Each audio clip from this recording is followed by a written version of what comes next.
Chat popped out. Video live. Hello. I'm back again and upload and 2 lives in the same day. What? If I keep this up, the notification won't even go out. I'd be fine with that. So I'm playing with these cards. Oh, what is this? Because I am loving them. The King of Cups stayed on the table. Let's see. There we go. Oh, hold on, wait. Let there be light, right? Is that better? Can I turn this off? I don't think I need this. Let's see. Yeah, I don't need that. That is, it is what it is. That's what that is. Oh, wow, and there's a Pride card. So I'm using the Pride Tarot, a collaborative deck. Just got it today, and I'm loving it. I feel like this deck speaks the most to me. Like, I don't know, maybe it's just today. Maybe it's the cards. I don't know. But it just like speaks to me, and I love the energy. It's so like hodgepodge, but not hodge. Melting pot. There you go. Love that a lot more. Melting pot. And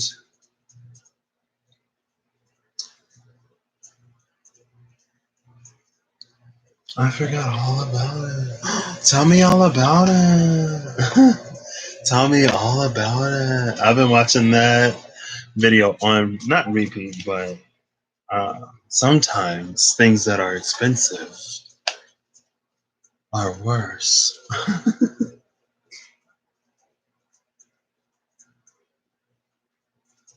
Oh my gosh. Okay. 1 second. I'm sorry. Okay. So anyway, I was playing around, and I wanted to do the spread based around the energy of the Empress. Because I was like, what can I do with these? I want to do something. And some interesting stuff came out for me. And then I wanted to do it more generally. So I was like, okay, I'll do that. Right. This is a 12 card spread based around the Empress. Because, she's a 3. And so I got 12 cards because 12 reduces to a 3.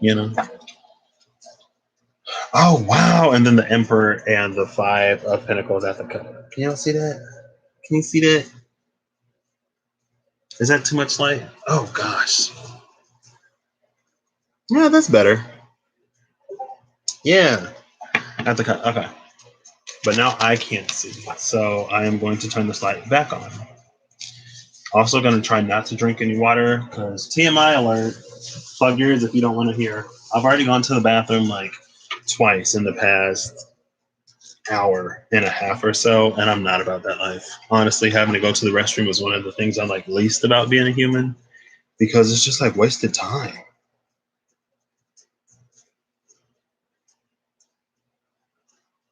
Ooh, that's a lot.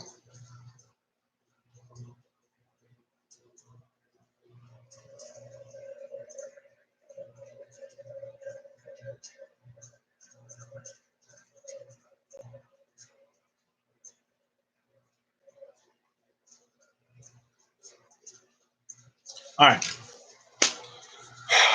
So I did it for myself. It was interesting. The Empress actually came out in one of the crown jewels, and she was blocked by. And this card also came out for me. I left the title card in the deck. The title card I leave in as a joker, right? A question mark. You're not supposed to know. You'll find out when you're supposed to find out. 3 of Pentacles and the 4 of Pentacles at the cut. Wow, that's interesting because I've shuffled this thing a lot. The 3 and the 4 pennies. I just got the Ace and the 2 of pennies as well. So the Ace and the 2 came out, and then that was the 3 and the 4. Now they're together though because I cut the deck. So then the 2 of Swords and the Ace of Wands. Okay. Anyway, so I did it, and I was like, "Oh, this is cool. I'm gonna do it more generally." So that's what I'm doing here. I'm gonna give this one more shuffle. And a few of these as I prepare.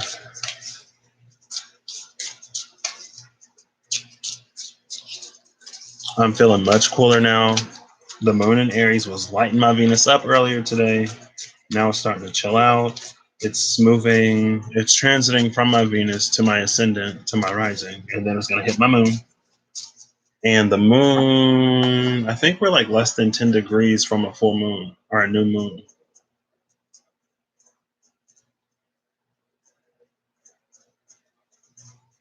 Let me see. The moon is currently 21 degrees, 21 minutes in Aries, 21:21. Oh, snap. On the 21st. Y'all see that? Hold on, wait. Okay. April 21st.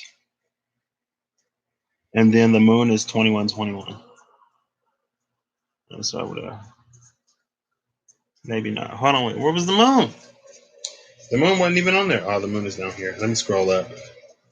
Oh, now it's 21:22. Well, it was 21:21:21, which is like 333 energy. So the sun is 2 degrees 25 minutes Taurus. So that's not going to move a whole degree overnight. And so the moon is 11 degrees from being new. And that's probably going to happen before we wake up. And that's Eastern time. I'm going to change the time really quick. Let's change it to like 5 in the morning on April 22nd. Oop. Bruh. Oh, wow, there's my ear. What? At 5:13, it'll only be 24 degrees? How slow is the moon? I got this. Hold up. That is not what I want. Oh, yeah, that's what I wanted. Moon crossing the Taurus cusp at 3:35 p.m. Okay. So it's probably actually going to be about like 5 or so. That's a lot later than I thought. So 5:13 p.m. The moon will be 0 degrees and the sun will be 3 degrees. So it'll happen in that time period. So actually, the moon is going to be new tomorrow evening, early in the evening too, which is interesting. Okay, anyway, I'm going to do this now. Hey, Miyoshi. Fire and desire. Oh, I'm chill now. I'm chilling out now. You know, the moon done left my Venus alone. I got that you came in. The Knight of Swords came out, and the Ace of Swords. The Knight of Swords and the Ace of Swords. Oh my gosh! I got a new deck. You're good too. I'm loving it. I love to hear that. But yeah, I'm about to do this Empress spread. Did I name this? It might just be like the crown or something. I know I have the Trident spread, and then I have the Excalibur spread based around the energy of the Emperor. But I don't know if I too much name the Empress's spread. Yeah, this is just the crown. So I'm gonna lay this out. I was trying to get. Oh wait, I can't do that. Oh, it's magic. You know that you feel energized, right? Sometimes we just gotta let it out. It just gotta burn itself out. You know what I mean? Oh, I was like, oh, excuse me? Hello? But yeah, it's like I'm ready. I'm cool now. I'm chilling. I'm kicking back and I'm good. Everything good over here, yeah. Everybody knows I ain't about that drama. Everything good over here, yeah. Oh yeah. I'm vibing. I'm chilling. I'm good. I'm kicking back and I'm good. I don't see. Where's OneNote? Do I not have OneNote on my iPad, y'all? I don't have OneNote on here. I don't have my ebooks on here. Like, what am I doing with this thing? Hello? Hello? Like, hello? Is this a rhetorical question? There is OneNote. Okay, I knew I had OneNote. I'm like, where's my OneNote? Because now I can just like pull it up and reference this. Not now. See, this is why my videos be so long because I'm already 10 minutes in and I ain't even started yet. But I mean, hey, I got a little fiery earlier. You know what? I'm just like, so I did this spread for myself, right? And some interesting cards came out. I'm not gonna go through all my business because I don't have to. First of all, but also some things came up, and I'm just like, not yet connected. Why not? Hello? Why aren't you connected?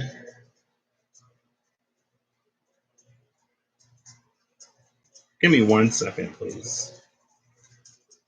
But yeah, in that spread earlier, a lot of like Eris energy came out, and I just found out that my Eris actually conjuncts my Venus, like a very tight conjunction, like less than a degree. So when my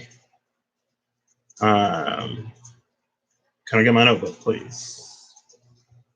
So when my Venus is getting conjuncted and lit up by the moon in Aries, my Eris is also getting conjuncted and lit up. And so that's why I get a little or a lot of um, interesting energies that can kind of sort of play out anyway, right? And you get that with the conjunction anyway.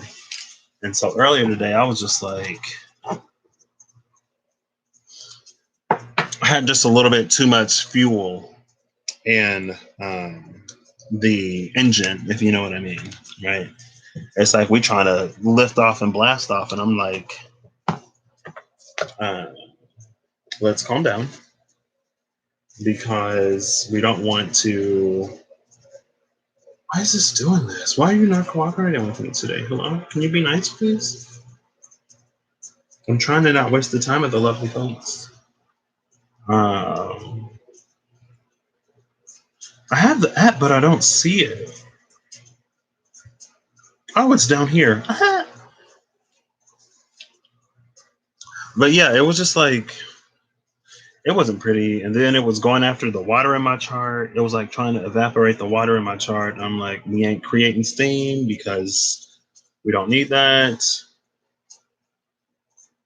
Here we go. There we go. Thank you for cooperating. And then we're going to these spreads. Do I got my colors? Yes, I have my colors. I'm gonna just flash this real quick because somebody told me I shouldn't be showing my spreads. I mean, if I flash it real quick, people can just pause it, so it's fine.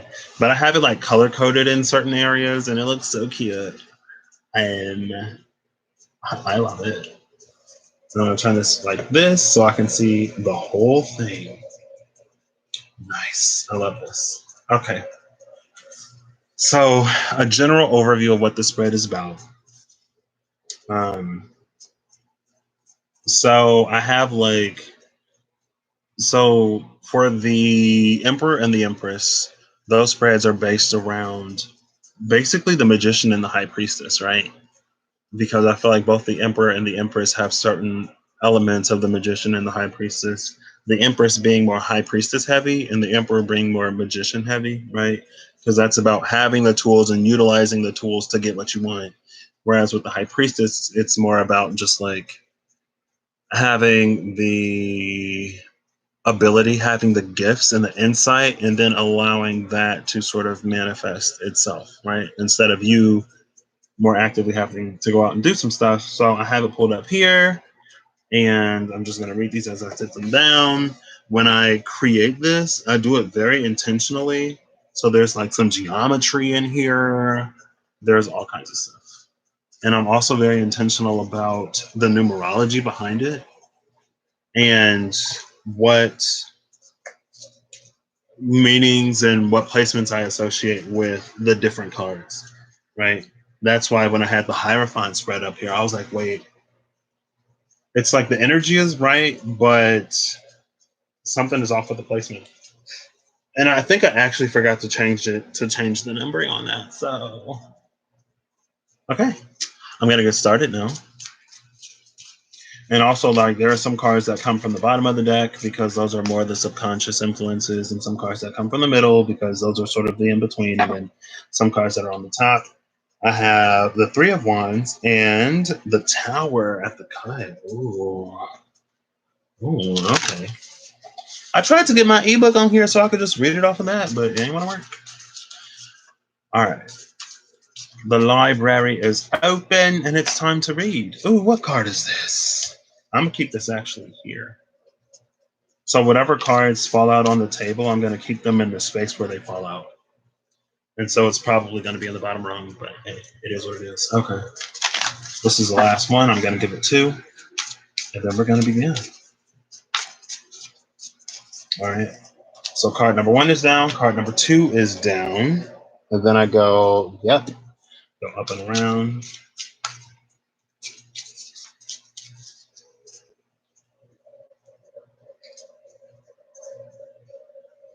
Nine of Pentacles. No, King of Pentacles and Justice at the cut. Interesting. And we're about to get into some of the subconscious influences. This is 3, 4, and 5. Then at the cut is the Knight of Swords and the 6 of Cups. And then we're coming back around, I believe. Yes, we are. But in a different way. Okay. 5. No, this is 6, 7, 8. Right. 9. I'll take this one. Kind of sticking up. Yep, right there. Gotcha. Then we'll do 10, 11. And then we'll do one more and get 12 to close us out. So 10 actually has an energy already in it. So 10 is going to be 2 cards. Last time I did this for myself, oh, some cards just have to come out. Last time I did this for myself, the 12th card actually was doubled up. Right? 10, yep. 11. And then there'll be one more. This is the boring part. You're listening, got to make your son some ice cream. Okay, gotcha. Oh, I had that McDonald's today. I went to go get McDonald's after that last line. So far, my body isn't hating me. It was kind of hating me, but I was eating it. I could have just got one hot and spicy McChicken, but I got 2. Bottom of the deck is... What card is that? I've seen that. The Lovers. Oh, goodness. Bottom of the deck is the Lovers. I'm trying to hold it so that there isn't too much glare on it. And this is not on my iPad. And so top of the deck is the King of Cups. I only looked at that because I did the Empress spread, right? And when I did it, this is the Empress spread. And the Empress came out, and then on the top of the deck was the Emperor. I was like, wow, now on the top of the deck is the King of Cups. So, and the Lovers is at the bottom of the deck. All right, so we're going to start with position number 1 and 2. So these cards are basically going to tell us what we're starting with. And it's sort of like our foundation and our mindset, our capabilities, our understanding. And so, like, this is what we currently believe we sort of have to work with, like where we start, right? And we have the Magician and Death. This is interesting because the Magician actually came out on the side of the Magician. And it's the number 1. Number 1 came out in the number 1 spot. So that's very interesting, right? And so when it comes to our foundation and our capabilities, we actually have the Magician in our capabilities. So if you ain't where you want to be, this spread is telling me you ain't got no reason to not get to wherever you want to get to. Absolutely no reason. You are fully capable. You have all of the tools at your disposal. The only way you would be lacking is if you aren't using them right. And I was pulling a few cards yesterday. And at first things were like kind of sort of good. And then it was like that kind of, it's like a mismanagement of resources in a way. But not really. It was more of a sense of like, not, I mean, it is a mismanagement of resources, but it's just because you're not using them, or I wasn't, or we weren't using them in the most efficient ways. But with the magician sitting here in the space of, foundation and capabilities, like definitely capable. And then with the death card sitting over here in the space of the sort of like the mental space of it, right? Physically, when it comes to the materials, we have all of the materials and the tools that we need. And if there's anything that we don't need or anything we need that we don't have, we can manifest it, right? But on the mental side, it's like there's this transformation. And like I said, there's like a mismanagement of resources in that in order for you, us, because this is general, if it resonates, hey, welcome. If it doesn't resonate, hey, welcome. Let me stop.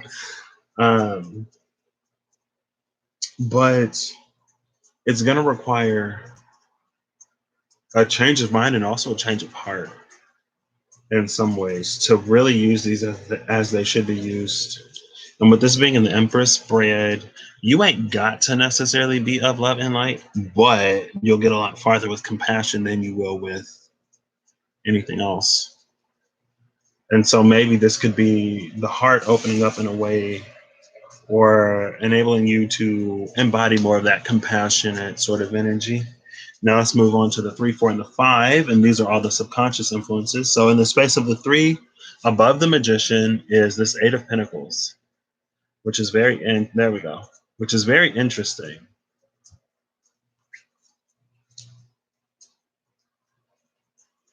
So this is something you acquire through practice, I'm assuming, because with the 8 of Pentacles, that's hard work. At the crown of this, the crowned jewel, is this 3 of Swords, which is interesting. The 3 of Swords actually has a border that is extremely similar to the King of Swords. And I am going to read these, actually, because I love the different interpretations. And then on this side, we have this Knight of Wands. And the Knight of Wands literally talks about compassion. So there's all the compassion I was talking about. And again, I was talking about how with the death card, right? And this compassion and the Knight of Wands is sitting right on top of the death. We have hard work crowning the magician. We have compassion crowning death. With the 3 of Swords sitting at the top of all of this. Right, and what was at the bottom of the deck? The Lovers is at the bottom of the deck. So that's interesting. But let me get into the ebook because I didn't want to send over here for some reason, which is fine. Like, you ain't got to send if you don't want to send. I respect you. I'm going to do what I need to do with the tools I have because a little unsent PDF don't stop nobody. Or at least I need to be in the space where it doesn't stop me because I can no longer hold myself back. And as I no longer hold myself back, you best trust and believe I'm no longer going to allow anyone else to hold me back either. Now I slowed down for a hot second and Venus is transiting, or the moon is transiting off of my Venus, and I'm getting a little bit heated just thinking about it and talking about it, but it's fine. But it's time to move. And anything that is nailed down, anything that ain't moving is getting left behind. We don't chase, we replace. Who said that? Was that you, Miyoshi? Did you say that to me one time, a long time ago? Honestly, though, that's the energy I'm in. I don't, and that's what I ranted about. I'm not about, there's a whole lot of stuff that I'm not about, and I'm not about downplaying the things that I want and downplaying how I feel. Like, that's just one thing I don't get down with. And if I know I can be kind of intense sometimes, but at the end of the day, if I have to downplay myself to fit into something, it's not for me because that's a space I'm not meant to be in, obviously. So I'm just like, if I don't fit, I know I'm a big dude. I take up a lot of space. If I don't fit, I'm not going to try to cram myself in here because I need space. That was you. Family motto. There you go. Okay. But yeah, it's just like, and like the whole runner chaser part of the dynamic, it's like I get it to a certain extent, but I don't I get it as long as it's natural, right? If it's a natural runner chaser, that's understandable.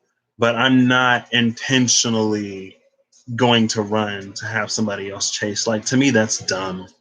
Like if I want to be somewhere, I'm gonna go there. Like the whole reverse psychology, like, oh, I got the bill, and then they expect you to say, oh no, I got it. But like if you offer to pay the bill, you're paying the bill. Right. And don't be mad if you have to pay the bill when you offer to pay the bill because you expect somebody else to say they have it. You can't always hold those expectations of other people, baby. And sometimes if you offer to pay the bill, you're going to be paying the bill. And don't be mad when you got to pay the bill if you offer to pay the bill. You shouldn't have offered to pay the bill if you didn't want to pay the bill. Like, why would you do that? That's on you. That's on you. It's on you. Okay. Gotta breathe. I'm breathing. I'm breathing. It's fine. Okay. I'm going to start. I didn't read the magician or the death card, so I'm going to read these. But yes, I'm not going to go on a whole other rant. I'm not doing it. I didn't read either of these. All right. Here's the magician. Can y'all see him? Can you see him? Good. So this is the Pride Tarot deck. It is a collaborative deck, a whole bunch of LGBTQIA plus people, illustrators, deck makers, spiritual people, and otherwise, and also allies came together to make this deck. So there are heavy LGBTQIA plus themes in this deck. If you don't rock with the community, if you can't vibe with the energy, leave. Okay, so the magician. This is illustrated by Felix Dion. Here, the magician of traditional tarot takes the form of a Nahual, a Mexican witch or sorcerer who has the ability to transform into an animal at will. Or is it Nahuales?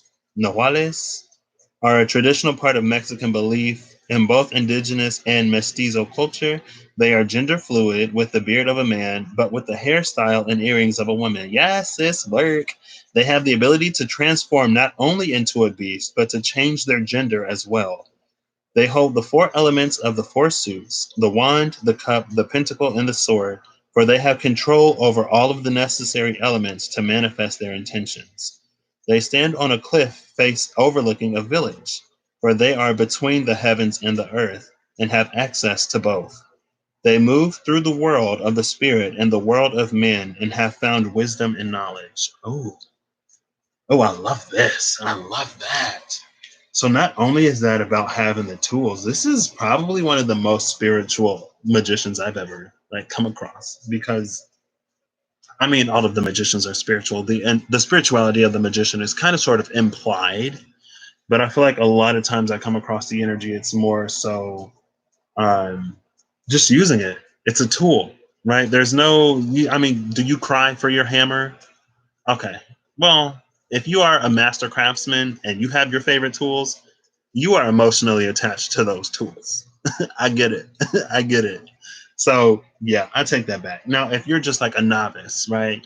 Even if you're an adept, even if you're really good, if that's not your life, then maybe you don't form that kind of attachment to your tools. When a tool becomes more than a tool, that's when you enter true mastery, I guess.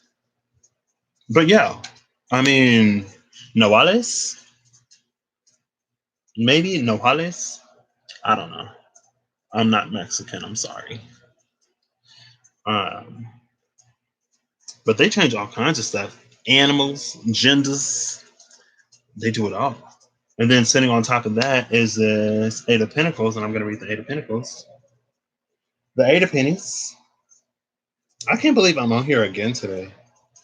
I've kind of sort of wanted to. I was just like, I haven't been live in a minute. And then I was like, I don't feel like it. Eight of Pentacles. And then the quality is better when I pre-record. Discord, or not Discord, Streamlabs be like giving me grief. Eight of Pentacles illustrated by Rain Clark. Oh, I love that. I love the name Rain. I was talking to somebody in a dream or in the in between, and they said, "Hi, Rain." They're like, "Hi, Rain." I was like, "What, Rain?" I mean, Rain kind of sounds like another name, but I was just like, but then here we have Rain right here. So the Eight of Pentacles card represents the beginning of a creative endeavor and the diligent effort involved to advance that skill. Depicted is an artist drawing their eighth pentacle with fevered concentration. Their previous work is hung on the wall and laid beneath them as they sit sprawled on the floor, lost in their work, with tools of their trade beside them. Tools? We got tools again. Don't, let me stop. Well, don't be a tool, of course. I can say don't be a tool, right? Don't be someone that other people use at their dispense to get what they want out of you, right? We're not tools, we are people. I find this card reminding me of the increasingly fine line between hobby and job. Many marginalized creators find themselves increasingly relying on monetized hobbies to help them survive. This card's message is if you sell your creative skills, ask for your worth. You have earned it. This card is telling me don't none of y'all get readings for free. Let me stop. I'm sorry. Apparently, the moon in Aries is still hitting me a little bit. I'm liking a little bit of fire though. Um, but on this side, so this is definitely about developing and honing that tool. But the tool here is your spirituality. The tool is your connection, and it's having the faith in the connection and the what is this? This having the this to get it to there's this externalizing element to spiritually reach out into the ethers, into the ethereal space where the pure vibratory field, right? If you want something, you vibrate at that frequency, you reach and emanate. I don't know why emanate is the word that pops into my head, but you emanate outwards into that etheric vibratory space, grab it, and then pull it in, and then you manifest it into your reality, right? But to be truly effective at this, it's you got to be effective at every step. So you can't neglect your connection, you can't neglect your vibration, you can't neglect the actual pulling it in, and then you can't neglect the sort of faith and trust that you have when you do it, right? Because when a magician is doing a trick, I mean, I feel like a magician is like, oh, everybody's about to be wowed, and there's going to be oohs and ahs as this trick, happens, right? This is a seasoned magician. So that's what the magician is expecting. The magician is expecting success. Now, if you're an amateur magician, or if you're new, or if you're just performing because, the actual magician canceled and your little cousin's birthday party is in 2 minutes and you're there, and you just happen to travel with all of your little like your magic kit because you're probably that type of person, let's be real. um but then you're just like, oh, I hope this works, I hope this works, I hope this works, I hope this works, right? Like, no. Like, if you're an amateur, probably, yeah. I mean, it's a journey, right? There are 8 pinnacles already drawn here. You got to put the pen to the paper on the first pinnacle somewhere. But once you get seasoned in your creating creative, co-creative manifesting ability, it's to have a lot more trust and a lot more faith, and trust and faith in the connection, knowing that if you get something other than what you were originally asking for, that it's going to be better and it's going to serve you more and it's closer to what you actually want rather than what you think you want based on your limited knowledge and experiences down here, right? So that's the magician side. Magician's side. That's the magician's side. On the high priestess's side of this, we go from death to that Knight of Wands, and I'm about to read these two. Oh, I'm getting hype. I'm still hype. I gotta fan myself. Oof. Let's see. I bookmark all of the separate stages because this came as a PDF that wasn't pre-bookmarked, and I'm pretty proud of myself. I mean, not that it was hard, but hey, I had the foresight to think ahead, knowing that I didn't want to scroll through all of these endlessly. So a little bit of preparation goes a long way sometimes. Death. This is illustrated by Matt Hughes. Matthews. Maybe let me stop. Maybe somebody named Matthew did you a little dirty in your past, and he might be trying to come back. Like, Matthew, was that you? Like, didn't you like try to run me over with your Jeep once because you were mad that you didn't get what you wanted from me, even though that sense of entitlement that you had was completely ungrounded? And then Matthew's like, "Oh yeah, sorry about that. I I was going through a lot." And you're just like, "Okay, everyone goes through a lot. Like, no one's life is perfect, but I'm not necessarily trying to run somebody over with a Jeep, right?" Um, that I'm sure is a message that doesn't resonate for anybody, but if it does, maybe take a pass on that. The death card is a symbol of the alchemy of change, the embrace of inclusion, normalization, and representation for LGBTQ plus community is, in itself, a rebirth of a positive future for us all. Because of this idea, I chose to pay homage to one of the greatest gay artists of the 20th century, Joseph Christian Leyendecker? Lendecker? I don't know how to pronounce that. Although he was not openly gay, Leyendecker lived with his partner, Charles Beach, until his death in 1954. Did Charles run him over? Was Charles cheating on? Who was this? I forgot his Christian. No, Joseph. Was Charles cheating on Joseph with the Matthew? And then Matthew got jealous, y'all. I'm sorry. I'm sorry. Let me stop. Um, until his death in 1954. I'm sorry for disrespecting the memory of the Matthew, disrespecting the Matthew. For all of the Matthews who aren't that type of person, I'm sorry, right? It only take one Matthew to make all Matthews look like people who'll run you over with a Jeep just because they don't get what they want out of you. Um, the entitlement, though, it ain't got to be a Matthew. This is just some entitled AF energy to someone who you owe nothing to, especially. Maybe not. Um, but I do apologize for disrespecting the memory and projecting this story onto the memory of Joseph Charles Leyendecker. Or Leyendecker? Leyendecker? Because EYE is I, right? Leyendecker? Maybe? I don't know. One of his most well known cover illustrations for the Saturday Evening Post, Robert E. Lee on Traveler, was the inspiration for my depiction of the death card. I felt it a fitting display of change to reference a symbol of bigotry and otherness represented as Robert E. Lee and transform it into an image of profound change, inclusion, and oneness. Death, holding the LGBTQ plus flag, symbolizes a charge for victory. I reversed the position of the figures from facing left to the right to indicate the difficulties the community has faced throughout the years. Oof. Hold on, wait.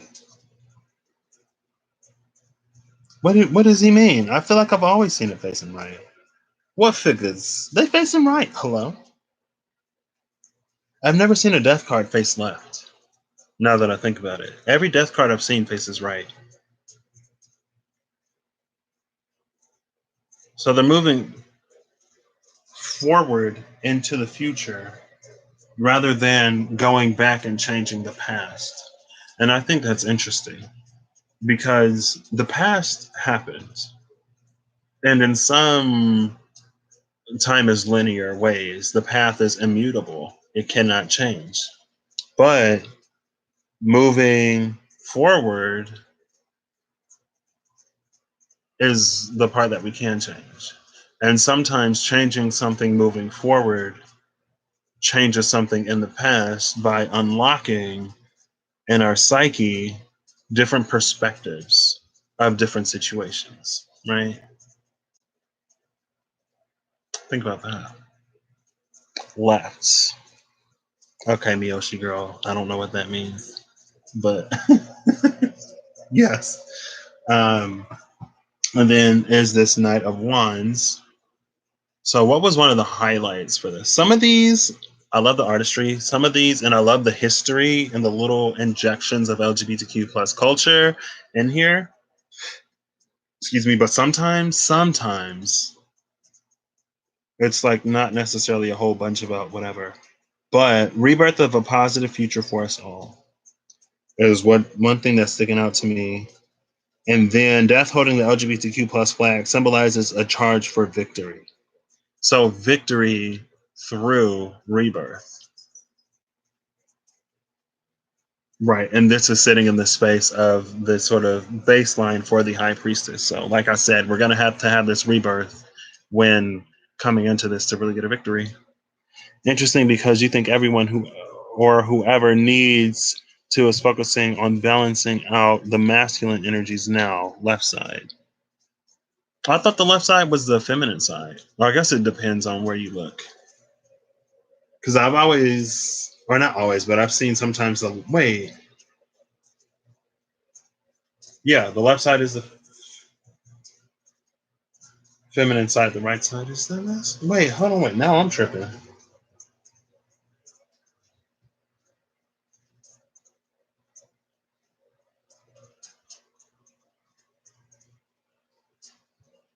Oh, girl, I don't know. Because you think everyone or whoever needs to be focusing on balancing out the masculine energies now. Okay. Just focusing on balancing out the masculine energies right now. My masculine energies have kind of sort of low key been in hibernation because I guess mine may be good and I need to explore my feminine energies a little more. Or whoever IDK reaching. I mean, maybe not reaching. And it's honestly different for everyone because I feel like it's possible to have orientations kind of sort of flipped in a way, especially when you talk about sort of mirroring,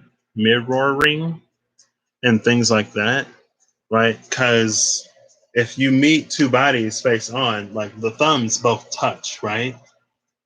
And so what is a thumb over here is the left side, but what is a thumb over here is the right side. Hold on, wait. Yeah, this is my left hand. Okay, I was like, what? Yeah. Right, but for both of them to meet, there needs to be this sort of inconsistency between the two in order for them to line up. If you get where I'm trying to go, you know what I mean? That's where I'm trying to go with that. Anyway, so we see it and we experience it and we align ourselves as we need. That's why sometimes whenever I come upon some things and they're like the left side is this and the right side is that, sometimes for me it's honestly flipped. But I always use my own internal vibe check to see which one fits more right with how my energy is aligned, right? Because I feel like, it's either counterclockwise or clockwise oriented, where you just naturally are more receptive to energies. If it's what? Clockwise, maybe it draws it in. And if it's counterclockwise, it like emanates out. I don't know. Now I'm starting to reach, but there's there's different modalities, right? Because even when you're balancing the chakras, the rotation from the front is different than the rotation from the back. And so, fun fact, if you're balancing else, depending on what system of balance you use, but if you balance someone from the front, you do a different motion. You rotate the energy in a different direction than if you're balancing them from the back because the orientation is important, right? And speaking of orientation, girl, LGBTQ plus deck. Sometimes things are oriented a different way. Sometimes things are oriented the same way. Some people are born with two left feet, and so it works. They can do this, and their thumbs are on the same side. I don't know, the big toes. Okay, now we're going over to the Knight of Pentacles. So, yeah, on the feminine side of this, or it could be the masculine side for you. On one side, it's like the tools and the connection is there. On the other side, it needs some heavy transformation and some heavy rebirth, right? Heavy, heavy, heavy. Yes. I actually saw the Knight of Wands earlier today.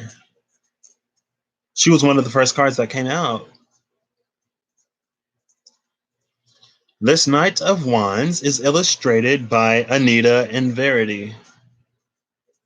The Knight of Wands is an adventurer and explorer, following the rainbow to every corner of the world on her quest for equality and humanity for all. Her courage knows no bounds as she ventures out in delivering her message. This knight finds it easy to confront and persuade with her endless energy and enthusiasm. Coming from a place of pure heart and passion, she will defend against unjust behavior and give confidence to those without a voice. This night may appear to call on you to ignite compassion, to actively stand up for your rights or those of others. The opportunity may be there to advocate, to arbitrate, and to truly make a difference. Oh, no Oxford comma here. Let me stop. The smallest of actions may have global implications for yourself and wider humanity. The smallest of actions. Be confident that people are ready to take notice and listen intently to what you have to say when the message is one of passion, power, and positivity. This, I love that interpretation of the Knight of Wands because I feel like that truly speaks to the passion of the Knight of Wands in a lot of ways that that playery energy doesn't. Right. And the Knight of Wands gets a bad rap all over the place for being like a player. This is someone who's not really in it to win it. They're in it because it's hot and they want it. And once they, it's like a two pump chump is what came into mind. But maybe like two hitter quitter is more. Anyway, we ain't got to get that graphic. Right. But this night is coming for the win with power, intensity, positivity. That's a purifying flame, right? Coming to change. And then you have death right here. There's this energy of purification between death and the Knight of Wands. That is a rampage of purification. That's this fire of purification that sweeps over everything. It clears out underbrush. It clears out overgrowth. It clears out everything that is not a vibrational match. Excuse me, to that. It's going to clear it all out. And then when it clears out with this Three of Swords here, especially, and I'm about to read this now, but with this Three of Swords here, especially, I feel like it's going to be important to not be so quick to replace everything that you lose in this purifying fire with something else, right? Let's say that I know I heard an example of Uranus one time a long time ago where somebody wanted a new apartment, but she didn't have the money. She didn't have this. She didn't have that, right? And so her apartment burned down. And with the money that she got from her insurance, she actually put that to move into the space that she wanted. And so I feel like it's kind of sort of that energy, right? It's like there are certain things, it's like we're not releasing these things, we're not purifying ourselves and releasing attachments to these things to then go and reattach to the exact same things, or to then go and pursue other things of that exact same nature, right? Sometimes it's okay to leave a space there and to allow that space to naturally, with the rhythm of cycles, fill itself, or be open to the opportunities that come when you are in that space of power, self-empowered, and positivity and impact, right? Because when you're in that space naturally, like I said with the magician, you're like reaching out in that etheric vibrational field, grabbing what it is you want and enticing it to you. But it's enticing something in a way that is very honest, right? It's not enticing something in a way that's like negative. It's more enticing than seductive. Right. And being seductive doesn't necessarily have to be bad either. Right. But there's a mutual benefit here. Like you want the thing and the thing wants you. And not only do you want each other, but you work well together. Right. But with this death and with this Knight of Wands, something needs purified and cleaned out for you to have the space and the capacity to accept it. And I'm only four cards in. Oh my gosh, how long is this gonna be? I don't care. I don't care. Cause if you ain't gonna watch, you ain't gonna watch. Right? Should have been here live if you don't like long videos. I'm just saying. I'm just kidding. Totally kidding, because it'd be just as long if you were here live. And it may actually take longer if I'm trying to interact with you. So maybe you shouldn't have been here live. And then you can just, fast forward to your favorite parts. I don't know. Anyway. So now we're going to the Three of Swords, and the Three of Swords is sitting in the space of the subconscious motive. This is very interesting because these two energies And the 3 and the 5 very accurately follow or proceed from the previous 1 and the 2. But the 4 sitting on top of all of it is like this subconscious culminating point. And that is the subconscious motive, right? 3 through 5 is also the energy of what this needs to grow, right? It's like what this seed needs to grow. Like a seed needs soil, good soil, it needs water, and it needs sunlight. Do seeds need sunlight? Because I don't think sunlight penetrates through the ground, but you know what I mean. You get what I'm talking about, right? Now let me look at this 3 of Swords. The subconscious motive. It's like what doesn't kill you makes you stronger, right? And how if you break a bone, it heals back stronger. If you tear muscles, they grow back with more fibers or tendons or whatever. And so there's a strength that it is possible for you to get through heartbreak because the heart is also a muscle. And what does it mean to work out the heart spiritually and mentally and emotionally, right? Because it kind of sort of feels like what's lacking might be a little bit of heart, but it's not necessarily lacking. It's just the heart is being called to elevate itself, right? We need to elevate the heart. Elevate your heart rate. 3 of Swords by Sabina Espinette. Espinette. I don't know how to pronounce every name. I'm sorry. I'm sorry if I'm butchering your name, Sabrina. Sabina. Ooh, I'm sorry. I called you Sabrina. Sabina.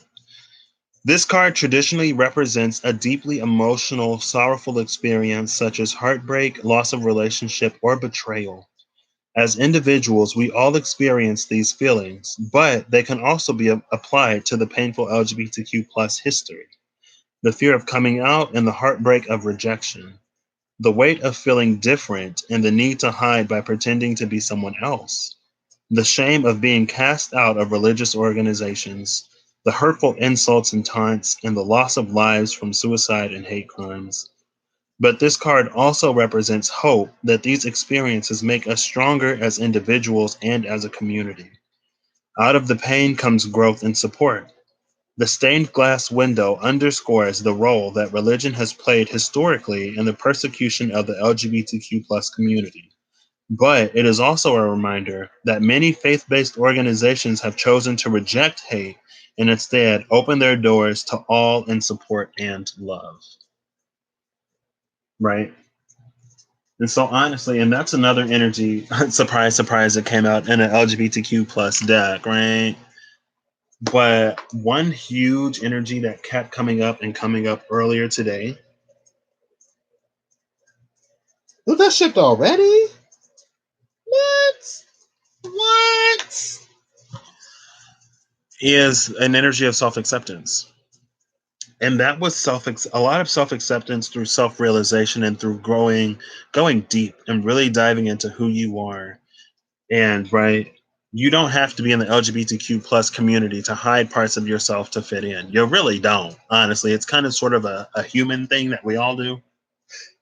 We all put certain parts of ourselves away. We all put certain dreams and hopes away in fear that they're not achievable, attainable, or that they directly conflict with what it is that other people want for us in our community, right? Culturally, you ain't got to do whatever. But it's like the cream of the crop, the coup de crayon.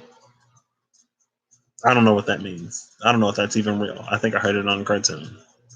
Coup de crayon. Is that a thing? Anyway, you're not built to assimilate, right? It's like you have a place, and the place isn't necessarily above other people, but the place is above the most base and mundane of the aspects of life. Right? Girl, I don't know either. Um, but it's like you're meant to float. You're meant to float. Honestly, you're kind of sort of meant to fly, but at the very least, you can float a little bit. You don't have to sink into the depths of what this person wants for you, what that person wants for you. You don't have to sacrifice parts of yourself, right? This Three of Swords is telling me, and again, this is subconscious, the underlying culmination of everything is up here. This is the crown jewel of this spread. There are three crown jewels in this spread, but this is the right the highest elevated crown jewel. It's the biggest. And it's important for you to realize that to really move forward, you're going to need all parts of yourself. Oh, I love that. Whatever way that looks like for you, you're going to need all parts of yourself, and you're going to need to stop hiding it, and you're going to need to stop cutting off pieces of yourself to fit in boxes that will not fit, right? It's bringing the story of Cinderella to mind. When Wicked Stepmama saw that one of her daughter's heels was too big to fit into that glass, the glass slipper, glass as in see-through slipper, and so she cut her daughter's heel, her actual heel, to make it fit into that shoe. And then, when the prince sees all the, like, realizes that all of this blood is coming out of the shoe and it's glass, so you can see it. You can probably smell it. And it's like, so her mama cut her foot for no reason. Her mama cut her foot to make her more appealing to this prince because I guess, she wanted to be the mother of a princess and then queen. And so you go through all the pain of cutting your own heel to fit into this glass slipper only to be found out. And that's where this heartbreak, I feel like, comes in. I feel like some of the biggest heartbreak that we can suffer is when we realize that we reject ourselves for the love of other people who don't even love us. And also some of the biggest heartbreak, some of the biggest anxiety can come when we reject parts of ourselves to fit into other groups, other situations, into other surroundings. And then we then have to think to ourselves, ask ourselves, would these people, would this person still like me? Would I still fit in if they knew who I really was? Right? Why would you even put yourself in that situation to begin with? I mean, I know why you would, but it's not preferable, right? Just be yourself and get to the place that is actually meant for you. You thought it was turning karmic. Don't be a karmic to yourself. One of the things that it's like, I will be gosh darned if I do something to myself that I don't like, that somebody else does to me I don't like. I'm not going to do that to myself, right? Especially the space I'm in now. Because at the end of the day, if I'm not for you, honey boo boo, I'm not for you. And there's like 7+ billion people on the planet. Not everyone is going to like me, and I'm not going to like everybody. And not everyone who likes me am I going to like. And not everyone who I like is going to like me. Like, it's just it's a fact of reality. And so I'm not going to stress out about people who don't like me.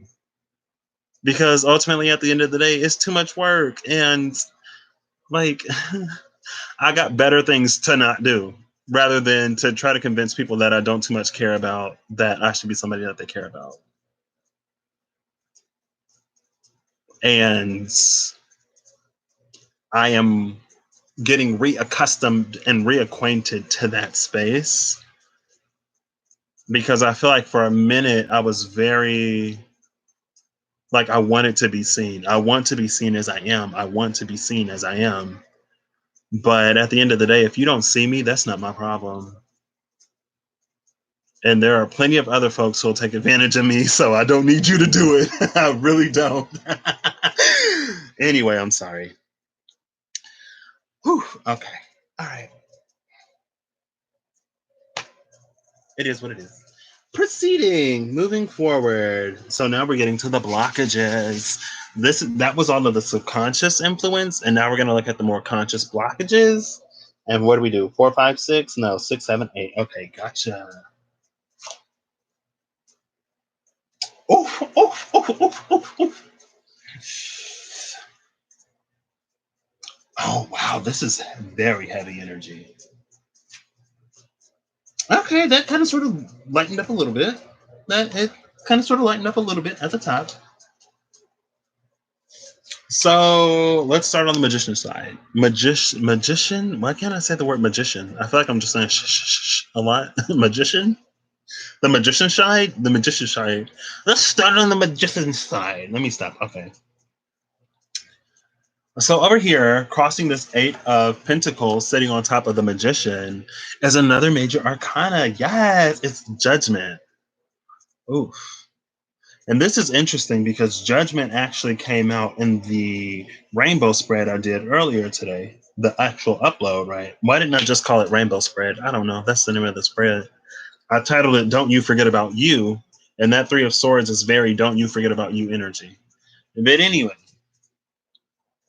it came out in the area of the bright spot, and I was like, Judgment as a bright spot, but it's all about self-realization. So I guess I was like, okay, I guess like that is the bright spot. That is the reason why. And sometimes if you're in a questionable, dodgy situation, it's better, and it doesn't necessarily help, but knowing why, excuse me, knowing why you're in that situation may be beneficial, you know.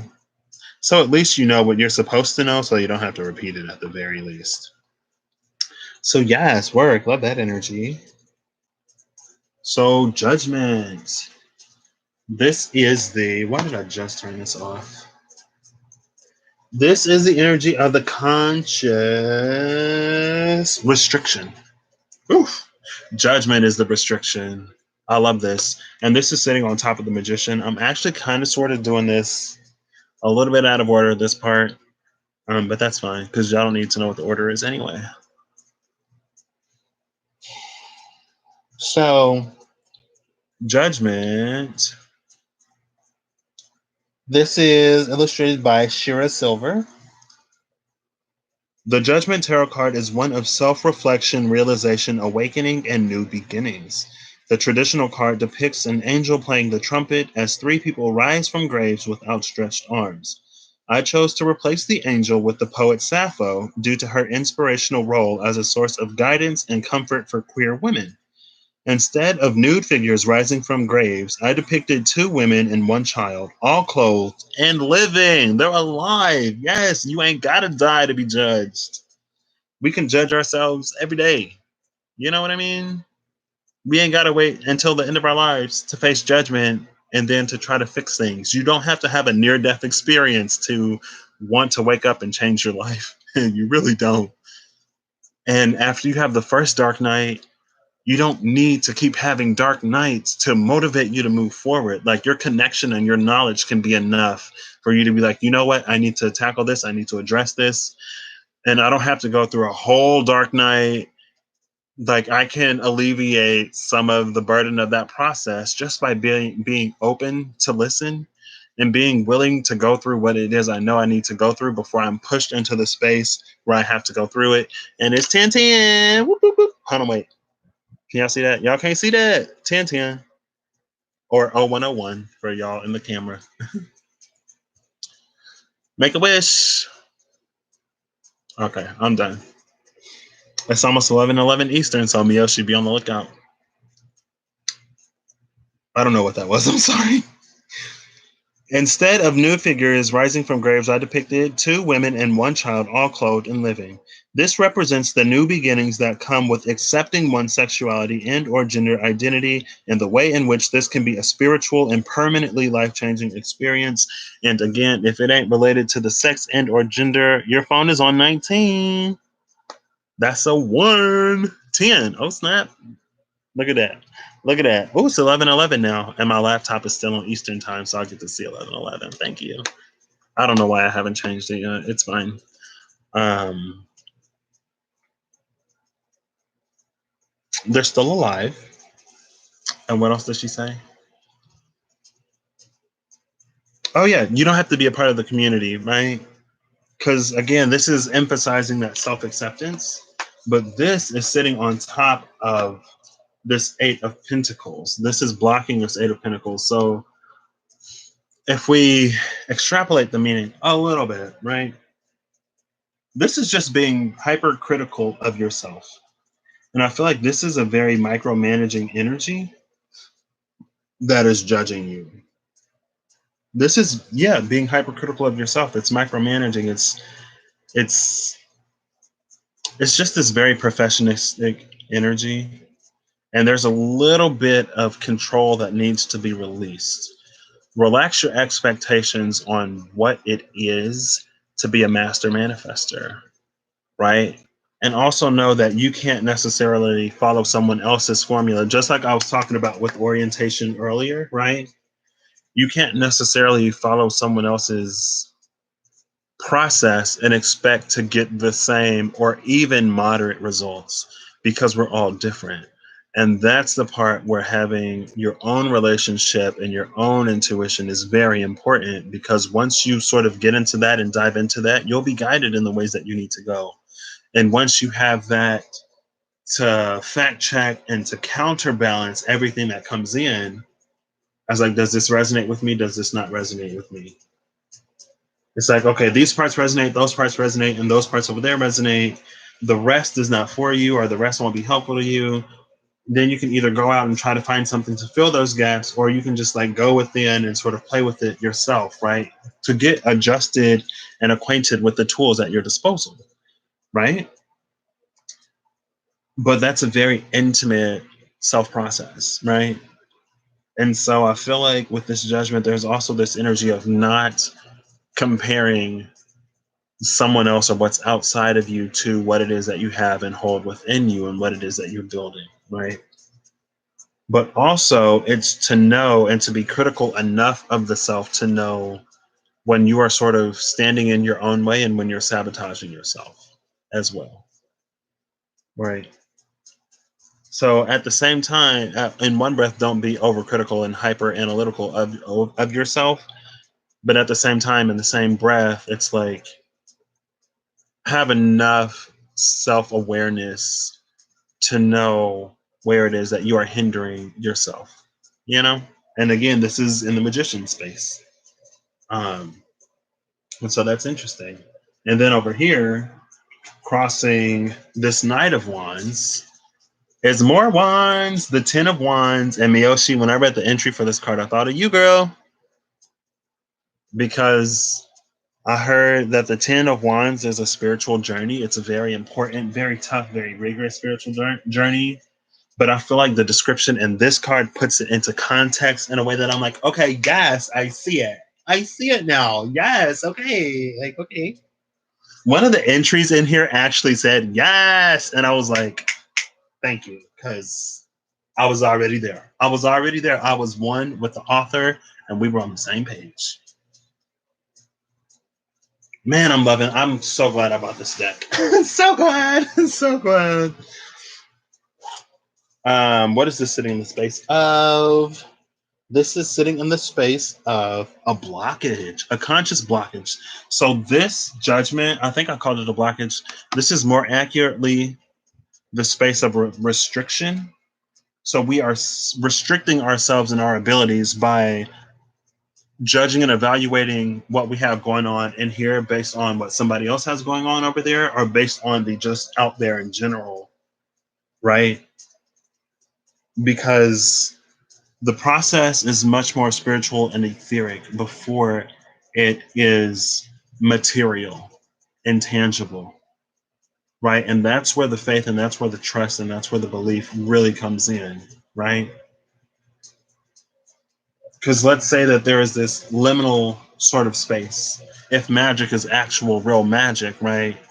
The rabbit isn't in the hat, the rabbit isn't under the table. You don't know where that rabbit is. But when you reach into the hat, you know that you will grab it. And when you pull your arm up, not only will the etheric essence and vibration of a rabbit be there, but the actual rabbit will also be there, right? Okay. Keep pushing, Hunty. Yes. Oh, that fire, girl. Gotta let the inner flame. Gotta light the inner flame to burn. Wait, what? Gotta let that inner flame to burn long and hard to be on this journey. 10 of Wands. Oh, gotta light the inner flame to burn long and hard. Got you. Keep pushing. If you need to stop by, chop down a few trees, throw a few more logs on the fire, girl. Chop down a few trees, throw some logs on that fire. I've been playing Animal Crossing New Horizons. I've been getting into it. I am loving the peace and the tranquility, loving the crafting system.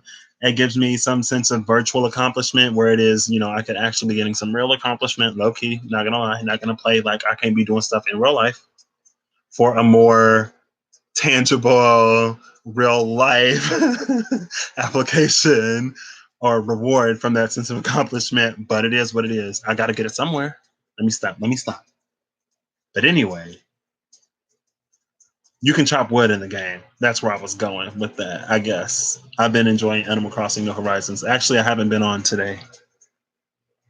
I need to do that before midnight, but the tent service, like they're closed today anyway. So I'm sorry, 10 of Wands. 10 of Wands. This is illustrated by Dr. Frankie Dolan. This 10 of Wands card shows a man who has lived a life of banishment and pain. Banishment and pain seems to be a theme. And again, it is an LGBTQ plus deck. So that is one of the threads that runs common along. And like you can be banished and in pain because this could be a self-banishment, honestly. You just like thinking that certain parts of you will be rejected, and so you in turn reject those same parts of yourself, but that's your life. Anyway, lived a life of banishment and pain.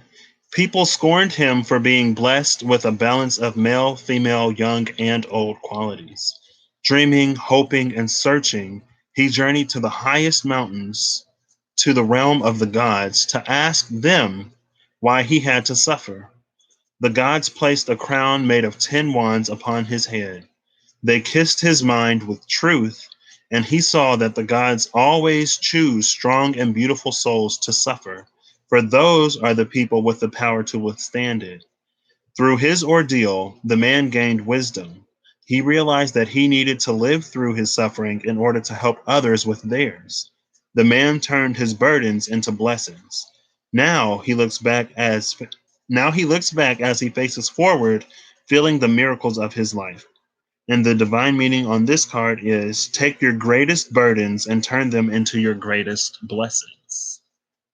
And this is sitting on top of the death card, crossing, blocking that Knight of Wands, right? Yes. And I think that it's very interesting, right? And I just love that card so much because again, I feel like it gives context to the struggle and context to the situation. And this card, the Knight of Wands, was all about championing or fighting for your rights or other people's rights, right? And honestly, it could just be your right to be. Your right to be who you are and to not have to fit in. That's what he said. I couldn't remember earlier what Thomas Lloyd said, but he said it's easier for us to change society than it is for us to change ourselves. And not in an egotistical way, but when it comes to like self-expression and when it comes to identity and you being who you are, like it's much easier to change laws, to change hearts, and to change minds than it is to go to the peak of some mountain, to go to your creator, to sit your creator down, tell your creator how they made you imperfect, and then to demand that either A, they go back in time and change everything so that you can be different, or B, that they just poof magically change everything for you. Like, really, you're going to have the gall and the audacity to go to your creator and demand from them to make you something that you're not when they made you perfectly imperfect as you are. And it is, in fact, your very flaws and imperfections that will become the sources and the founts of your greatest blessings. Talking about a fountain of youth and water overflowing, ever running, never dry. And you want to just go in and remove all of the piping so that you get these fountains that look very, very pretty on the outside, but have no water that comes from their spouts. No connection, no type of spirituality, no individuality, just pretty on the inside and dead on the outside. Pretty on the outside and dead on the inside. Or vice versa, I guess, apparently. Pretty on the inside, dead on the outside. We don't want that either, right? We want to be healthy and alive and thriving on both sides, inside and out. But that sitting on top of this death card, that's some major self acceptance right there.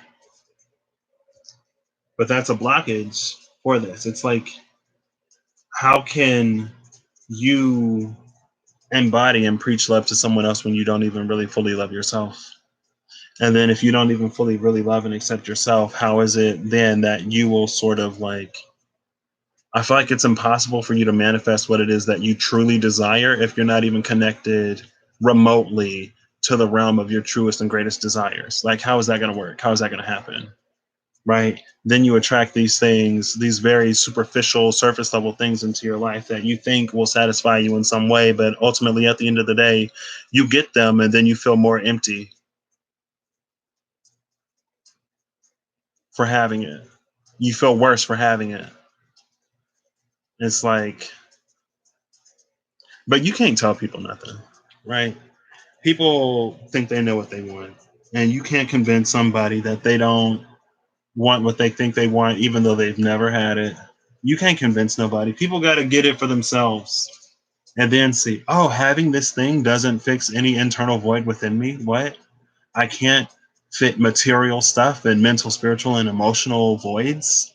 What? Really?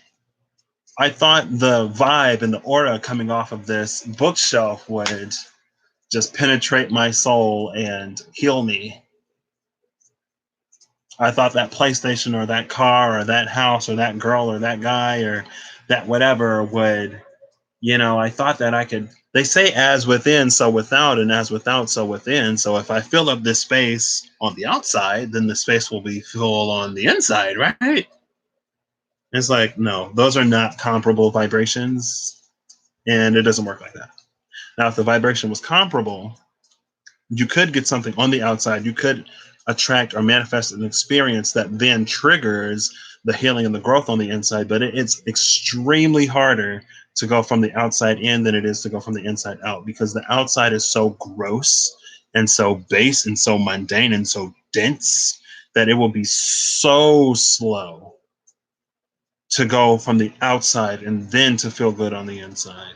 And that's why you get people who are famous, actors, actresses, musicians, all of this stuff, who have everything they could ever want, but still they're lonely and still they have these voids and still they turn to this substance and that substance and they do this and they do that, because stuff, it takes so long to go from outside physical material stuff to inside spiritual, mental, emotional happiness and fulfillment, that it's like, I'm not going to say it can't happen, because as within, so without, but it's like you are like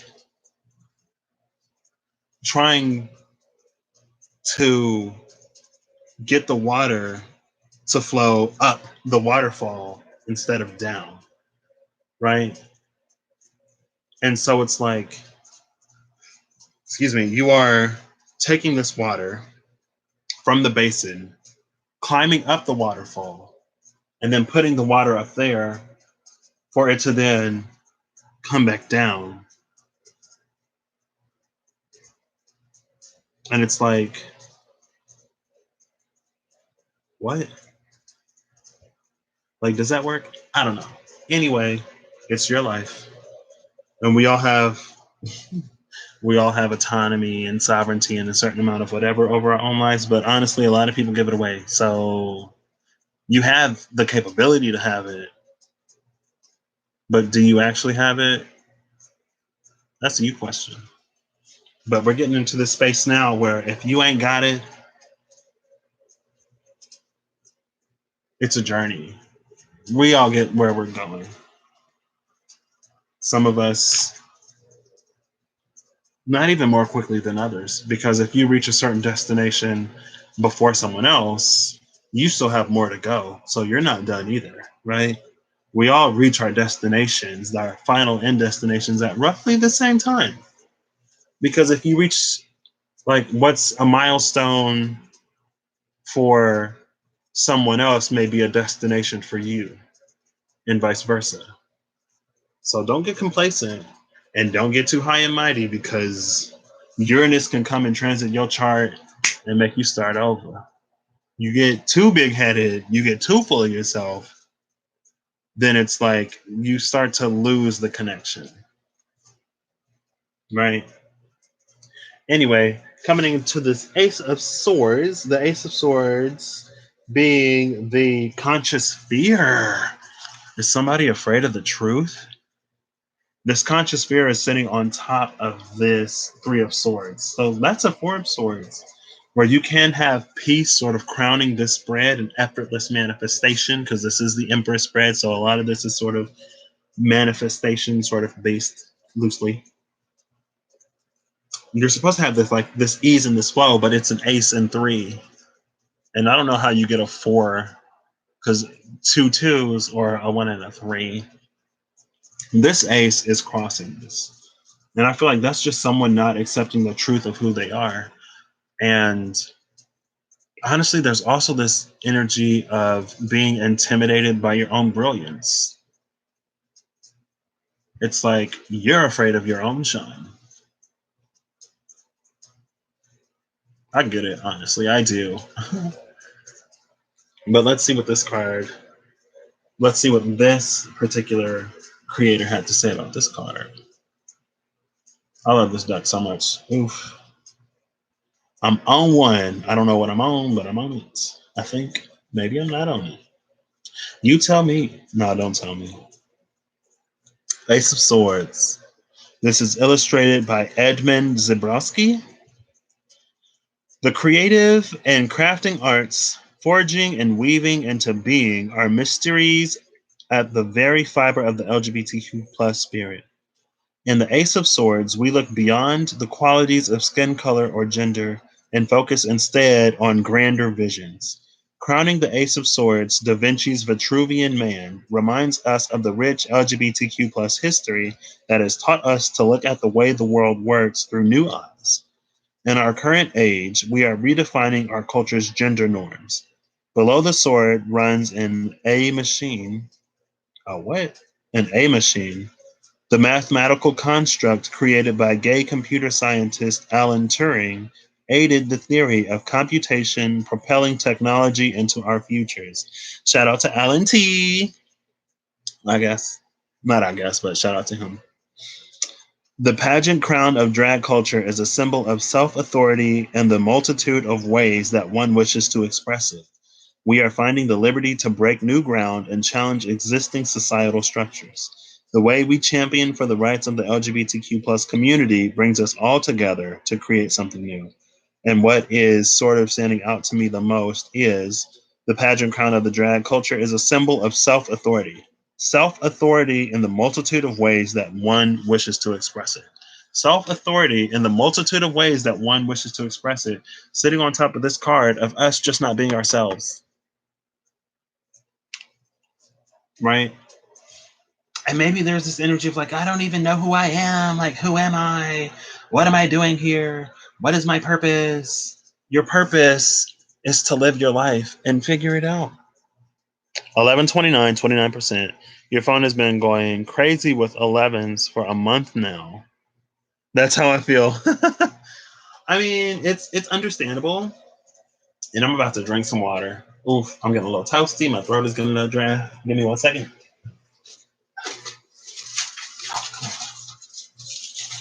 Come on, come on.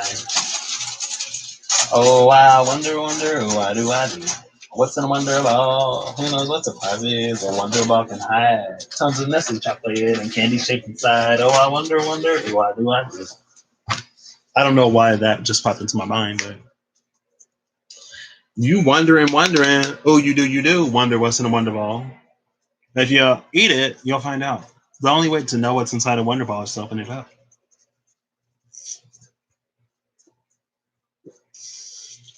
And that's bringing Schrodinger's cat to mind, not championing animal testing and or cruelty, but the only way to know is to open the box. The only way for us to know who we are is for us to live life. Honestly, right? It's like you can have these ideas of who you are and what you like, but it only takes a single experience to completely and fundamentally change everything and make you question everything that you know about yourself. So your journey, your purpose is to live life and to discover it as you go along. Your journey and your purpose is to be as authentically you as you can be in every single moment in time, to always have that connection and to always be opening to questioning and to redefining and to challenging and to changing who you are in every moment. We're not built to be static. The world is not static, and it's very dynamic, and we're meant to grow and adapt and change with it, right? We're people, we're humans. Adaptability is like one of our things, right? Supposedly, one of our strengths. We're like bacteria and viruses. We can adapt to live and use anything and just eat up all the resources and leave it barren, man. So let's be a little bit more conscious, maybe with the resources that we use, and maybe try to move to something that's more sustainable, self-sustaining. Did I pull that from the middle? I think I did. I'm sorry. Um, Shadow work coming back up. Hold on, wait. Who am I? Water Baby posted a video today about Gemini and the polarity energy. Shadow work coming back up. Honestly, and this came up in pile 2 of daily upload number 10. And the one card came out in reverse. And honestly, a lot of pile 2 was about non duality. And I also talked about it in the spread that daily upload number 11 because it also came up. And honestly, entering the space of gray rather than shadow versus light or white versus black or good versus evil, right? It's coming into this non dualistic space where we don't necessarily judge it. And so I understand with the energy of Gemini being the primary energy of polarity, right? The two twins. But at the same time, them versus us, me versus them, etc. Yeah, see, at the same time, though, it's like one thing that I am starting to gravitate away from, especially when I see readings, anything titled you versus them, this versus that, I'm just like naturally, that versus word, I'm just naturally gravitating away from it. Because in my mind, it's more like an and, like you and them, right? This and that instead of you versus. It implies there's this implicit implication. There's an implicit implication of conflict and of strife and of disharmony when it doesn't necessarily have to be. It's not versus, it's a this and, right? There's only one coin, but the shadow side of Gemini coming up.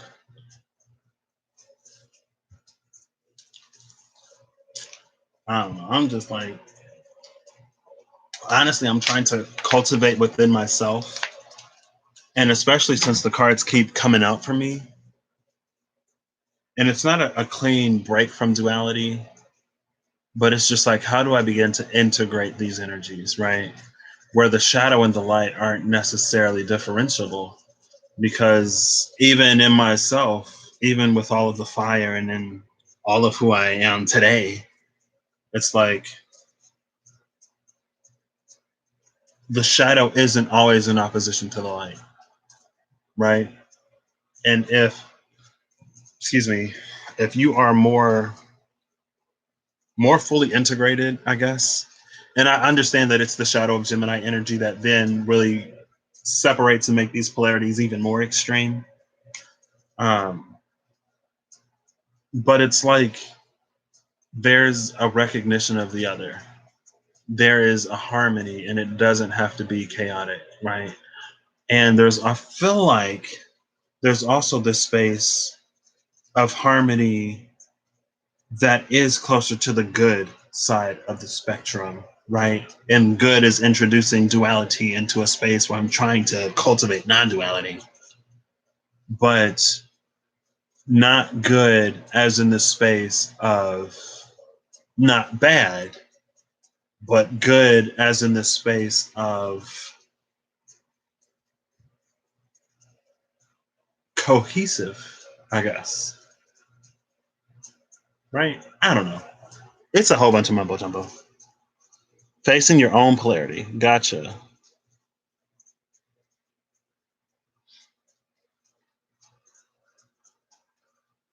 See, that's another thing. I'm just like, I've been hearing so many things lately.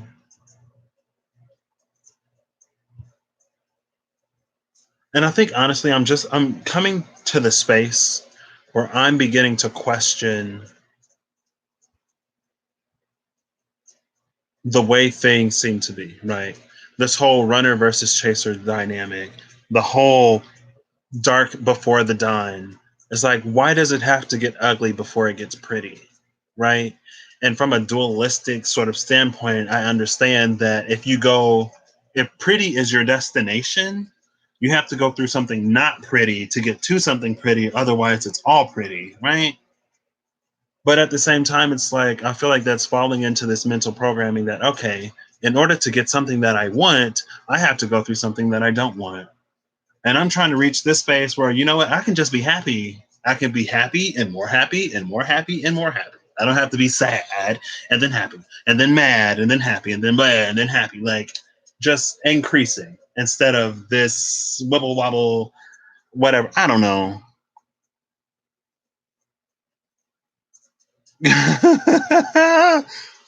Ooh.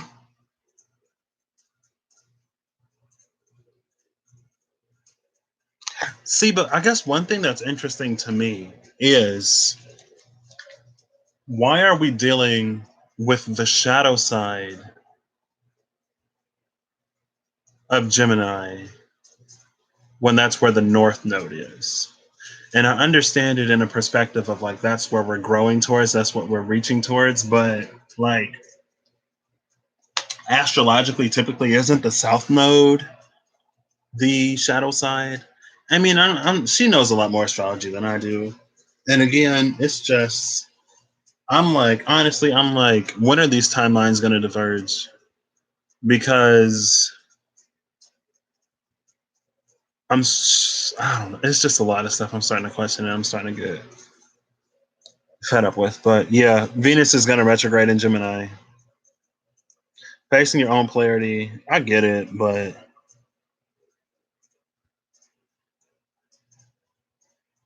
it's like, it's always like that though, isn't it? But I guess for it to be more, okay, no, I'll take it back. I feel like I tried to cultivate the awareness that I can see both the shadow and the light at the same time. But in order for it to be more apparent and in order for it to be something that we face and fix collectively, then yeah, I see it. But I'm just gonna be like, you know what? Y'all can have this collective. I'm gonna be trying to elevate to a new one because the way things are working no longer works for me. So y'all can have it. I'm gonna be trying to, just like pop out. I'm gonna be trying my best. I'm gonna be praying like, Lord, I'm praying for the whole world. I'm praying for the whole world because we all need help out here. And I'm not trying to be the only person on earth. So I'm gonna need some other people to get it together so we can all, you know, build a brighter life for ourselves.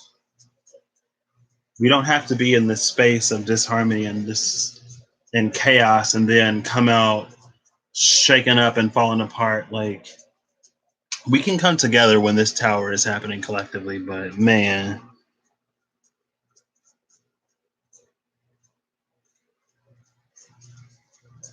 someone come take Aquarius out of the house I have it in so I can get away from all this collective energy.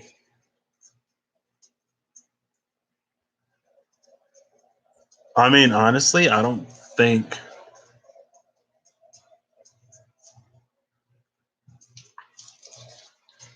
I think that there are narratives that serve us in certain ways. And there are things that we need to experience. There are things that we need to know about potential ways our current experience is being governed. But at the same time, this is an evolutionary journey. So I feel like there could be a way to evolve out of that space. But your chart is literally the bucket shape. Girl, well, it's time to put up a sign. This is no dumping. No dumping here. This is not a trash can. This is a recycle bin. If you got trash, take the trash elsewhere. But if you're trying to recycle and upcycle, I might be able to help you out.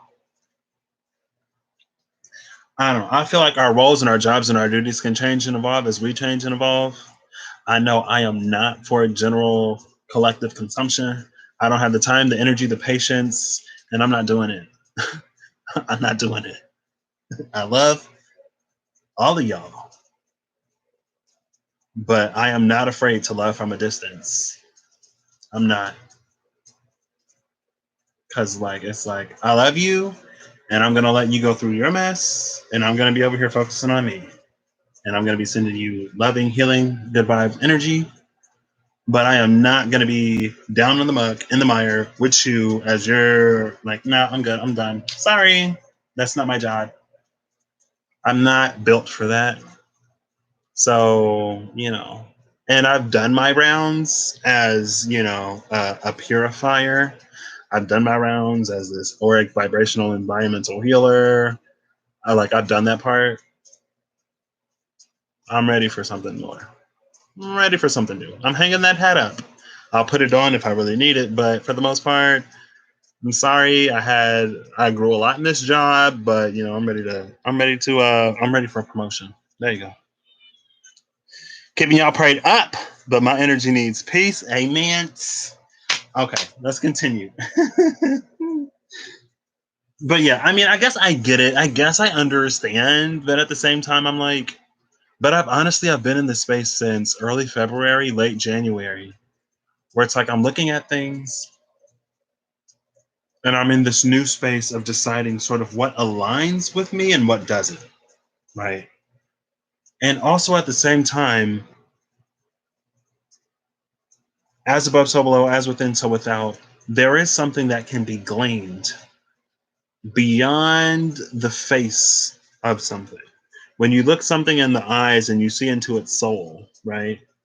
You can see how the gears are turning and you can see how the cogs are moving and you can see the different pulleys and strings that lead to the automation, right? And so at that point, it's like you're looking it in the eyes, you're like, okay, okay, okay, got it. Bye. Done with that. Thank you. I'm good. Now, if other people want to play with puppets, other people can play with puppets. You can do whatever you want with your time, but I don't know. Okay. You just released more and then some with this fire from the day.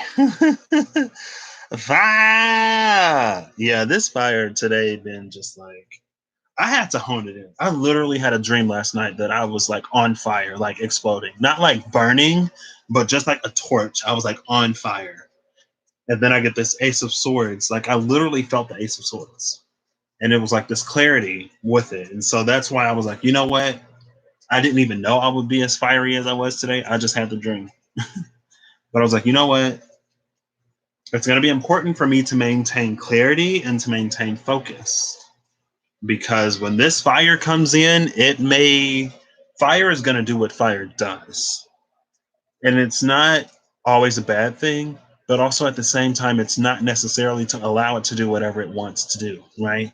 Just like we wouldn't allow water to do whatever it needs to do, just like we wouldn't allow earth or air to do whatever it needs to do, right? Like, if we're feeling super watery and super compassionate, we're not necessarily gonna go and give all of our money to the person who has taken advantage of us and who's used us in the past, right? Just because we're feeling super lovey-dovey and compassionate doesn't necessarily mean that we're gonna go and do things that we know we shouldn't do. And so as we wouldn't do it with that, I feel like we shouldn't do it with fire either.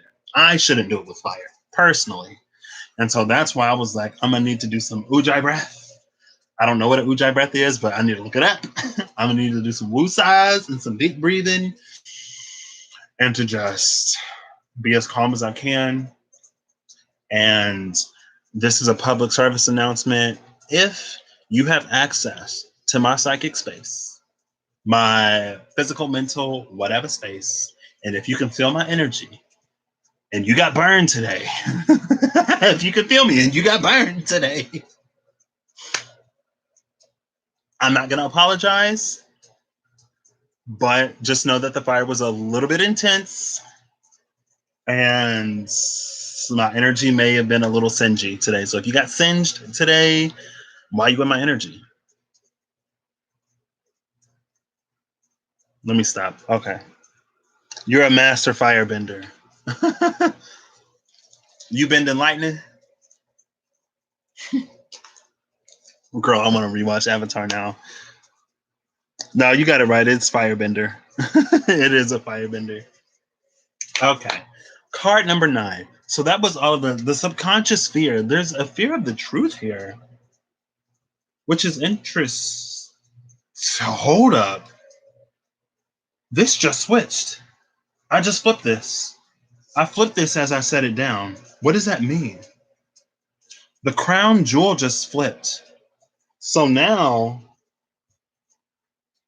the subconscious motive is this Ace of Swords clarity. And the conscious fear is this otherness, a fear of not being accepted, a fear of this truth putting us in a less favorable position than where it was that we started. And that clears it up for me significantly. And again, talking about duality, talking about polarity, sometimes the conscious and the unconscious can influence each other. We just saw it on the table through my carelessness, but it's on the table. They do mingle with and affect each other. It's just that the subconscious generally packs a much heavier punch than the conscious, right? Like if you're trying to get an ant to move a boulder, you're going to need a lot of ants to move that boulder. You know what I mean? And if you want to move some ants with a boulder, you don't need that much boulder to move the ants, right? Now you got to have the strength to move the boulder to move the ants, but at the same time, that's the influence. Okay, so number 9, the path to ascent. The path of ascent is the 8 of Swords. Getting out of your own mind? Question mark. How do you ascend through the 8 of Swords? There are so many swords right now. We have 12 swords sitting in the middle of this. We have 11 wands sitting on the left, and then we have 8 pentacles sitting on the right. Where is the water in this bread? That's what I want to know. Ow, I just scratched my face. Where's the water, sis? Why are we so dry? Why is the Empress so dry? Let me stop. I'm sorry. Okay, girl, I get it. It's been a while. I get it. Yeah, with this death card down here, I mean, we talking like cobwebs on cobwebs on cobwebs. Like, I hope this Empress can get some kind of water because right now she is dry and she is thirsty. She's doing good on the magician side. She's doing all right on the magician side. On her feminine side, she's going through transformation over there. On her masculine side, she's doing fine. But she's dry. She's a little dry. Not gonna lie, this Empress is dry. And then we have this. I already forgot what this was. 8 of Swords. Okay, let's get into it. 8 of Swords is illustrated by Liz Huston. The 8 of Swords represents feeling restricted, insecure, isolated, inhibited, and uptight. Uptight. Oof. I'm not going to say her standards are too high and that's why she dry. Her standards are too high. I'm not going to lie. She kind of dry. Let me stop. I'm sorry to the Empress energy. I apologize. This card suggests an experience of victim mentality, of being so imprisoned by one's own mind that the very act of thinking becomes limited and rigid. The problems we face may be real, but the fears and stories wrapped around them are not necessarily true. If there is a desire to move out of this bondage, we can realize our fears are constructs of the mind and begin to use the same powers to choose different, more empowering thoughts, to choose different, more empowering thoughts. The woman on this card feels trapped and isolated, but it is an illusion. The ropes that bind her hands are loosely tied. With just a small amount of effort, she can liberate herself. Solutions exist, though they're not always easy. Look for ways to ease the fears, search for solution, and your mind will follow suit. I love that. If you are truly open to being free, once you, it's like regardless of whether or not you take it, if you want to be free, you're going to manifest opportunities and you're going to manifest ways and you're going to manifest means, right? Now, either you are going to be of the mindset to see them as ways of escape when they come, or to see them as ways of self liberation. There's a huge emphasis on the self. Can't nobody come and rescue you, your highness. I mean, use the gosh darn empress. You arguably have the most power in the deck. I'm going to say you do. I'm going to say, in my heart and in my soul, the emperor is powerful, but he answers to the empress. Everybody ultimately at the end of the day answers to the empress. And so it's like, who heals the healer? Sometimes the healer has to heal themselves. You know, you got to free and you got to liberate yourself.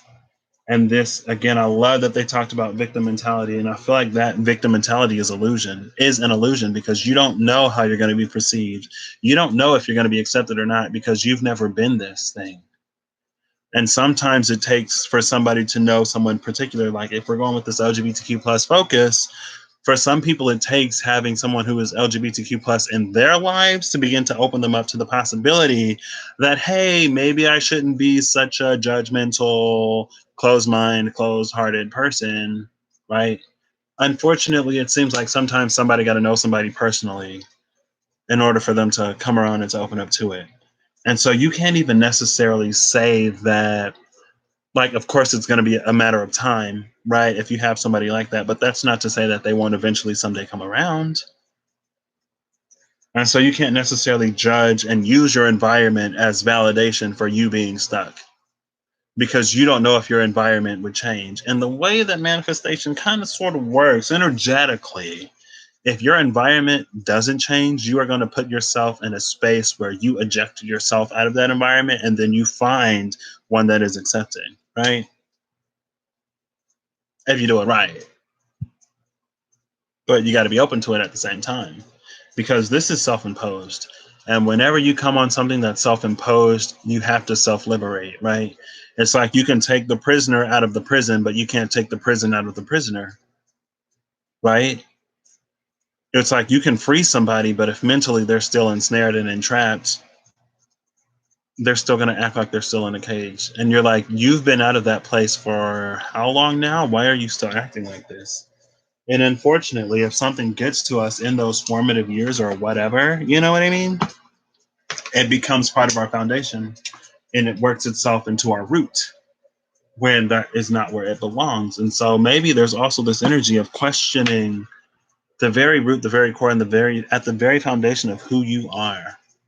Does this identity that you've built around yourself fit with and vibe with who you really are on a more soul level? And that is a judgment energy.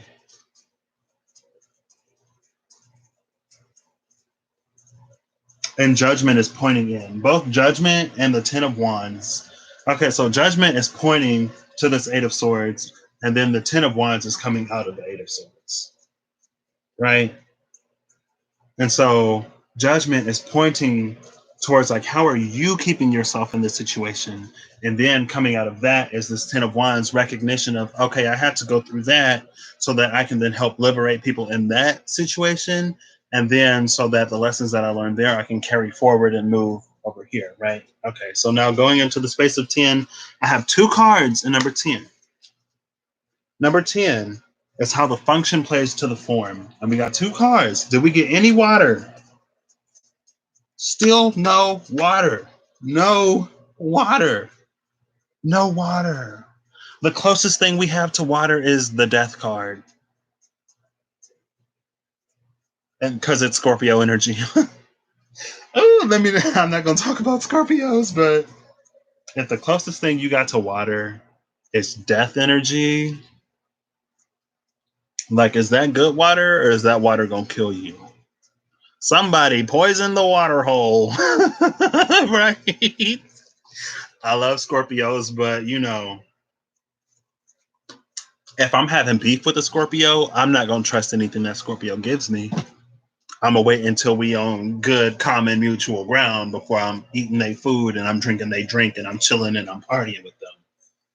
I love y'all Scorpios, but sometimes us fish, we can see y'all because we can go just as deep, but we come up. Y'all stay down there. So y'all know the depths a lot better than we do because that's y'all natural territory, but we can go down there and we can see y'all and we be like, okay, I'm going up because things down there is getting it's Scorpio hours and I'm not trying to be no crab dinner tonight. I don't even know if crabs eat fish. Why is Scorpio a crab? Hello? I don't know why Scorpio is a crab. Scorpio is an anglerfish. That's what Scorpio is. Scorpio is an anglerfish. They got that little lamp. And if you a little fish and you swim up, you're like, oh, what's that light? It's so dark down here. And then the eyes and the teeth open up, and you're like, oh, okay, Scorpio, sorry. I'm gone. I'm gone. I'll leave you alone. And like, I ain't scared of no Scorpio. But at the same time, I'm not going to mess with no Scorpio either. Like, I'm wise enough to not mess with Scorpionic energy, but I'm not necessarily afraid of it. You know what I mean? That's like if I go and I hit a bee's nest, and if it's bees at home, I know they're going to sting me. So, like, why would I do that? Right? I'm not afraid because I kind of sort of know what to expect. Like when you know that you're watching a horror movie and you're about to come up on a jump scare and then they jump at you. And like sometimes it'll still get you, but sometimes you're like, oh yeah, I saw that coming. You know what I mean?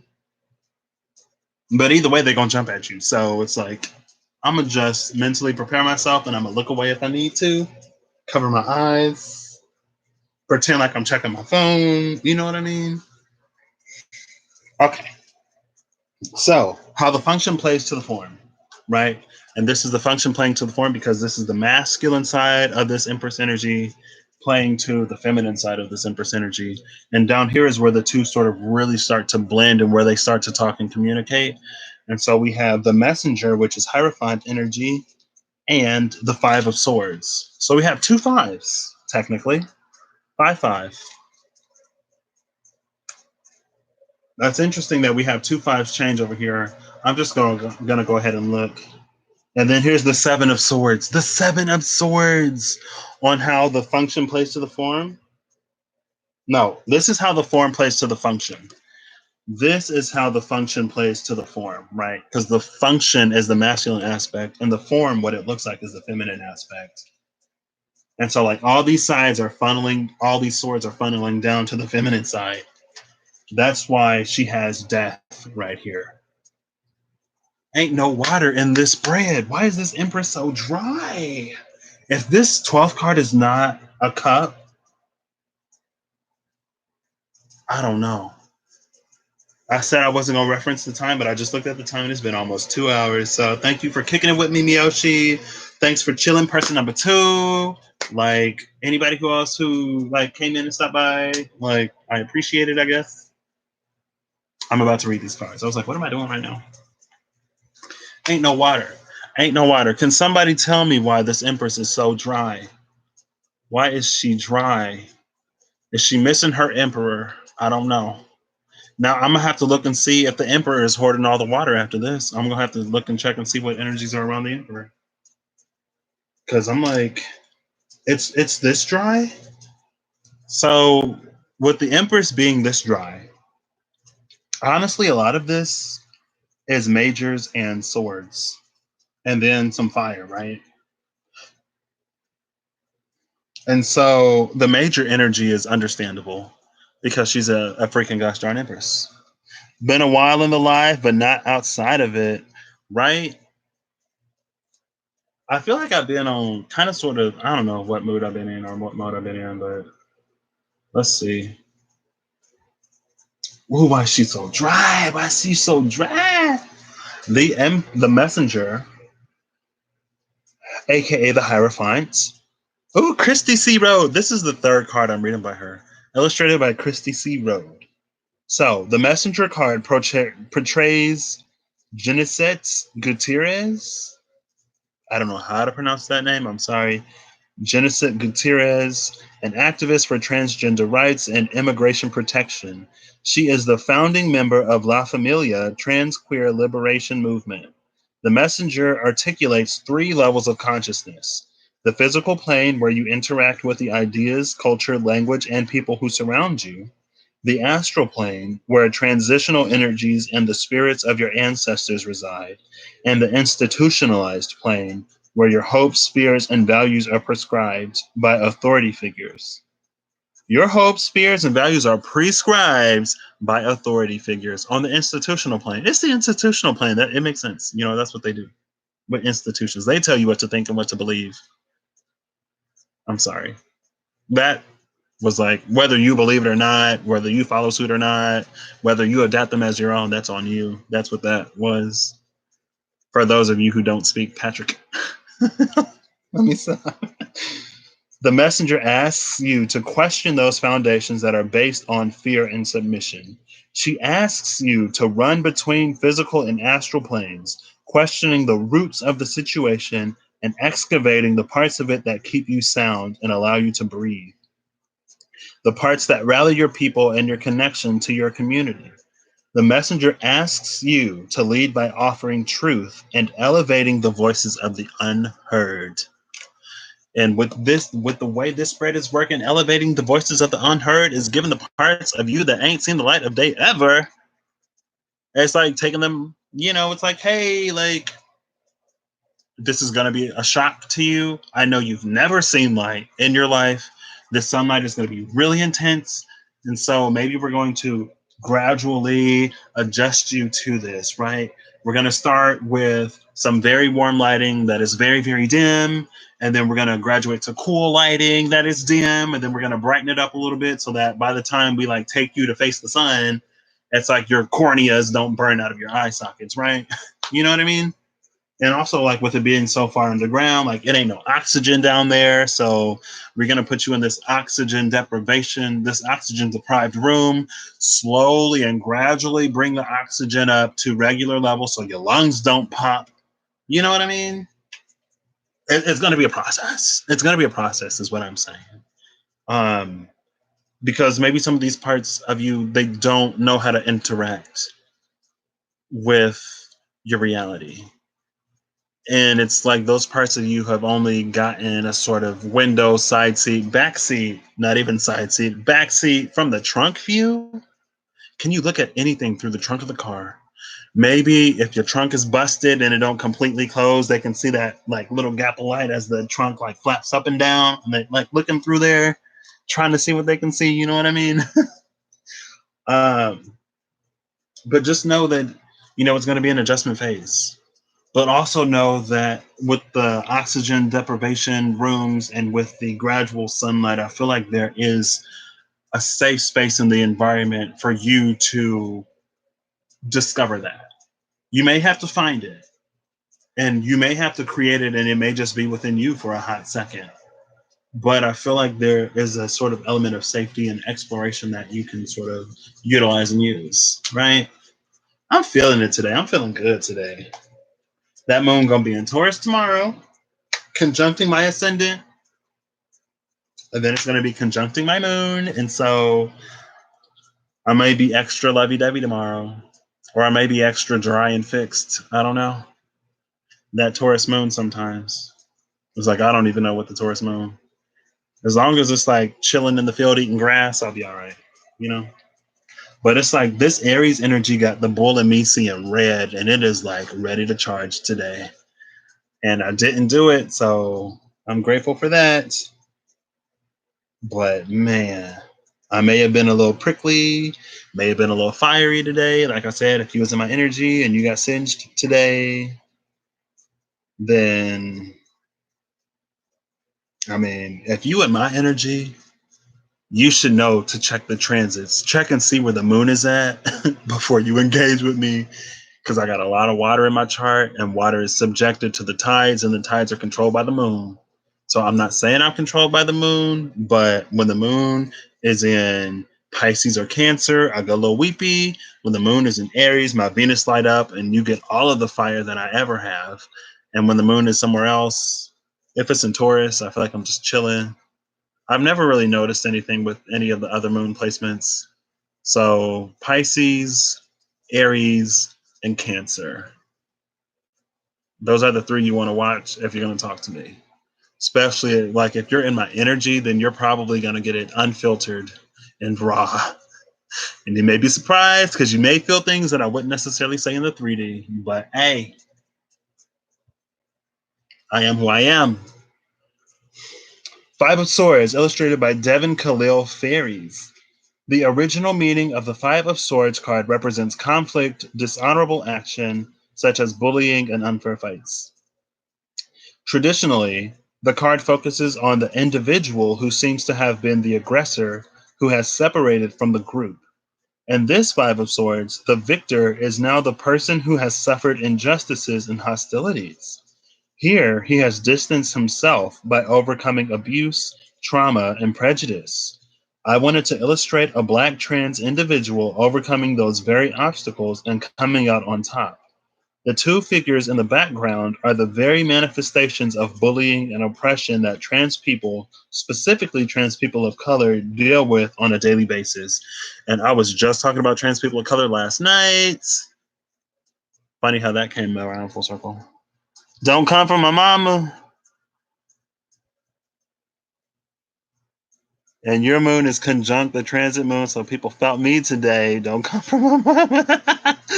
Yes. Water is your second element. Hey. Ooh, that water was probably boiling. Okay. So this is interesting. So, I mean, it's not interesting because, again, this is an LGBTQ focused deck. If you haven't picked that up by now, it's LGBTQ centric, and focused. Steamy, like a sauna in there. I am not a sauna type of person. I got too much water in my chart. I'm not trying to be no boiled crab, no boiled lobster, or no filet o fish. I'm not trying to be any of that. Um, but this is interesting. I feel like this is telling you to stand up to the injustices in your life. And honestly, it's the unjust ways that you treat yourself, the unjust ways that you allow society at large and your environment, how you've taken that in and internalized it. It's time for you to question all of that. Right. And this is how the masculine side plays to the feminine side. Right. And so I feel like with this spread, the masculine side is in a much better space than the feminine side, because the feminine side is what's going through all of this transformation, right? And so it's like with this masculine, with your manifestive abilities, with your ability to manifest things, and with your ability to ask for things and then manifest them, you are manifesting these changes. You are manifesting these transformational opportunities, moments, people, events, situations, etc., into your life to force you to become the person that you need to be in order to really be ready to accept the grander manifestation, right? What you're manifesting is being ready for the things that you're manifesting, if that makes sense.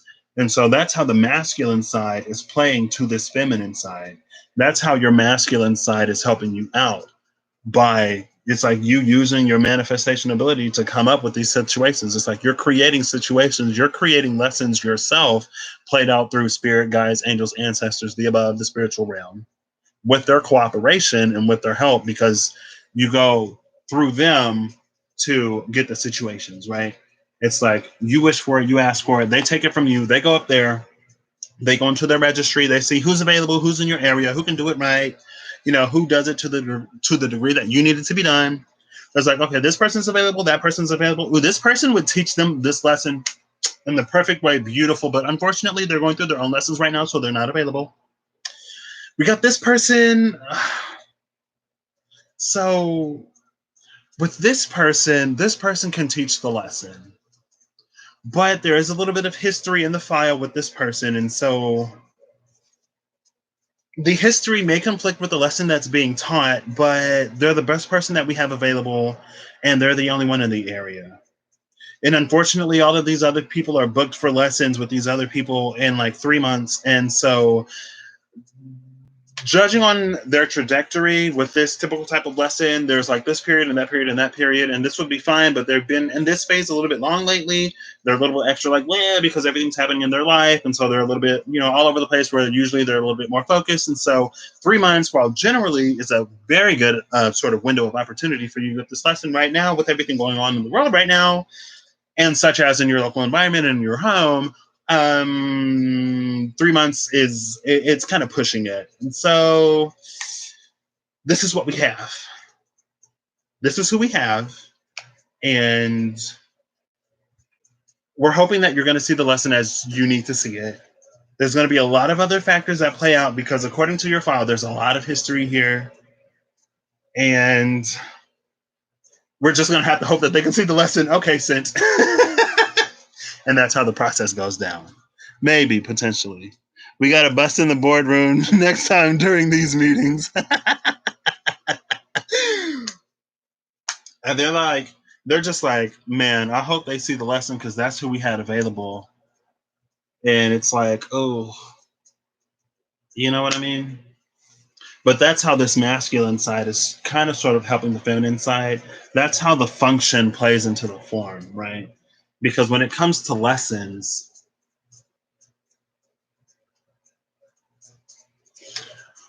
it's difficult to say the way for us. I feel like it's really easy for us to say that if the lesson would have come this way, I would have gotten it. But in reality, it's like, man, you got to see what's available. You know what I mean? You will surely not make that a contract. You will wait 3 months and put Jake on the job. There's like, okay, yeah, so like Jake is involved with this other thing right now, and it's like, we could wait for Jake to finish, or we can send Josh. Oh wait, Josh is busy. Okay, let's send Matthew. Matthew is busy. Who is Matthew trying to run over with the Jeep now? Okay, we're gonna send Jill, Samantha, and maybe Veronica. Right? And it's like separately they all hold a piece of this lesson, but together they get the picture. You know what I mean? And so this is typically what would typically be a one-person job is now a three-person job. So we hope you'll figure it out. I'll wait. Josh got 2 extra lessons and issues that don't concern me. Oh my gosh. That was a fun little exercise. I like that. Like on the second floor is the sort of like the library is 2 floors. It goes 2 floors deep, right? But on the second floor is where the reception desk is. And so that's sort of like how that works at the reception desk. On the third floor, that's like, card holders only. Let me stop. But that's my interpretation of how that works out on a spiritual basis, right? But that's that function, right? That's what's out of our control. It's like we manifest it, boom, we send up the letter, we send up the email, they do all the finagling, they do all the scheduling, and then it comes down in whatever way it comes down in, and it's up for us to sort of see that. And so this in particular is telling us to pay attention to how our sort of surroundings and how the very environment limits and restricts us, or in what ways do we feel like our self-expression is limited and restricted by the environment around us, right? And that's how that's playing out. So now let's move over to this side. I love this spread. I need to get back into making more spreads. I never finished the Lovers spread. And the Lovers, again, is the card at the bottom of the deck. The card at the bottom of the deck is the Lovers, and I'm feeling this Lovers as choices. Honestly, this is choices and it's self-love. Choices and self-love. Whew. I'm telling y'all might want to chill on dude's name, Matthew. at least until Venus gets out of its post-retrograde shadow. We in the pre-shadow right now. It's going to retrograde. Then we go into the post-shadow, and then y'all can F with dudes named Matthew. I don't know. I don't know. Okay, yeah. I was like, I wonder if there's any dudes named Matthew that I like. There was this one dude named Matthew who used to live on my floor, and he was kind of cool.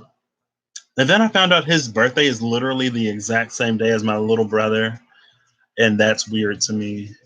That's so weird to me. I don't necessarily like it. I'm only 2 years older than my little brother, but it's like dudes his age and younger. I'm just like, ugh. I don't know. Then he tell you later on his middle name is Matthew. I'm gonna have to start checking IDs.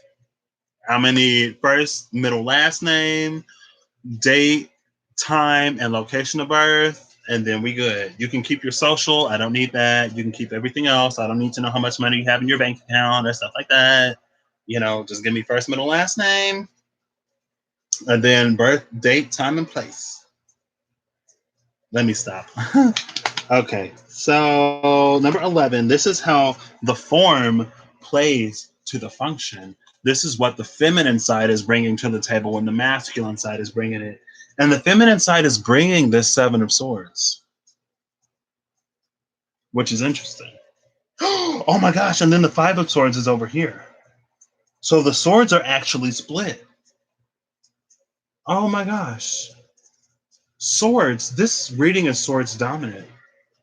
All of the swords, and like in the middle, there's like this, the middle of the crown is just all swords. If this 12th card is not water, I will weep I will give this Empress the water from my tears if it ain't water. Okay, let's see what the Seven of Swords is. I believe I may have read this. Where did my phone go? Hey Siri, where are you?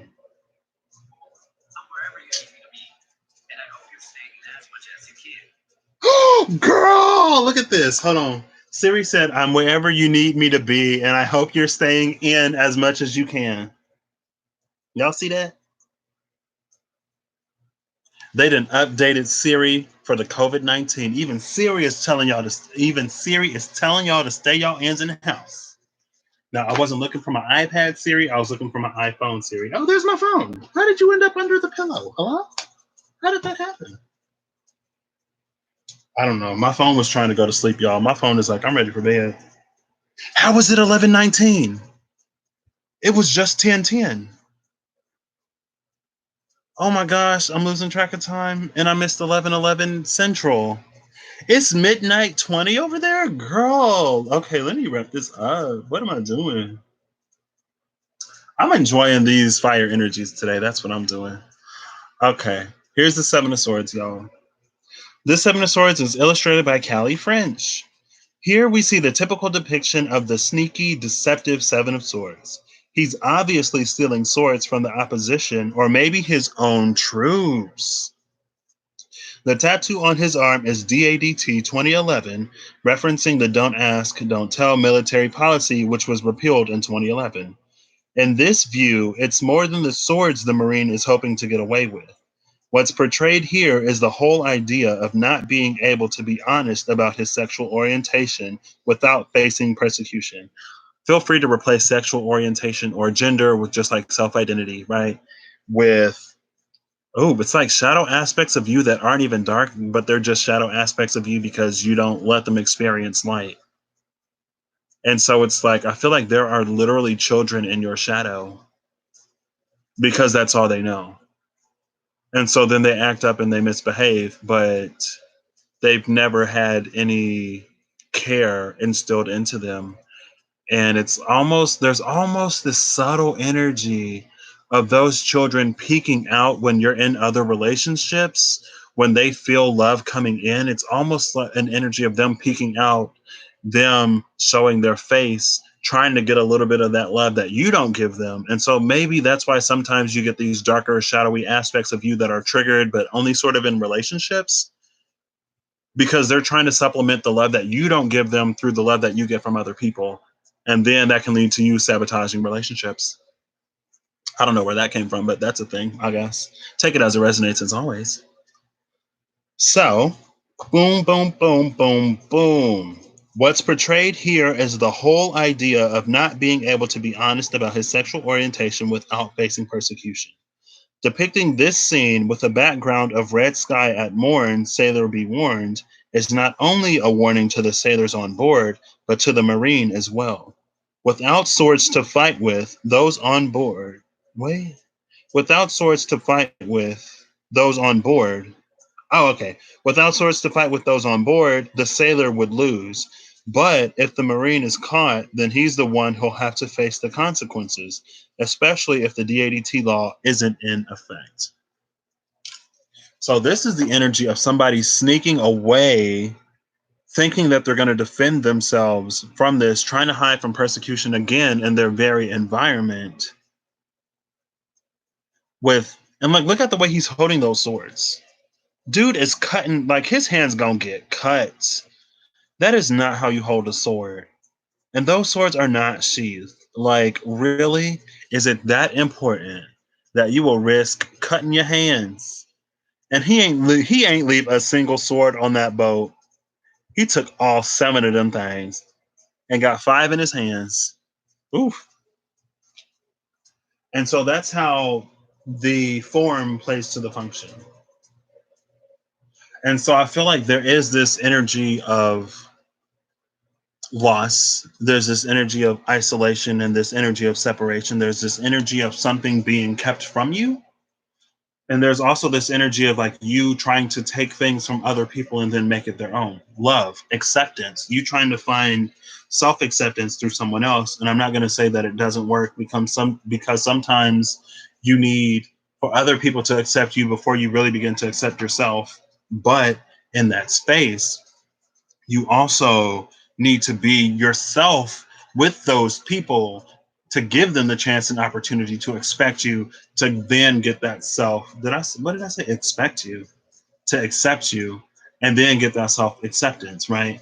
Because if you're not being yourself in your environment, you're not going to get that self acceptance because you're constantly going to be wondering, questioning, would they still accept me if they knew who I really was? If I was all of who I am, would I still find a place in this space? And this dude is saying, no, I would not find a place in that space. So I'm taking all these swords and I'm dipping now. Because not only, like, I'm taking all of their swords, so they won't be able to hurt me. But then it's like, yeah, they won't be able to hurt you. Yeah, you're safe and yeah, you're fine, but you're still lonely. You're still sad. You still want them to like you. So, like, you're protecting yourself. There's this energy of you. I don't want to say you're being foolish, but if you think that running away from problems and if you think that hardening and stealing your heart is the answer to whatever you're running from, it's not. It's not the answer. Because at the end of the day, I feel like you're still wanting some kind of connection, right? Because if you weren't wanting connection, that would have been the 6 of Swords, right? You're sailing away. You don't give an F what these people think about you, and you're going to continue to be you. But it's like, no, you're going to make sure they don't have the ability to hurt you. And what you're actually doing is you're putting yourself in jeopardy. Because you got the swords, but you ain't get the guns. So, I mean, unless you like Zorro, deflecting bullets with swords. Pew, pew, pew, pew, pew, pew. You know what I mean? But anyway, let's not get gruesome. This is the energy where these two merge. I feel like where the form plays to the function, it's like the function is putting you in these spaces where you don't necessarily quite align, where you don't necessarily feel comfortable there, but it's asking you to be your own champion and to stand up, rise up, to question the very surroundings and foundations that lead you to feel this way. And then what the feminine side is asking you or bringing to the table, the feminine side is what is really seeding this discomfort and this isolation within you. That's what's making you really uncomfortable. That's what's really getting your heart, right, and your mind sort of going. but the more like effeminate side of your mind, not necessarily the logical side of your mind, right? Your imagination, I guess I should say. That's what's getting your imagination in your heart.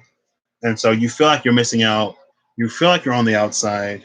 And all of this, and it's very, very roundabout, weird, spiritual. When you go from above to below, sometimes things get lost in translation. Way, it's like you're supposed to realize that what is happening in your environment is what you are doing to yourself. And if you want to change your environment, you're going to have to change the way that you treat yourself. And even if you manifest someone into your life who treats you the way that you honestly should be treated, if you're not in the space to treat yourself that way, you're not going to accept it. You're going to sabotage it, you're going to jeopardize it, and you're going to lose it. And hopefully you see that you are the reason why that didn't work out. Hopefully you see that there are things within you that need to be healed, things that you need to heal and accept within yourself, and not just blame the other person or find everything that was wrong with the other person, when in reality it's like, okay, you asked for this, you said you were ready, we gave it to you, and look what you did with it. And it's not to blame you, but it's to get you to see that some of these things, they're your own making. These are coming down, falling down, splintering off from the Eight of Swords. This is all in your mind. You are behind all of this. It's all in your control. It ain't nobody else, Empress. And maybe that's why you're so dry. Because can't nobody else water your gardens, girl. You got to get the hose in the bucket yourself. You have to water and tend and care for your own gardens. Because nobody has your touch. Like, they can't make it grow like you can. I'm sorry. They can't make it grow like you can. It's like you do things in a way that other people just can't do it. You know what I mean? And I'm not going to slip into my Taurus and, my Venus is in Aries, and I told y'all she was being triggered. She was being lit up. I'm not going all the way down that path, but you got the magic in you, Empress, and you got to use it, girl. The last card, the 12th card in this spread, I personally want it to be what? Let's see. This card has the energy of, I'm going to tell y'all what cup I want it to be. Well, the Queen of Cups would be lovely, honestly. The Queen of Cups would be fantastic. So, this is the point of attraction. The point of attraction. Okay, so I could feel some Three of Cups reconciliation, some Nine of Cups wish fulfillment, some Eight of Cups. Eight of Cups walking away from the past and moving forward towards the future. The Eight of Cups, maybe the Knight or the Page of Cups. I don't think the Queen would pop up here. I'm betting. I want the Eight of Cups. Miyoshi, what cup suit would you like to see crown the attracting force in this spread? If you have a preference, or maybe you don't even want cups. What card would you like to see occupy this 12th space in this Empress space spread? I would personally love some cups because she is dry. She dry. She's definitely dry.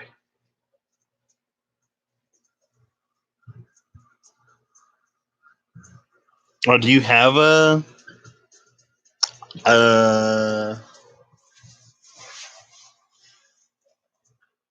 yeah. Cups it is. Okay, let's see. Do you have a specific number of cups?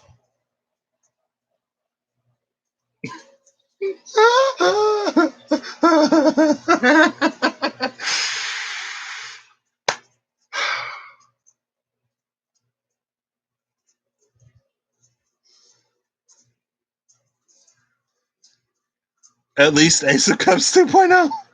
Oh, that would have been nice. I didn't even think about the Ace of Cups. It's the Nine of Swords. The Nine of Swords is the card that came out. More swords. If you want to be cute, like you got the 5, the 7, and the 9. Ooh, odd numbers. I guess. Oh my gosh. Girl. So, long story short, to say that this Empress is in her head is an understatement. She is in so far deep in her own head that she's a cloud in the sky, girl. She has been just out of it. staring up out the clouds in the sky. There's this Four Swords feeling where she's just like mentally vacant and just like staring at the cloud. I wonder what it would be like to be a cloud in the sky. And so she's just this cloud right there.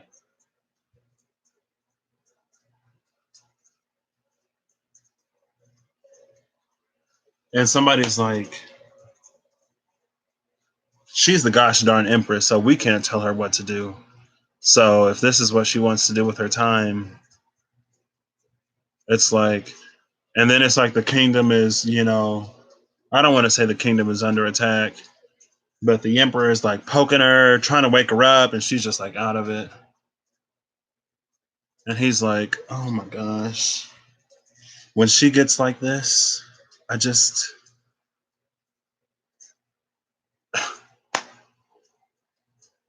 I don't know what to do. I don't know what to do. Oh my gosh. The Nine of Swords. So the middle of this is literally all swords. We have the Three of Swords crossing the Ace of Swords, or the Ace of Swords crossing the Three of Swords. It's interchangeable. It goes to the Eight of Swords. Right below the Eight of Swords is the Nine of Swords. But flanking the Nine of Swords is the Seven and the Five. And then also with the Five of Swords is the Messenger, the Hierophant energy. This is all swords. So you graduated from 8 swords to 9 swords in a way. So is that cool? Question mark. No water. No water on this spread in this Empress reading, right? Because it's not like water and earth are two creative and manifestive sort of energies that you just like build with, right? Just air and fire. Lots of majors, quite a few major arcana cards, and majors are cool, but so is water. And maybe this is as a water sign with a whole bunch of water in my chart, maybe I'm biased, right? But it's like, I'm not. This is a Queen of Swords in reverse energy. Honestly, this is so much air. The Queen of Swords, she's in reverse. I'm going to say the Queen of Wands is here because we got fire. The Queen of Pentacles is represented with this Eight of Pentacles because, that's all about doing work. But the Queen of Cups is just absent. The Queen of Cups is just like, she's not born yet. She's not even in the womb. She ain't even a thought yet. Like the Queen of Cups may be born in like 5 years. Oh, let me take that back. I'm not speaking that on anybody watching this. The Queen of Cups is on vacation. The Queen of Cups is on sabbatical. And so while she's away, the king is handling everything because the Queen of Cups is with family right now. And when the Queen of Cups is with family, she can safely relegate her duties to the King of Cups. He can take care of it. He can handle it when she's gone. As long as she's not gone for a long period of time, the King of Cups will be fine. And so that's where the Queen of Cups is. She's on vacation right now. But the King of Cups is like, it's, oh my gosh. The Queen of Cups went on vacation and she's quarantined in her vacation home with her family. She's like went to go visit her parents. And so she's with her parents and it's cool, but the King of Cups is like, I know this is out of your control, but I was kind of sort of hoping that if I was locked indoors, you would be here with me, so we can talk about building and expanding our kingdom and not neglect all of the other royal duties that we have to each other. Let me stop. And he's like, where are you, girl? Like, hello? And she's like, oh, I'm with my family. We're loving it. Everyone's in high spirits. And he's like, okay, glad to hear that you're great. I'm fine too. My wife isn't here and it's fine, but it's fine. Glad that mom and dad are great. Tell them I said hi and I send them my love. And I am continuing to keep their well being in my prayers. And also, I'm glad we get like this 3D text, video chat, FaceTime, Zoom Ovo. Do people even use Ovo anymore? Skype. And like the 5D communication is also great, but you know, your 3D presence would be appreciated. And she's like, "Oh yeah, honey, I know. I'm sorry, but you know, lockdown, can't catch a flight." And you're like, "Okay, yeah." And you know, you get to run to the store for your parents, and you get to handle all that stuff, so that's cool too. And you know, they're still doing Uber Eats over here, so I'm okay. And she's like, "Great, glad to hear you're fine. Bye." And he's like, "Oh my gosh, like when is she coming home? When is this gonna be over? When is she coming home?" I just went all the way there with that story. And the lovers is at the bottom of the deck. So, but this queen ain't got no love. She ain't got no cups. I want to flip through the bottom of the deck and see what the first cup card I see. I want to see where it is. I want to see what it is. I also wanted to check out the energy around the Emperor. I just remembered that. But man, so the Nine of Swords. It's all swords down the middle. All swords. And then the Hierophant chilling on the side with the Five of Swords. It's like all wands over here. All wands and what is this? Death. All wands and death over here. It's the Magician, Judgment, and the Eight of Pentacles over here, and then the rest of swords. And I'm like, girl, we gotta ration our water in these times. Stingy with them cups, right? Like water is a precious resource. Y'all know when people was buying up all the water in the stores and what no water in the store. This is why. This is why what no water in the store because everybody was buying it all up. And so you know somebody had to use some tap water and have to hope that it was drinkable. Maybe y'all had to boil the water from the tap before you drank it. Drink your spit if you thirsty. Better drink that saliva because it ain't no water. Oh my gosh, that's crazy. Okay, let's go. Nine of Swords. This is illustrated by Christine Zillick. I believe is how you pronounce her last name. Fear has many faces: existential fears, anguish, fear of loss. Events that have burrowed deep into our soul can trigger fears. The effect on the body and mind can have devastating consequences. This state is often accompanied by doubts, despair, and insomnia. In my vision, I have again used images of nature to suggest emotions.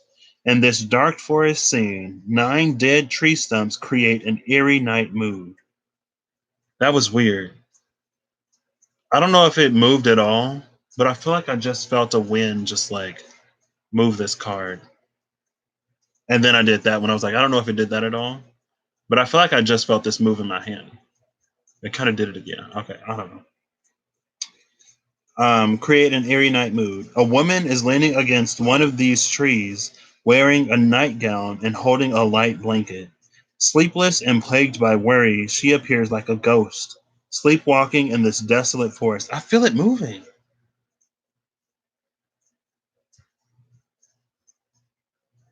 Okay, it is moving. Maybe it's the fan. I do have my overhead fan on. I don't think I felt any of the other cards move like that, though. That's so weird. I mean, it is the Nine of Swords. The air is implied. That would be second decan of Gemini energy. Speaking of Gemini, let me stop. Speak of Gemini, and the Capricorn will appear. I have again used images. Hold on, wait. What opposes Saturn? Cancer. Virgo opposes Pisces. Okay. I was like, where's the inner? Where does Saturn and Mercury interact?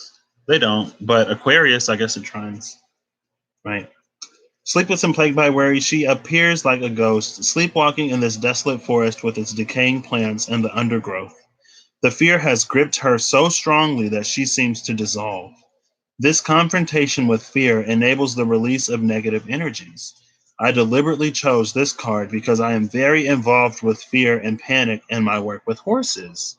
So she works with horses, with fearful and panicking horses. This is the energy of the attracting point. And honestly, even though it's not what I hoped for and wished for and wanted for this Empress, this makes sense. This makes sense. And with this magician here in the space of the magician side, it's like I feel like someone is so powerfully manifesting these experiences that they do not want. It's like you are manifesting all of this stuff to keep you stuck, or you're looking at your manifestations in ways that it's keeping you stuck when you're supposed to be looking at it, looking for the deeper meaning, looking for the deeper lesson, seeing how it's ejecting you or trying to eject you, eject your seed out of your environment into something brand new, and then you just parachute down, take it easy, and you settle into where you fall. A horse with no name. Second deck in Gemini is Libra. It is Libra. A horse with no name. IDK, why that song came to my head. What is that song? I've never heard it. I don't think I've ever heard a horse with no name. Well, somebody better name that horse. Ain't nobody naming this horse. Ain't nobody claiming this horse. This Empress. So yeah, I mean, that's why all of this energy is here, because that's the point of attraction. The point of attraction is this Nine of Wands. And so you are manifesting some of your fears, Empress. This Empress energy that we all have to some degree. We're manifesting our fears, but we're not manifesting our fears to be in that Eight of Swords energy and to be paralyzed and trapped, right? We're not manifesting our fears so that we pull the covers over our heads and we slow our breath or hold our breath and hope and pray that whatever we hear goes away, right? We're manifesting our fears so we can face them, conquer them, and grow stronger, right? That's what that Knight of Wands, or the 10, that's what the 10 of Wands was all about. Facing your challenges, conquering them, and then being able to help other people in their space, right? And so this is what I got. I'm gonna do an I Ching around card number 12 and card number 1. So this is gonna be the Nine of Swords over the Magician. I believe the Magician is the trigram of heaven, but we'll see. I've been loving the I Ching lately, so if the I Ching resonates, excuse me, we'll take it as part of the message. La la la la la la la la la la la la la. 9 days. After 9 days, the Nine of Swords. What? That's crazy. Are swords weeks? Is Wands days swords weeks? Water months and Earth years in astrological timing? Or would swords be days and then fire would be weeks? And I think fire is the fastest. Wow, that's interesting.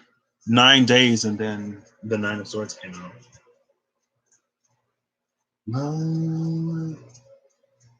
Okay. Let's see what the I Ching has for us. If you've been watching the Daily Vibes, not Daily Vibes, that's Pisces TV.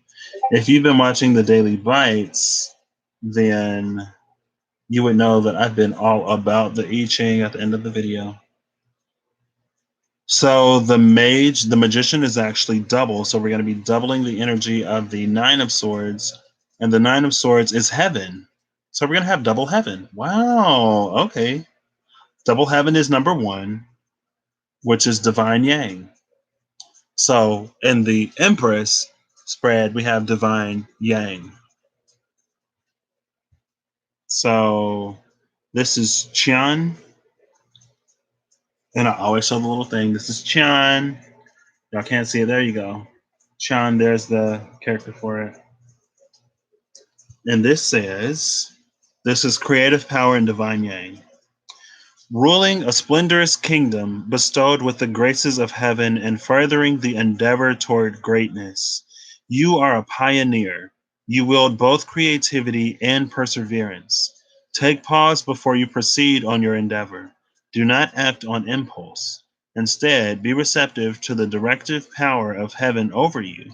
You want to be assured of your course of action before you proceed.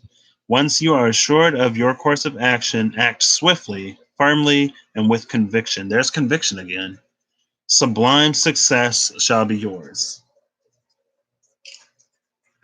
So, who was getting these insights from heaven and not acting on them?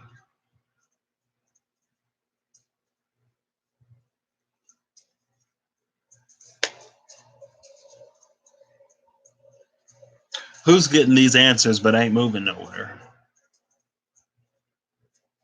No, that's a y'all question. And I'm not gonna say I'm perfect and I'm moving in all the ways I need to move, but I mean, and like I don't know what daily upload that was in. Actually, I feel like that was towards the end of meandering through the majors. It may have been on the Hermit meandering through the majors, either 5 or 6. It was in one of the last 2 videos where it's like part of this Hermit mode was necessary. It was necessary for a moment of pause and a moment of reflection because I feel like someone manifested something before they were ready for it, or someone is getting ready for the things that they're manifesting. And so there's this moment of pause for you to go inside and recognize what needs healing within you. But it's like someone got stuck on the inside. It's like Inception. You've gone so deep into your own mind, into your own trauma, into your own past. You've gone so deep that it's like you can't find your way out of it. And like I said, we all reach the destination. We all reach the points that we're supposed to reach on our journeys in our own time. But at the same time, the journey is flexible enough that you can delay yourself. Right. And it's like the divine accountants, the clerical person, right, who's doing that. Like you said, Josh, right? It's like, okay, well, we have Jeffrey right here, and Jeffrey started this lesson 6 years ago, and he was making very significant progress.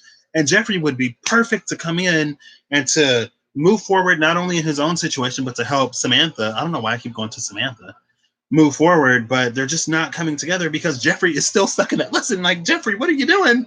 Like, we've given you so many exits. Like, I don't understand. And then she's taking it up. It's going up the chain. It's escalating up the chain. And God is just like, or the big dog, whoever is over this department, it ain't necessarily got to be the big man himself, but whoever is over this department, they're just like, sometimes the humans take longer.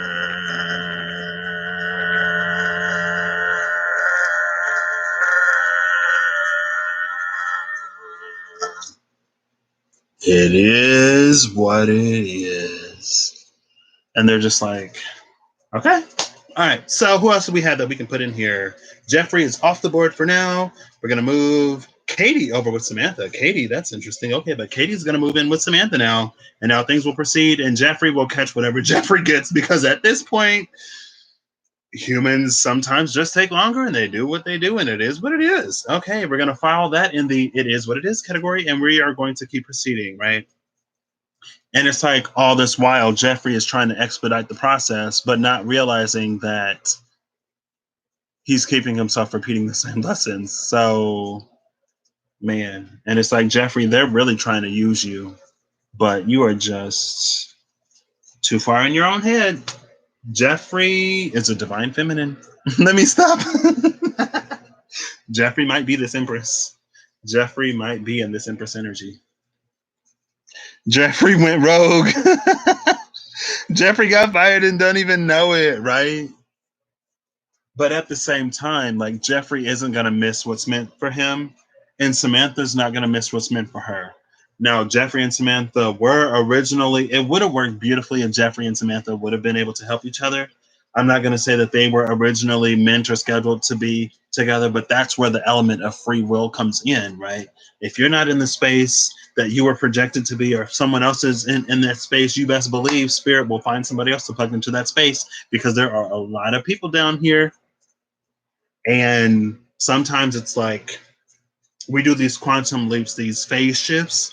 Sometimes we shift phases at the same time. And so then it's like once you shift phases, it's like you're in a whole other pool of candidates, and you're in a whole other pool of people that you're attracting into your experience. And you can't miss your train, but you can catch a delay. And that's just where I'm going to leave it. You can't miss it, but you can catch a delay. And it's like, It's so we have all of these swords, all of these wands, and the I Ching that comes out is divine or double. Was it divine yang? I think it was divine yang. Right. Let's see. Let me go back. Let me go back. Let me go back. Let me go back. Let me go back. I'm pretty sure it was divine yang. Yeah, divine yang. We have divine yang energy coming out for the Empress, which should be divine yin energy because yang is the masculine receptive, yin is the feminine, yang is the masculine expressing, yin is the feminine receptive.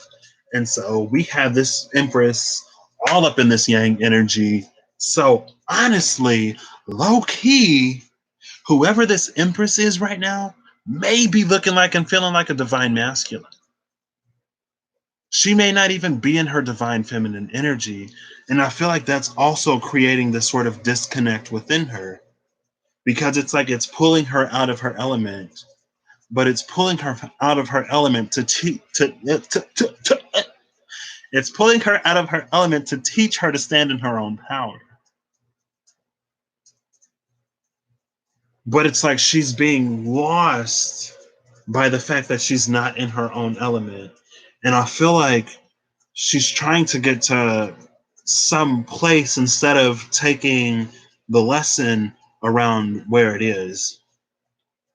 And I'm going to look and I'm going to see, I'm going to read the lovers first, but I'm going to look and I'm going to see where the emperor is. And then I'm also going to look and I'm going to see what's the energy around the fool. Because I feel like this empress just needs to jump. She just needs to leave. This empress, I feel like this empress is riding the wave of the divine masculine. And since she's rocking with divine masculine, since she's rocking with that divine masculine energy right now, that's why this death card is down here in the space of the feminine energy, and the magician is in the space of the masculine energy.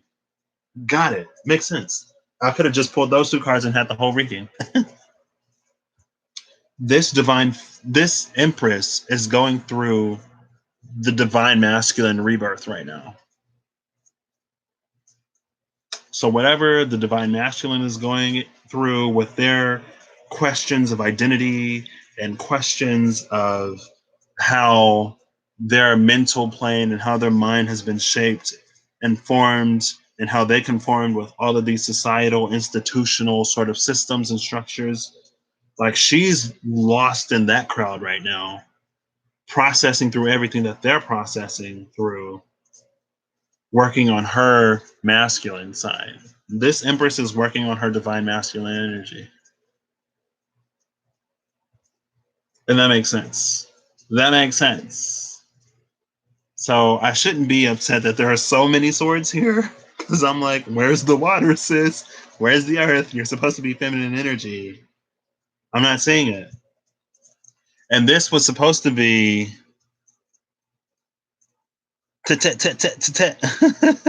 who sent you? That's it. Yeah, that's what's going on.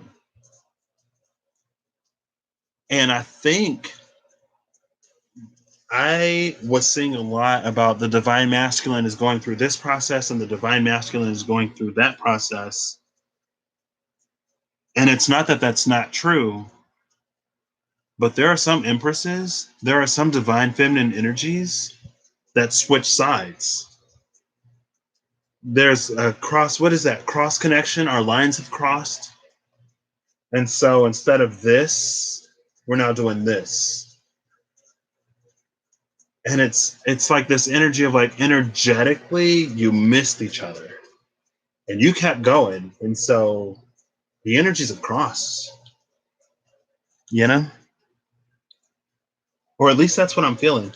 But this brings to mind the spread I did between the King of Swords and the Queen of Swords, where it was like at one point the King of Swords came into a more feminine energy and the Queen of Swords came into a more masculine energy, and they were both running their separate cycles. And and now it makes sense that the Three of Swords is crowning this reading.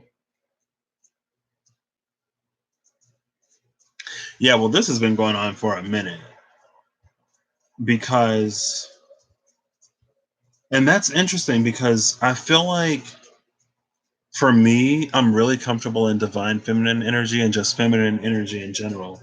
And then I hit this flip in September where I was working on more of my masculine side. I was working on more of my masculine energies because I had my divine feminine energies down pat. But it was around February when I started shifting back into my feminine energy. And I feel like that's when the masculine stuff really started taking off. And so I don't know if I jumped ship or if I like went home. Maybe I went to my vacation home when everything was going down. And so it's this King of Cups that's like, I thought I was the Queen of Cups. Like, what's happening? And then I feel like that's another reason why they're so in their head, though, because there's this unfamiliarity with the space. Maybe you think you've been back in masculine energy for a while now. You think your masculine side keep telling your feminine side to girl sit down. I don't like this side. I'm all air. Girl, there's a whole bunch of air on this table. But again, like the lovers are here. So I'm gonna read the lovers. I'm gonna see what this says. But yeah, there's this interesting, but honestly, it's because we all have divine feminine and divine masculine energy within us. And for some folks to reach their end goal, for some folks to hit their end game, they're going to need to have a healthy balance and they're going to need to have strength in both. And so, if you've been doing a lot of healing, if you've been doing a lot of exploration on one side of it, then it's like, okay, now you're going to have to go and heal the other side because you don't necessarily have to be a 50-50 or a 100-100 within yourself, but you need to, if you have to swap or if you have to flip or slip into this energy, you need to be strong in that suit as well. And so what we're going to do is while the divine masculine is going through its healing and going through its rebirth, you're going to be drafted into this divine, you're going to be drafted into the divine masculine boot camp, but we're going to put you in this special regimen where what you're going to be doing is more so strengthening your divine masculine side rather than necessarily healing it. But the strengthening and the training, the core training that you're going to be doing, like healing, is also integrated as a part of that. So it's like you're going to be doing both. You're kind of sort of going to be running and doing a little bit more than the general typical run of the mill masculine energy.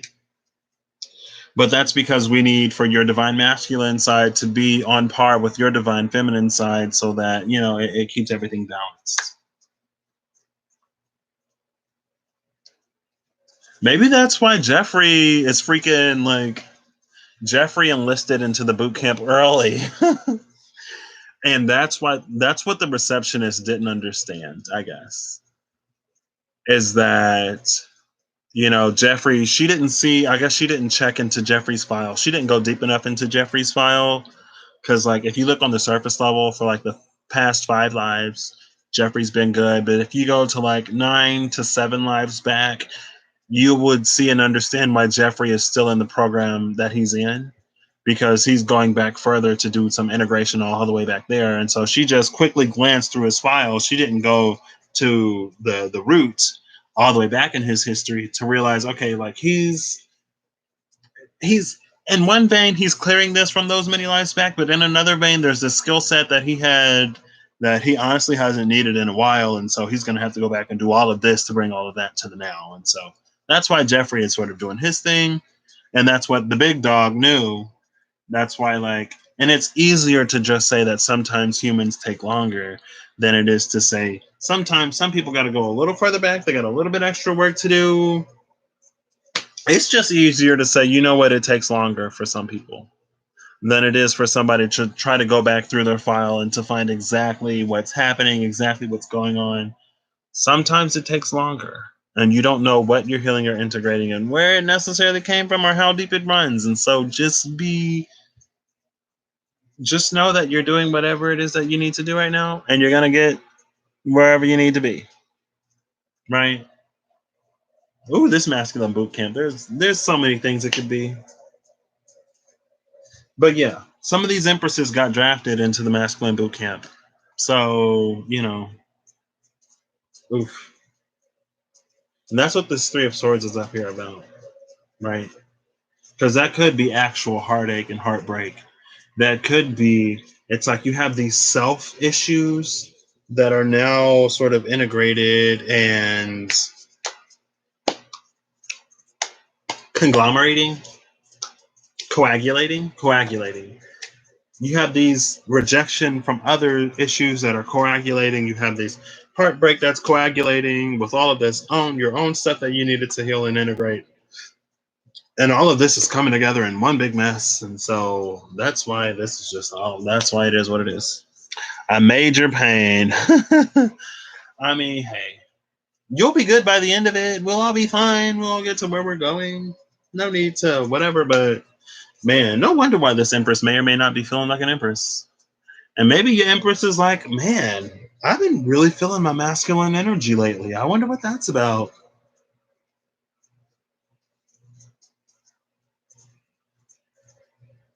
I don't know. I wonder what that's about. Catch me in my feminine energy, though. Let me stop. So now I'm going to look at the lovers and I'm going to see what this lovers is about. And then I'm going to check around the Emperor. The lovers, number 6. This is Gemini energy. Gemini. Speaking of Gemini. And we just had this Nine of Swords, Gemini. And this is Libra, Gemini and Libra. Or, yeah, Gemini and Libra energy. Second deck in Gemini. Nine of Swords. Oh, my throat is starting to dry out. So this is by Robin Scott, illustrated by. My Lovers card incorporates scenes from the NYC Queer Liberation March on June 30th, 2019. Photographed for the Reclaim Pride Coalition. The phrase, an army of lovers cannot lose, was used in the headline of a leaflet distributed at the June 1990 New York NYC Pride March. The phrase dates back much further, occurring in Plato's Symposium. If there were only some way of contriving that a state or an army should be made up of lovers and their loves, they would be the very best governors of their own city, abstaining from all dishonor and emulating one another in honor. And when fighting at each other's side, although a mere handful, they would overcome the world. It also appeared in Rita Mae Brown's 1974 poem, Sappho's Reply. Tremble to the cadence of my legacy. An army of lovers shall not fail. Shout out to Sappho again. We see Sappho depicted here in this judgment card. So we have lovers tied to this judgment on the masculine side, right? The Empress's lover tied to the masculine side. It's like, whoop. And I don't think she slipped in and she's like clearing his karma now. Don't rub it in. I mean, I ain't rubbing nothing in because I'm definitely going through my own thing, right? And honestly, the thing I'm going through was like, I'm not even going to talk about what I'm going through. You can catch some of it in daily upload number 11. Probably the King of Cups is at the bottom of the deck. I forgot that the King of Cups was left at the bottom, right? Because this was the bottom before and I pulled it. So now the King of Cups is right there. So at the bottom of the deck, we have the water.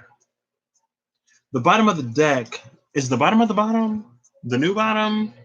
Right under this lovers was this King of Cups. And so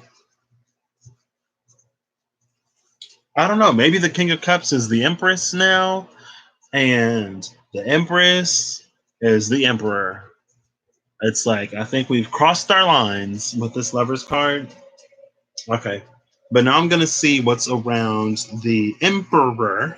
And I know what that card looks like because I've already seen it like 2 or 3 times since pulling this out. And the Emperor is one of the few cards. Oh, it's right here. The Emperor is one of the few cards in this deck that doesn't have much color to it, so it's also easy to spot. And I want to pull the Fool also. Oh, and the Fool is literally right here at the bottom of the deck. Love that. So this Empress, it's like, oh, it's time to leave, girl. I feel like you've built up enough momentum. Never, you know what? Judging based off of the Hermit spread, judging by this Eight of Swords, Nine of Swords, Seven of Swords, especially this 7, 8, 9 of Swords right here. Seven of Swords, feeling like you're missing out on something, feeling like something's being taken from you. Eight of Swords, you being in your own head. Nine of Swords, not being able to sleep at night, having these anxieties and these fears and these worries. Maybe it's just time to leap. And so that's why I pulled the energy around this. Also, I got heavy Hermit vibes from this, but this is like Hermit in reverse and just like overly hermiting. And again, that's just my own personal feel of this situation. That is not necessarily what is the tea, right?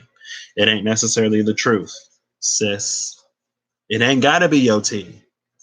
Maybe that's just the space that I want somebody else to be in as a vessel for some spiritual energies, as a human vessel for those most spiritual energies. I feel time where those energies don't necessarily. And you feel time where those energies don't necessarily, right? So keep that in mind. Around the Emperor, I have this King of Swords. The King of Swords sitting around the Emperor. And then behind the Emperor is the Knight of Pentacles. And this is a very watery feeling Knight of Pentacles. Like he's riding a gosh darn seahorse, a unicorn seahorse, and he's Atlantean. So that's another reason why it has a very watery feeling. He's Atlantean. Blind leaping? OMG, where's my faith? I mean, we're going to see what's around the Fool, because again, maybe it ain't time for you to leap yet. You know what I mean? Maybe it is. Maybe it's not. Maybe it is. You can check out Meandering Through the Majors 5 or 6 and see if the readings, I think I only did 5 or 3 in those. You can go to the Hermit, wherever the Hermit is. I timestamped them in the description box and see if the energy around that Hermit fits your situation. It may not. Excuse me, but it might. I'm getting a very similar energy, but again, it may be my own impatience filtering, clouding that. You know what I mean? The King of Swords and the Knight of Pentacles is sitting around this Emperor. I feel like I want to actually read the King of Swords because this is giving me Three of Swords vibes. Because you see the borders in both of them.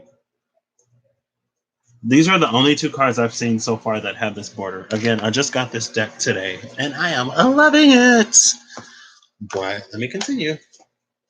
I feel like I have to be just extra flamboyant when I use this deck because, you know, as a representative or as a member of the community using the Pride deck, you know, I feel like I gotta, I don't know, just do a little bit extra. I gotta be a little bit extra when I use this deck because Pride, you know, I can be extra if I want to be extra. Let me stop. Let me stop. Okay.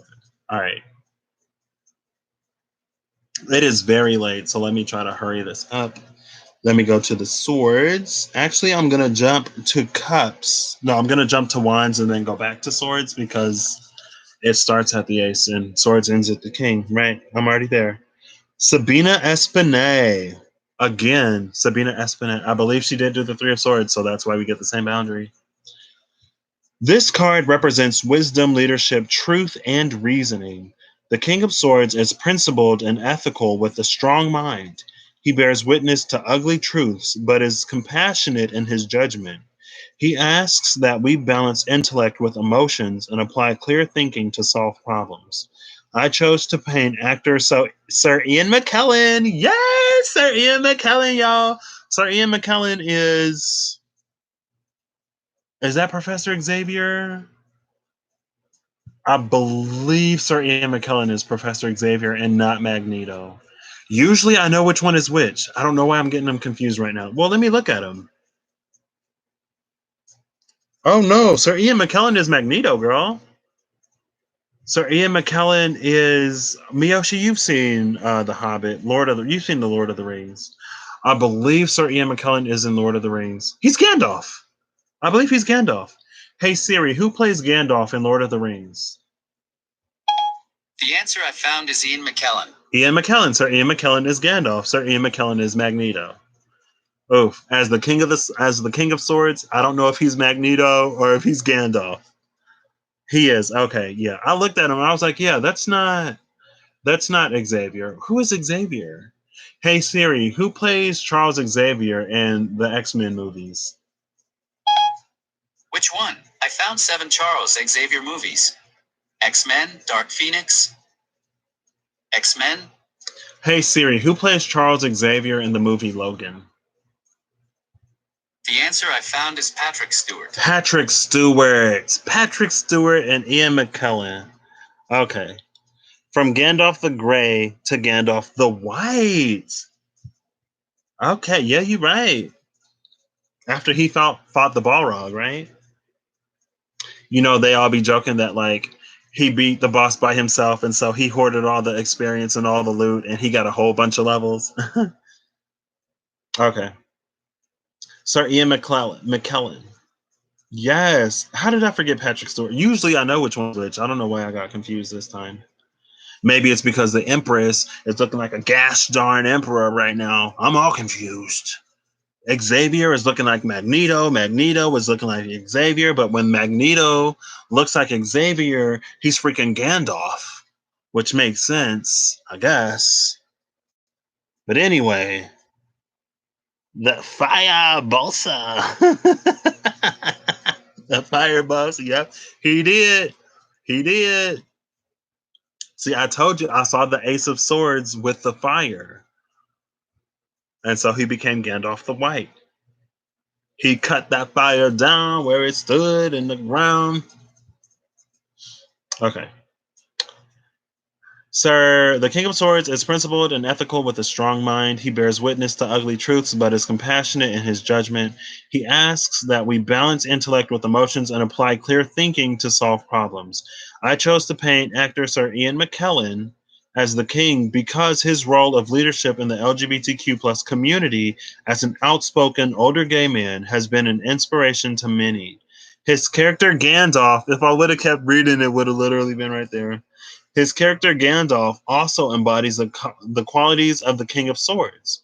He is depicted here in a stained glass window style to remind us of the role that the church has historically played in the persecution and mistreatment of the LGBTQ plus community, but also as a reminder that many faith-based organizations have chosen to reject hate and instead open their doors to all in support and love.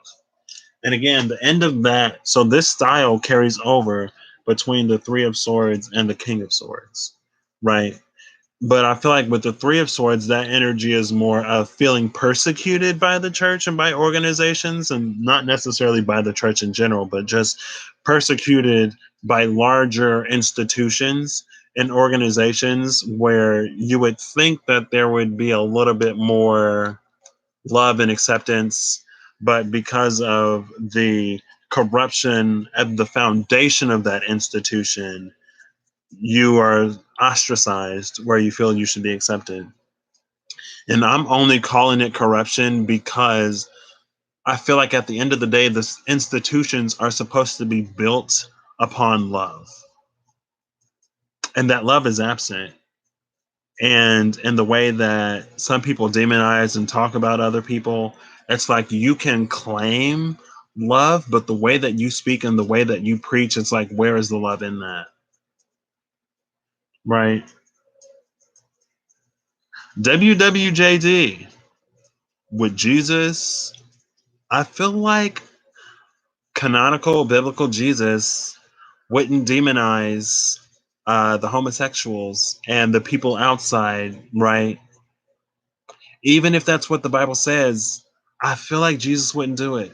Because I feel like canonical Bible Jesus went to those places that were outside of the church and spoke with those people. But maybe not. I ain't read the whole Bible.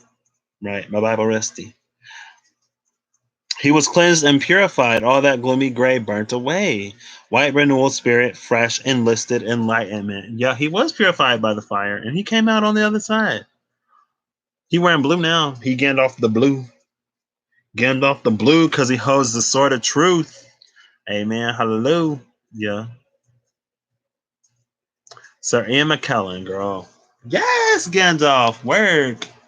So we got Gandalf and we got this Knight of Pentacles. So around the Emperor, there's this energy, right?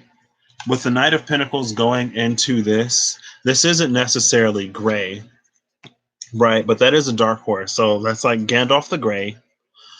Here's his fight with the Balrog, finding his power as the Emperor. The Emperor is depicted as a woman in this deck. Yes, work. So maybe it makes sense. The Emperor is depicted as a woman in this deck. The Empress is in these masculine energies heavy. Maybe this is why I went looking for the Emperor. This. I don't know my fingers. What finger is this? What? Why was I seeing this finger move? Maybe this right here. This is why our Empress is feeling very masculine right now. Because she is. And it ain't no coincidence that I'm using this deck where she's depicted as a woman. The Empress is in full Emperor mode, y'all. I'm telling you, I told y'all. But there's a power that she will gain from this. From this rebirth, she will be made more powerful. Right? And it's like sometimes, and this is the energy around why I took the approach that I'm taking to entering the pharmaceutical industry, right? And the approach that I want to have is I want to have a bottoms up approach when it comes to making medicine. Your personal year number is 4. Well, there you go. That makes sense. Is your personal year number the number, like the numerology of the year that you were born in? Because I was born in 93, and 93 is a 22. 10 plus 12, yeah, 93 is a 22. Or no, 1 plus 9, 10 plus 9, 19 plus 3, 22. I don't know. But yeah, she's going through this process where oh yeah, the approach that I'm taking, like if you know general, and that's what this Emperor energy is all about, especially in this deck. The Emperor energy is all about knowing how structures and foundations work, and then it's like taking what you need, taking what works and improving it and making it your own, right? Month, day, and current year. Okay, add them all together. So my personal year number would be 2, 10, 12, 4, 16, 2, 4, 12, 14, 16. Yeah, 16, 7. Hey, I'm back to my life path number. That was a weak tongue pop. I'm sorry. I apologize if I offended anybody in the community with my weak tongue pop. Sometimes they good, sometimes they ain't. So I'm back to my life path. I'm a life path 7. It makes sense. Oof, girl, I'm a 7. This year, in the year of 2020 of our Lords, I'm a life path 7. Makes sense, I guess. I was talking about her. What am I talking about her? Understanding the current system so that when it comes to manufacturing and producing something new, because like the thing with medicine is that like medicine is great, but if the body can't use it, it's useless, right? If the body can't incorporate it, it's not going to work. If you take a pill and you poop it out, the pill isn't going to do anything, right? If you excrete all of the medicine, it's not effective. And so it's like some of the reasons, or some of the most difficult things about making medicine, is making it in a way that the body can uptake, making it in a way that the stomach acid isn't going to completely destroy, right? Because if you think about medicine, depending on where the medicine is going, it may have to survive the stomach. And surviving the stomach is not easy. Seems like you were stepping into it too. I mean, maybe, potentially. I've just been going with the flowing and going where I'm growing. And Venus, you need to chill. I know you feeling a little extra hot today. I'm feeling the heat too. Because There are some seemingly foundational things that just do not vibe with my soul and that do not vibe with who I am. And what is meant for me will vibe with me.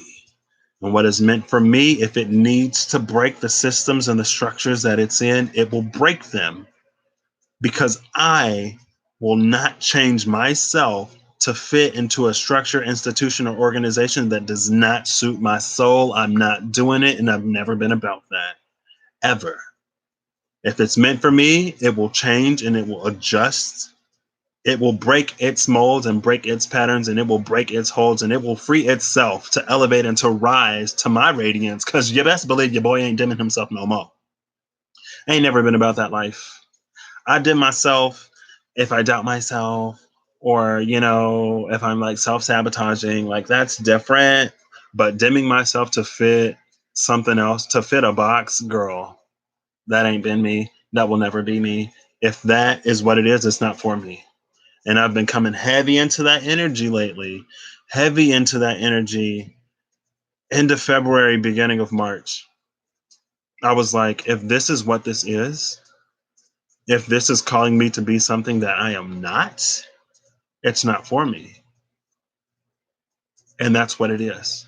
If I need to take a step back from this and allow it to be something brand new, if I can't take this, if this can't go the distance, like it just can't. And I can't change anything. And for gosh darn sure I'm not changing myself, because that is not a box that box ain't built for me. It's just not built for me. It ain't built for me. And I'm not sorry, because I can't be sorry.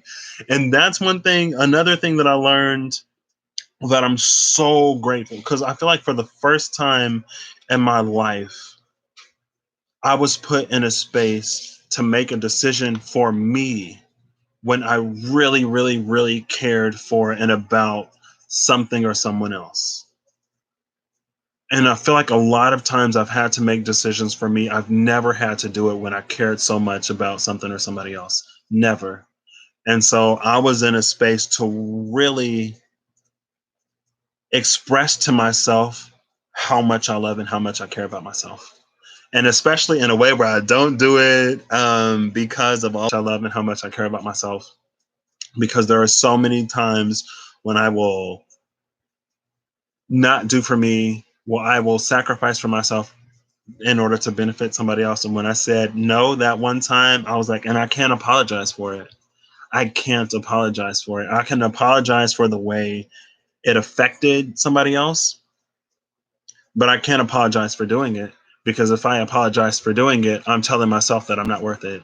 And I refuse to tell myself that I'm not worth it anymore. And if you're not going to rise, you're going to fall. And if you fall, that's not necessarily saying, I don't want to use rise and fall. Let's exit that polarity for a second. Either you vibe or you don't vibe, right? Because just because you fall in one area doesn't mean that you're not meant to rise greater in another, right? Either we vibe or we don't vibe. And I'm not the type of person to accept things into my life that don't vibe with me. And there's a whole slew of institutions, organizations, ways of thinking that don't vibe with me, ways of being and ways of loving that don't vibe with me. And I'm not trying to get anyone who aligns or who that vibes with to vibe with me, because I know at the end of the day, it's not going to work. Right. And I don't know why I'm saying all of this, but I feel like that is the energy that feminine energy is kind of sort of in right now. And it's masculine energy that's learning to break, like with all of these swords, like very much what the center focus of this was, right? Learning to realize, identify, and break things. And the Hierophant, the messenger, even came out to explicitly say itself in its message, tied with this Five of Swords. Five of Swords being more so the victim than the hero in this case, right? The underdog, not the victim, being the underdog. Masculine energy is going through this process of evaluating how they actually fit into the systems and how the systems actually serve them. And masculine energy is going, okay, and now my connection is unstable. Now you're going to try to cut me off. Okay, it's fine. I'll wait. I'll wait. I'm back. Am I back now? Is YouTube done messing with me now? Is my connection stable now? Girl, I'll sit here and I'll wait. But that's what masculine energy is going through right now. They're going through, and masculine energy, you picked a very fine time to be trying to sort of work out your identity. But it's interesting because as above, so below, right? As on the micro, so on the macro. And so while masculine energy is going through this process of reevaluation, of questioning self, of wondering, who am I? How do I feel? How do I fulfill my purpose? How do I fulfill my role? Right? As people who are heavily in their masculine energies may be going through that process right now, so too is the whole world in a position with that Pluto conjuncting Saturn and Capricorn, and then Jupiter conjuncting Pluto in Capricorn. With all of that energy, the very laws and the very foundations and organizations and institutions, the institutional plane itself is under reconstruction right now. Because we have this thing that's happening globally, that's happening everywhere, where it's like, okay, like with one of the issues being healthcare here in America, where a lot of healthcare was tied with employment. Now we have all of these people who are unemployed. Now we have this opportunity to look at if the way that we're doing healthcare is actually working. I feel like a lot of people have said for a minute that the way that we do healthcare isn't working. But now we're being presented with this opportunity to really rework it in a way where we can make it work. Because there are a lot of people out of a job right now. And for all of the people who were comfortable in their jobs, for all of the people who could be middle class or maybe even a little closer to upper class, for all of y'all folks who were real comfortable and who was like, oh, well, they should work. Oh, well, they should get a job. Oh, well, you should seek education to elevate yourselves out of your situation. If you had a job, you'd be fine. But now that you're out of a job, does the same thing apply? And why did this have to happen to you for you to reach the point? See, I'm starting to get heated and I got to stop there. But why did it have to happen to you for you to reach the point to see? I don't know why I'm getting so heated. I know why I am. Why did it have to reach this level of an extreme for us to really look at all of these systems? Why did that have to happen? And so while the masculine energy in individuals is getting people to look at their lives, getting people to look at their environments, getting people to look at what they've made out of all of it, getting people putting people in this situation to see, okay, the people that you've surrounded yourself with, now that you're in lockdown, now that you're in quarantine with these people, how do you actually fit into this?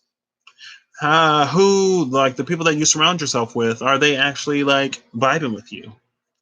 Sometimes the answer is no and things get ugly. But I hate broke people, superior attitudes, SMH, right? It's funny. I was watching an anime and there was this one female character who drained these dudes dry of all of their money. And she was like, oh, come rescue me, come save me.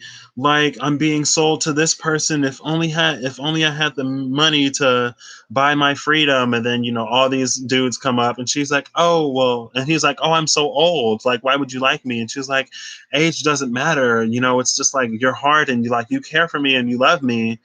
And she got monetary donations from those dudes. And she's like, oh, let me put it in the register. Let me put it in the register. And he's like, oh, you don't need to put it in the register. You don't have to put it on the books. Like, I love you and you love me. Like, we got this. We're good. He sold everything he had, left his wife for this girl. Everything he gave up for her. And he's like, I'm coming to pay the rest of my debt. I am saving you. I'm basically buying you, right? I'm buying out your contract to this other dude. And then everybody's laughing at him. And they're like, you're buying her, you're paying off the contract. Well, on the register, we don't have a penny from you. And he's like, oh, I gave it all to her. I gave it all to her. It's not on the register. Like, we love each other. I gave it to her. And she's like, oh, that money you gave me? I spent that. And he shook. And everybody's laughing at him, and she used him. I don't know why I'm talking about that. I can't remember why that came up. But she used him. He left his wife for her. He sold everything he had for her. He thought she loved him. Couldn't see that she was using him. Told her that she didn't have to put any of the money on the register because he trusted her. And then the day came where he gave up everything to pay the last penny for them to be together, because that's the story that she was selling him. We're going to be together. You're my hero. You're rescuing me. You're saving me. Thinking you're going for the princess when you're talking to the dragon. You talking to Maleficent thinking you getting Aurora, when Aurora is an illusion. Aurora isn't even real. The only person in that tower is the dragon. And if that's who you want to go save, I don't know. I don't know why I'm talking about that. I can't remember why that came out. But it's interesting that a lot of the masculine energy, being the energy of structure, being the energy of organization and foundation, right? The masculine energy is the hierophant as opposed to the high priestess. Maleficent.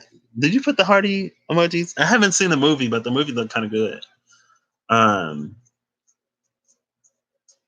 But yeah, it's interesting that, like, as people in that masculine energy are kind of sort of being faced with how the environment that they created for themselves isn't really working.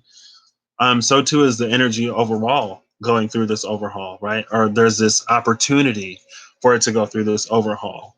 At least I'm hoping and believing. I'm believing that we're going to take it, because I think for the first time, maybe enough people are afflicted and affected by something. People who are usually kind of sort of immune, or people who usually feel that they're immune, or people who usually feel that they don't have to, aren't directly impacted by stuff like this. Hoping, believing, knowing in some ways that they're going to actually take advantage of this opportunity. Especially if this, at least over here in America, goes over closer to election season. Like, if we're still going through this in November, and I really hope we're not, because I don't know if y'all have been following me, but May 24th was supposed to be my vacation days. I have my vacation funds, and I gave this until the end of April to wrap up, or the beginning of May, because I'm trying to fly out for my vacation on May 24th. I can hope and I can believe. I can hope and I can believe that I'm travel ready by then. But honestly, if I got to push back my vacation, I'm not that upset by it. Um, but like, if it goes that long, then you best believe that, because that's what people do, right? A lot of people seemingly only act in their own interest, in their best interest. And so if millions of people are still out of work when it comes time to elect a new leader, you might be looking at the one who's going to get you closest to what you actually need to survive. Because some people may be finding out that what you thought people could live on, people can't actually live on. Some people are going to be finding out, or some people are going to be seeing how disconnected they are from the reality that is some other people's realities. Some people are going to be seeing how little some things actually do. And since a lot of folks seem to be the type of people who don't have enough compassion to try to empathize with other people, it's like, okay. And I said that earlier, like, sometimes somebody has to know somebody in the LGBTQ plus community before they can, like, not be as bigoted or hateful. Sometimes people got to know somebody struggling with something personally in order for it to matter to them, because it just doesn't affect you. Anyway, I'm getting off of my soapbox. I can't even remember how I came. Oh, with this Empress, with the Emperor being a woman in this card, with the masculine energies just going from an individual level restructuring to a more just legal level restructuring with all those organizations. Oh, I was talking about how I ain't trying to fit in no boxes and how it's a lot of boxes that I'm coming upon right now where I'm just like, if this is the energy being presented to me, if this is the box that somebody is asking me to move into, I pass. That's a hard pass. That's a hard pass. I'm taking a hard pass on all of that because there are just certain games that I don't play. And there are people who treat me, there have been people in my past who think that they know me because they see the more caring, compassionate side of me. They see all of the Venus and all of the water in my chart. And they don't think that that Saturn is going to come in and hit them and cut them out and keep it on moving like they ain't never existed to me. Now, I'm not going to act like someone never existed, right? I'm going to be like, oh, this person did this for me, that person did that for me, and back when we were cool, we did this. Like the memories are there and the memories are alive, but do I F's with this person now? No. I'm not the type of person to go back to things that I leave behind. And I'm not, and that's one reason why when it comes to me like manifesting some things, maybe I get a little bit too attached to it because they say that you shouldn't be attached to the things that you're manifesting. You shouldn't need it, right? Like I wanted that vacation. Maybe I wanted the vacation a little bit too much and now everything is locked down and shut down. But I'm not going to act like I don't want to go on vacation just so I can go on vacation. Like that's not how I operate. And in my mind, like that shouldn't be how I have to operate. Why do I have to act like I don't want something to get it? Hello? If I'm acting like I don't want something, trust and believe I don't want it. And that goes with anything. That goes with everything, right? And some people like they like to push and poke and prod at me, thinking that I'm not going to just up and leave. And I tell people sometimes, if you keep doing this, I'm gone because I don't need this energy in my life. And they think I don't know, they think we too good of a friend, they think that I care about them too much, that I ain't just gonna up and leave. But girl, Venus may be my ruling planet, but Saturn is my guide. I got a lot of Capricorn and I got a lot of Aquarius in my chart, and my Venus is in Aries. My Venus is in detriment, so it's like, anyway.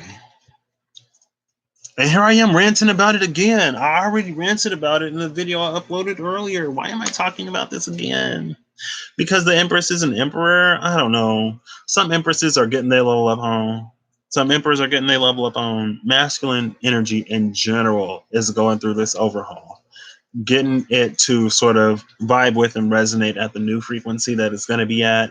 And so if you're masculine, if your internal masculine energy isn't where it should be, maybe that's a reason why you shifted and focused back into that masculine energy, even if you typically identify as a divine feminine or identify with that feminine energy, because it's like all masculine energy or a good majority of the masculine energy needs to get on that new level, right?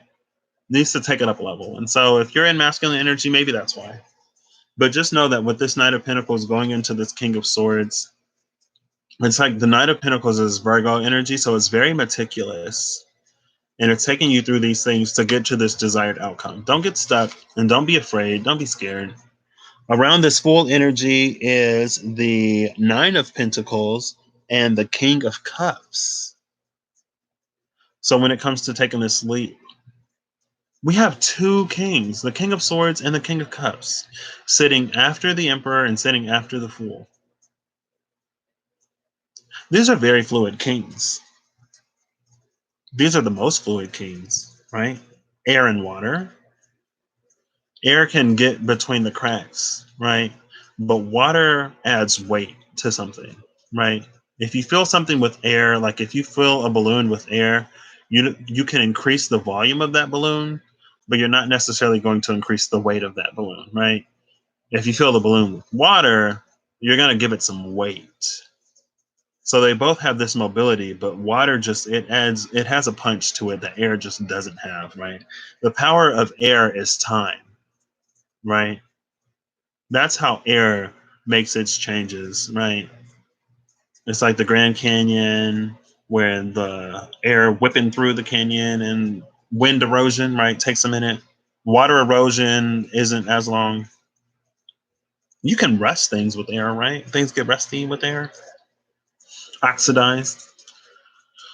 But this Nine of Pentacles, oh, let me show y'all. King of Cups, the Fool, and then the Nine of Pentacles. And so I feel like with the King of Cups and the Nine of Pentacles, again, I think that's just like take your time, Empress. When it comes to leaping or not leaping, it's like before you leap with that Nine of Pentacles, you want to make sure you're solid. Excuse me, and that you're not going to fall on your face. I want a tangerine now. I'm going to eat a tangerine. Oh, they've been so good. They had like 2 for $4, like 2 big old bags of tangerines for $4. I only got 1 bag because I'm not going to eat like 2 of them, but I ate like 3 or 4 of them last night. So I might, hey, who knows? But yeah, I'm going to put all these back now. Miyoshi, since you've been rocking with me for a minute, I don't know if you want a card or if I can just shuffle for you and see what comes out. But yeah, I got a little bit heated today. But it's fine. You know, if feminine energy is going over to that masculine side, then maybe the masculine energy is going over to the feminine side and they bring in a little bit of the heat. And also something I saw yesterday. Yes, anything. Okay, I'll see what if something comes out for you. This deck is pretty good at actually talking, so I'll have that. Because I don't like. There are a few different ways I could shuffle cards, and there's one way that I know if I shuffle cards like that, I'm gonna get jumpers. But for me personally, I feel like I'm forcing it, and so when I hear that, stop, take this, go to the middle, go to the end, shuffle again, and then pull, I do it. If some people think that, oh, he don't get no jumpers, so he ain't connected, it's like, okay, well, let me stop. Let me stop.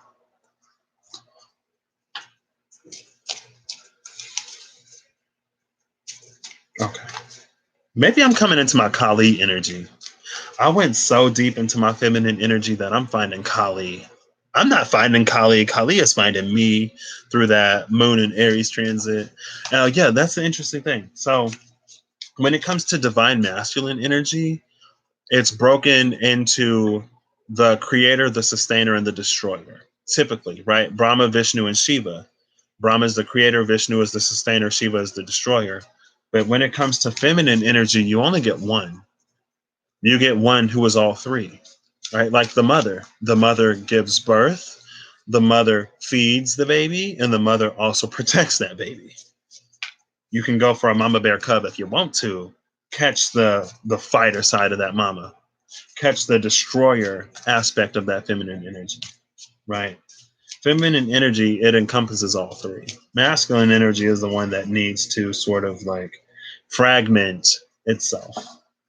And honestly, yeah, fragment, right? It's not even fractalized at that point. Well, it can be fractalized.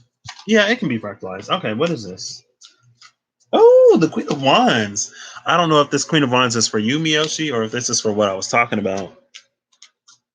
But Queen of Wands, is there anything else? All right. I'm going to put this Queen of Wands back. If it comes back out, it's meant for you. Let me clear the energies a little bit.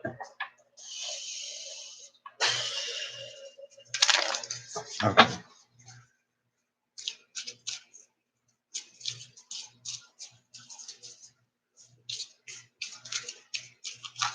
Ooh, preferably one card. Man, that's way too many. I'm sorry.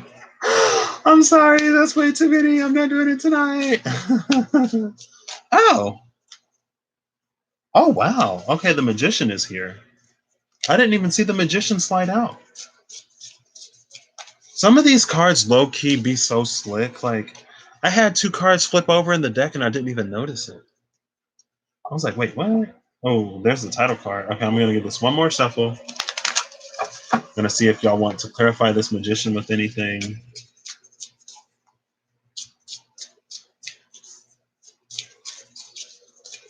Okay, I guess I don't need it, but a separate message, maybe?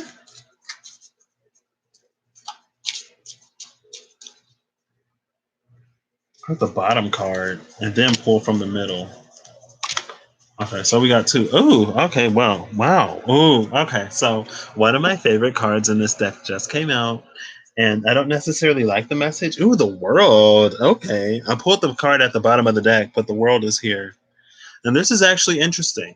This is very interesting because the first card from the Empress spread came out, which is the Magician, and then the card that was at the bottom of the deck under the Lovers, the bottom under the bottom of the deck, the King of Cups, also came out.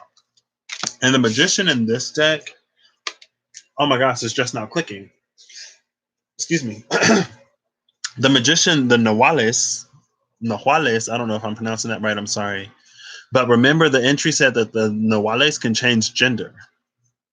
The Nahuales can change gender.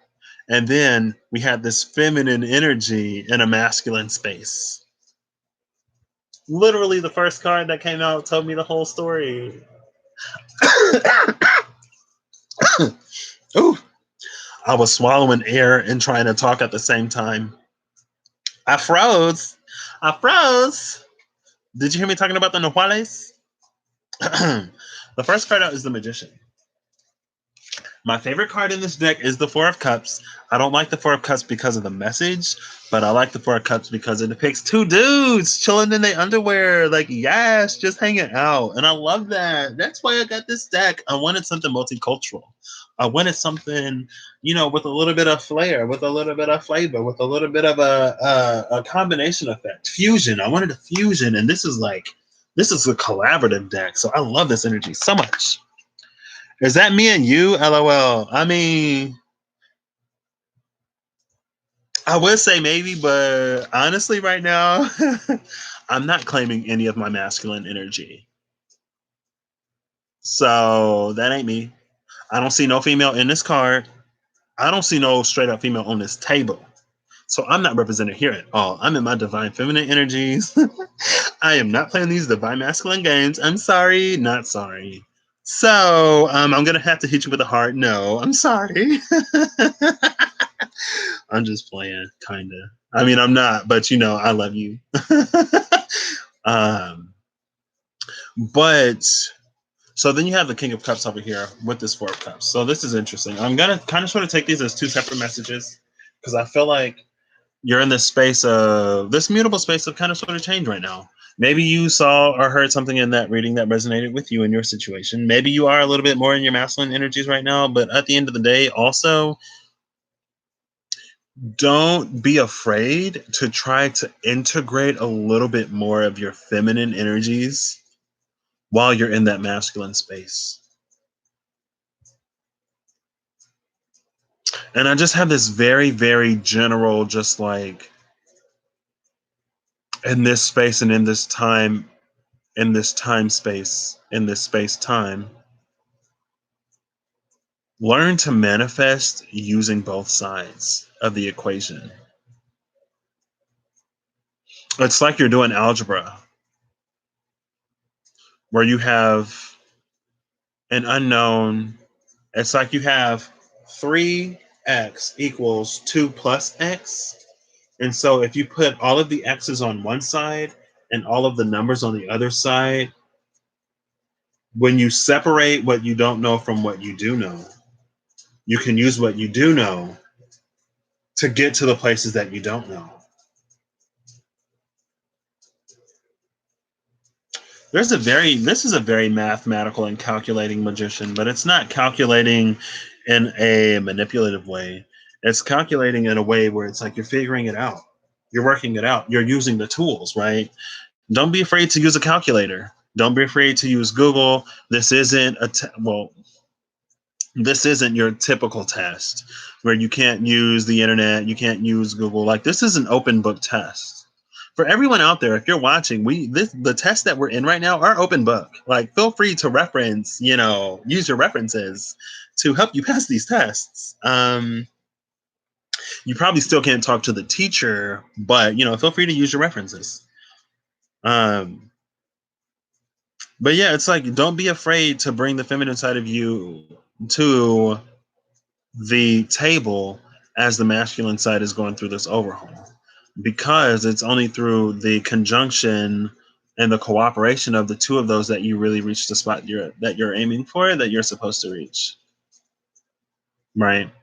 Because I feel like if you only have a bunch of masculine energy at this round table, if they don't include the feminine energy, we're literally going to be in a space where we have to repeat this. Right? It's like masculine energies have neglected and belittled feminine energy for long enough, and now look at the space we're in. Too much money, too much time, too much efficiency, not nearly enough heart, and now everything's a mess. So just try to, because I feel like that's all about the Nahuales' messages, right? They can change gender, they can turn into animals, they are very, very spiritually in tuned, and through their spiritual attunement, they manifest what it is that they want. I'm getting integration energies, girl. This time for you to integrate. Time for you to integrate both. Bofuses. There's 3 dudes and 5 cups. Oof. 3 dudes and 5 cups. One of them is a king. So that's some interesting energy. I don't know what that means, but I just saw that there's between the king and the 4 cups, there's 3 dudes and 5 cups. I'm actually going to read the King of Cups. Let's see what that's about. The 4 of Cups in this deck is all about, it's like in a relationship, you want to be comfortable and you want to be supported, but you also don't want to get bored. And if you get too complacent in your comfort, then you're going to lose the spark that keeps this alive and that keeps it interesting, right? And then it's going to kind of sort of get boring and it's going to fall apart. So that's like, don't get complacent. Comfort is important. Stability is important.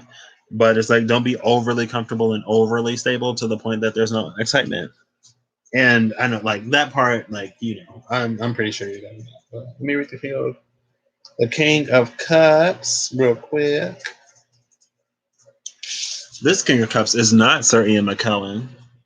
Let me stop. King of Cups, illustrated by Katrin Wellstein. The King of Cups card shows a fatherly figure who is calm, kind-hearted, and caring. The king is a wise leader and a diplomat who always respects other people's points of view.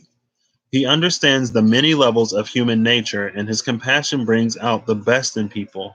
The sailing ship is supported and protected by the king's presence. The ship is also a symbolic crown covering his head and represents the pride movement. His hand guides a couple of fish through the sea and helps them find their way through the air bubbles, which represent spirituality and creativity. This card's message is that there is always a way to go, and kindness is always an option.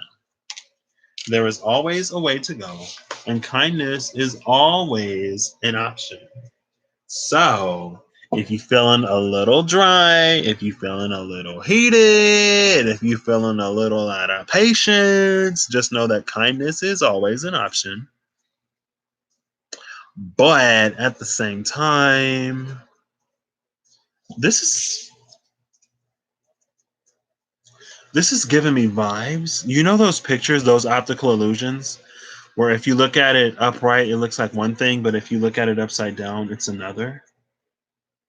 For some reason, I'm getting that vibe off of this. Because I was looking at the ship that is his crown, and I think there is a ship optical illusion. With the dude, there is. I will show you. Where's my phone? Right here. No, that's not my phone. Where's my phone? Hey Siri, where did I put my phone?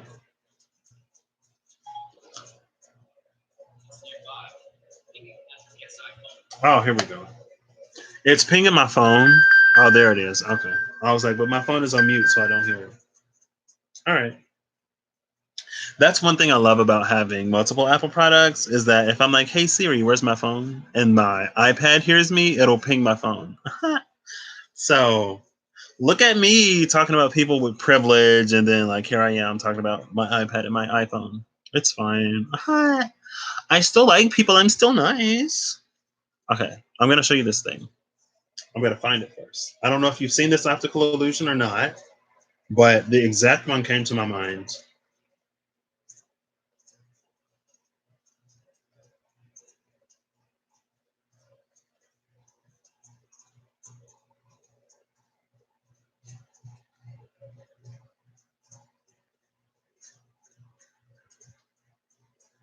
And I'm just gonna send you the picture on Discord.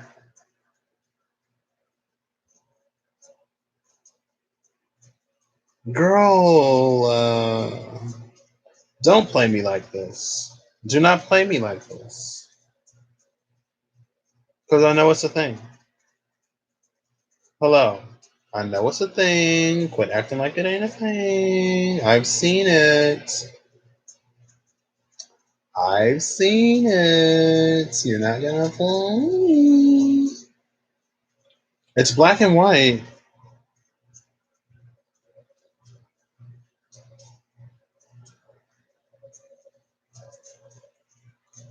Man, this is so sad. I can't find it.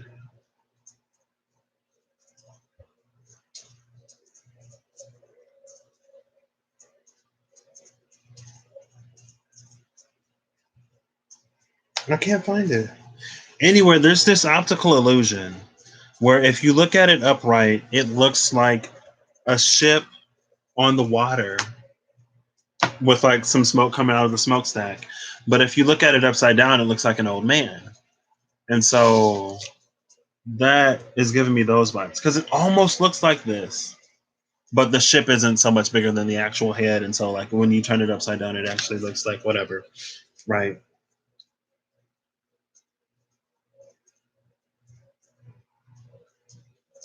But I don't know what this message is. 3 cups and 5 dudes. One of them is a king, but the king is just like straight up chilling. Like, they all chilling. It's like you got these 2 dudes hanging out with each other. Neither one of them is really up to much. But then you got this whole king who looks like he's not up to much, but he's actually very, like, doing stuff. Interesting cards. 3 guys. Oh, girl. Let me stop. No, 3 cups, 5 guys. No, 5 cups and 3 guys. Because you got the 4 of cups and the king of cups, but there's 2 guys on the 4 of cups. I guess in general, it's like, don't be or don't get complacent. With that king of cups, I need to read the king of cups again. Because I already forgot what the king of cups is about. It's getting late. That's these 2. Let me show both of them. Can you see?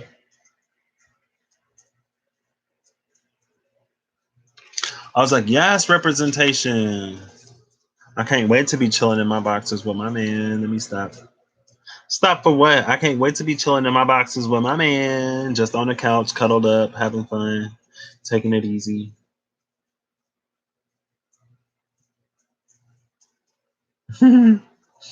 Let's see. What am I doing? Okay, I'm looking for this. You make me feel like a natural woman. Woman. Okay. Fatherly figure, calm, kind-hearted, and caring. Wise leader and diplomat who always respects other people's opinions and points of view. His hand guides a couple of fish through the sea and helps them find their way through the air bubbles, which represent spirituality and creativity. There's always a way to go, and kindness is always an option. So, just in general, I feel like besides kindness being an option, I feel like this says that there's always a way to go. And there's this energy of complacency and stuckness here. It's like these 2 dudes are in the house, bored, chilling, because like there was supposed to be a party that night, but it got canceled. And now it's like they're stuck in the house. But there's always a place to go. And like this complacent, like boredom. That's what it is. Boredom. They're bored. That's what happens when you get too stagnant or too comfortable in a relationship, when there's no spark, no fire, when the love starts to die because neither person is really doing the thing that like kicked it all off. It's like you get bored. But there's always an option. There's always something to do.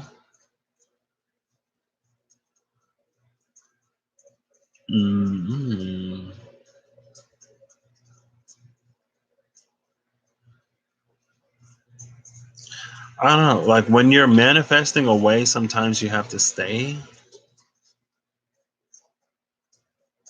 But that doesn't make sense.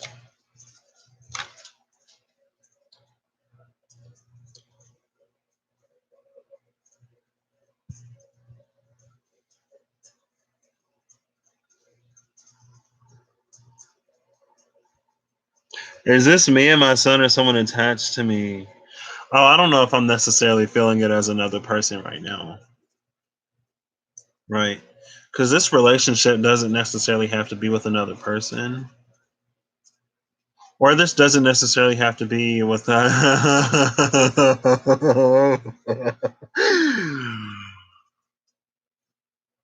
I'm not gonna mess with you. But I do specifically, and I'm not putting your tea out there, but I do specifically remember you talking about one very specific person who was kind of sort of associated with the king energy, and you was talking about how you would be bored and there would be no spark and no fire. So if you're looking for a person, if you need to put a person on this card, if you need for somebody to be on this card with you, right? Exactly. So that same energy, it's like keep that in mind. And at the same time, when you're looking for something exciting, be careful what you ask for when you ask for excitement, because there's good excitement and there's bad excitement. Like there's excitement that would stress me the F out.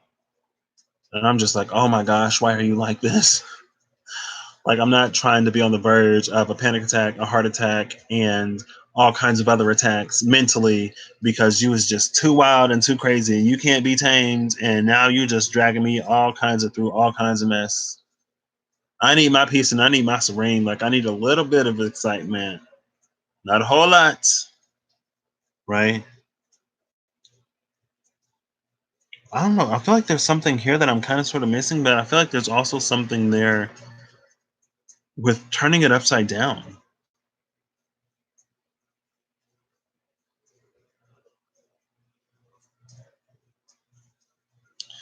It's like finding adventure in the space you're in. You want a good balance of both, exactly. I'm gonna clarify this. Where am I supposed to be going with this? Where's y'all taking me? Where's y'all taking me? Where are y'all leading me? Where is this going? Nothing can stop me. I'm on the way up. Is that how the song goes? I don't know. I don't know why that came out at that point either. If Don't Fall Out, ooh, give me like one or two cards, please. Don't give me like a whole deck. I guess a whole like 5 to 8 cards did try to come out, and I only took like one. So, are you gonna clarify this? Can you clarify this, King of Cups? Oh, there we go. Thank you.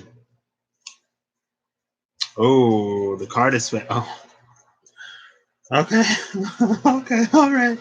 The card is face down, and it's mostly primarily over this 4 of Cups, and it's the 6 of Swords. 6 of Swords sitting on top of this 4 of Cups. This is interesting. This is interesting. We go from 2 men in the 4 of Cups to 2 women in the 6 of Swords. The ants go marching 2 by 2 just popped into my head. Why are the ants going marching 2 by 2? Where do the ants go in that song? Or are they just marching? Where are they going? You go from 2 women to 2 men. Chilling with your girlfriend, kikiing, having fun, being cool. Air. So right now you have 5 cups and 6 swords. I'm gonna read this 6 of Cups for you, even though I've read it before. Why do I keep losing my phone? How do I keep losing my phone? I'm just setting it down. Hello? Oh, it's right here. Okay. Yeah, this is kind of sort of stumping me a little bit. Not stumping me. I think it's just getting a little late and my brain is starting to die. Let me reconnect. 6 of Swords is the clarification I got. The 6 of Swords illustrated by Cat Black. The Six of Swords illustrates a time of transition. The two women are leaving the past behind and journeying to a safe place where they can start a new, authentic life together. This card offers an empowering message that urges you to escape from that which has confined you and prevented you from being your true self. This may be a trip into the unknown, but the destination is one where you will be welcomed and accepted. Okay, the ship. There's this. So we're going back to the ship. We're going back to the ship. And I wish I could find that optical illusion. Like, is it a ship or is it a man? It's a ship. Oh, okay. I'll try that. I'll try that. I'll try that. It's a ship on the water. It's the ship and the reflection of the ship. That's what it is. I keep losing my phone. I literally just set it down. Okay. 4 at the 1 for 5, and then 6 from men to women. Sheesh. From water to air. From cups to swords.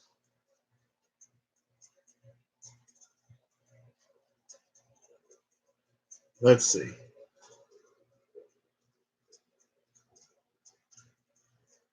Please give this to me. Please boat on water. Optical illusion. No, not gonna give it to me. Not gonna give it to me. No. If I can use the filters, color. I know it's black and white.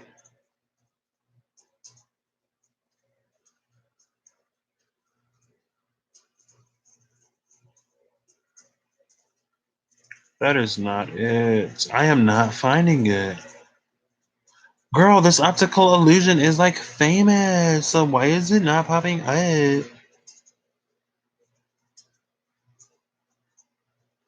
It's fine.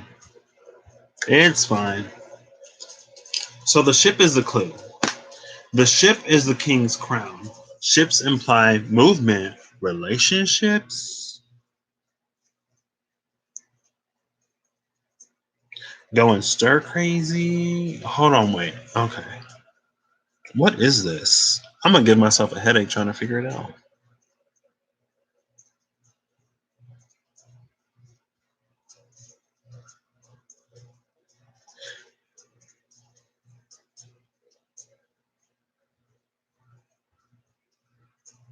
Oh, okay. All right. Oh, it's like, wow, it's kind of sort of right there in front of me. I feel like I was joking with you earlier, take the person out of the situation. But I feel like there's a part of you that may be associating peace, comfort, and stability with boredom. And I feel like it may be that a lot of the excitement, a lot of the adrenaline, maybe, that you used to get came in a different way than what you're manifesting now. And with the Six of Swords, it's like you're sailing on from the situations that you used to manifest. Number one, make sure you're moving on from those situations, right? Because with the realizations that you come upon recently and knowing what you know now, you have enough to be able to look at things through a different lens and through a clearer lens, right?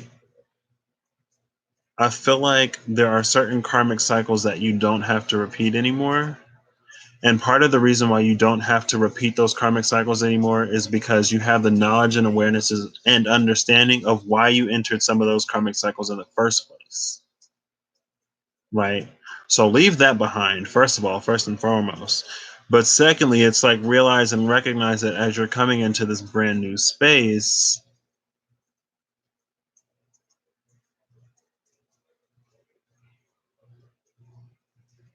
it's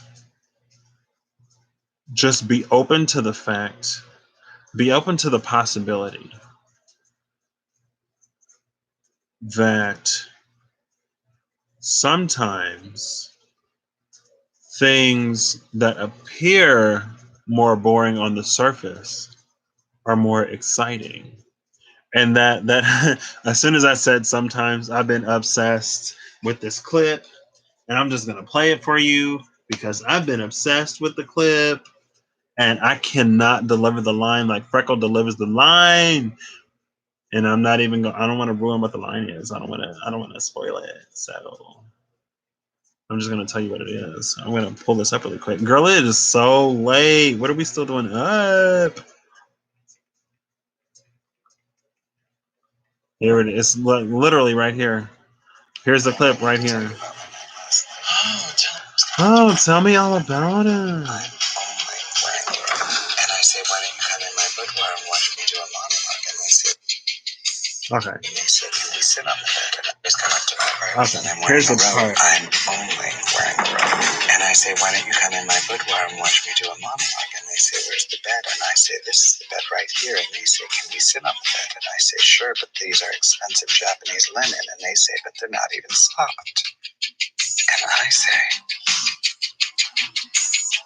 sometimes things that are expensive are worse. And that's it. I've been obsessed. I don't know if you can hear that, but she was like, they came in and they're like, where's the bed? I hope you didn't hear the end part. I didn't close it fast enough. But she's like, where's the bed? And I said, this is the bed right here. And they said, can I sit on the bed? And I said, sure, but those are expensive Japanese linens. And he said, but they're not even soft. And I said, sometimes things that are expensive are worse, right? So you did hear it. They're not even soft. It's very that feeling, but on the opposite side. It's like something is presenting itself in a way, or something may in the future present itself in a way that you're not necessarily used to. I feel like you're going to be looking at it, thinking that it's boring, thinking that it's too. And this doesn't even have to. This doesn't even have to be a person. This could be a job. This could be a new direction, right? This could be your ancestors, spirits, guides, guiding you in a direction, moving you from one place to another, and you being in this energy of thinking that you're not going to enjoy whatever they're moving you towards because of the way it's presenting itself, or because on a very surface level it looks kind of boring, it looks very still, and it looks like it's not going to be moving anywhere. Ooh, I just heard.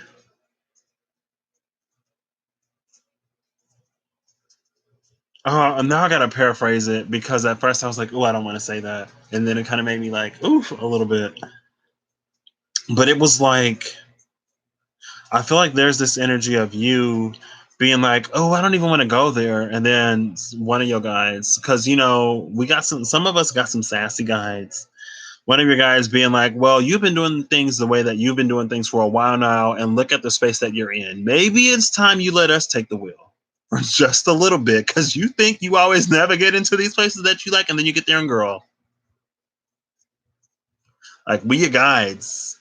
You ain't got to tell us. We know. We see it, and we think that you'll like things in the direction that it's like, let us take the wheel for a hot second, girl. We love you. And yes, empowerment, autonomy, sovereignty, all of that. But if you're open to the possibility, they might have something that you actually like a little bit. They may have something that you actually like a little bit. You feel abandoned sometimes. I feel like it's almost like they're speaking a language that you don't quite yet know how to hear. Oh, they hear you. They definitely hear you. For sure. Like, and honestly, low key,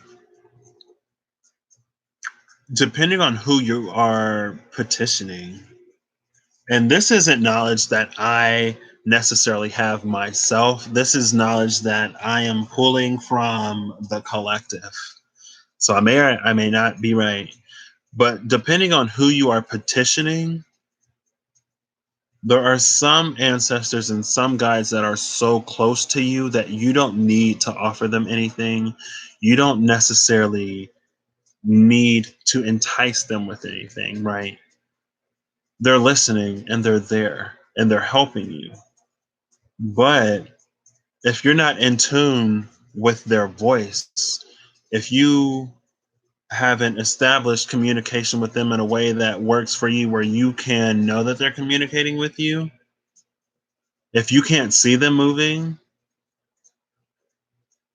then I get why you'd feel like they're not listening. But know that number one, they're always there. Um, and they are listening. They do hear you. And again, there may be some ancestors where, especially ancestors, you might have a picky ancestor, just like there's picky people. You're not sure how they communicate. I'm not sure how they communicate either. If I'm being 100% like frank and honest, like I don't like every time I hear about my ancestors in a reading, it's like, oh, your ancestors are proud of you. Your ancestors are like, yeah, whoop, whoop. And I'm like, yeah, I know. Thanks. I'm doing my thing. But honestly, that's just like because they're in the chorus of spirit, right? And so I don't necessarily go to mine in particular, but I know that there's the influence that they play in that realm. And as long as I'm doing what I'm supposed to be doing, I am also fulfilling what they need me to fulfill because I am spiritually moving in the direction I'm being led. And they are part of that spiritual direction. They're part of the spiritual collective, right? And so for me personally, and this probably isn't your journey if you've been led specifically to honor and get in contact with them. But for me personally, I don't necessarily differentiate their voice from someone else's voice, right? And so, with this Six of Swords, it's not for you to know where you're going. Girl, you just in a boat. You on the lazy river. You're on a lazy river asking for a paddle and some direction when honestly all you got to do is like chill in the little buoy and wait until you get to the end of the river. Just like kick back, relax, maybe drink a drink. It may seem like open water, but I feel like you're going in a direction. But while you are floating down this lazy river, there are going to be things that you need to do. And so when you 1 week ration of water, tattered clothes, stop. Stop.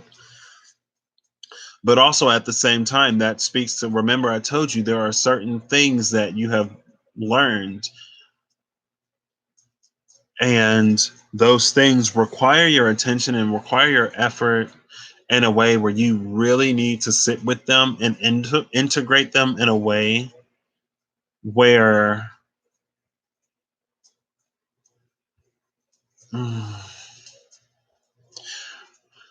you need to integrate them in a way where you're not looking at sloppy couch potato dudes who ain't doing nothing as if they may be this King of Cups. And that is taking the new knowledge and awareness that you've recently come into and integrating that to a level where you can be able to recognize and tell the difference between two dudes on a couch being at peace and this King of Cups being at peace, right? And that's part of the reason maybe it's like you're on this lazy river and it's like you're sort of bumping up against like this tree branch or this log that's in the way because there's something that you need to clear. There's something that you really, really, really need to know, and you need to know this. There's something you need to integrate it. You need to integrate it because it's like you know it. You're aware of it. See, there's a difference between being aware of something, knowing something, and integrating something. You're aware of the thing right now, You're going through the process of knowing it, but you need to integrate it before you can move this log out of the way.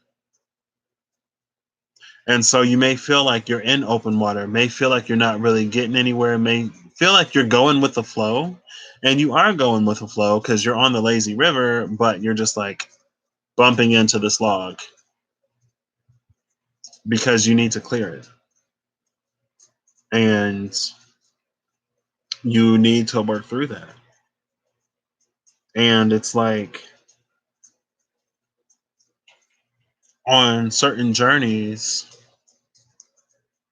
you aren't going to be permitted to progress until you handle whatever blockage is in front of you.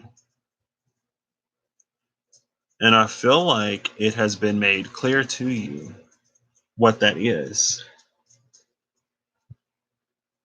Oh, it's not anything. And I'll send you a Discord. I'll send you a Discord message right now at what I'm kind of sort of feeling like it might be. Oh, it's 2:22 your time, 2:22 Eastern. Oh, snap. I see it on my laptop. I see it on my laptop. Yeah. America, a horse with no name.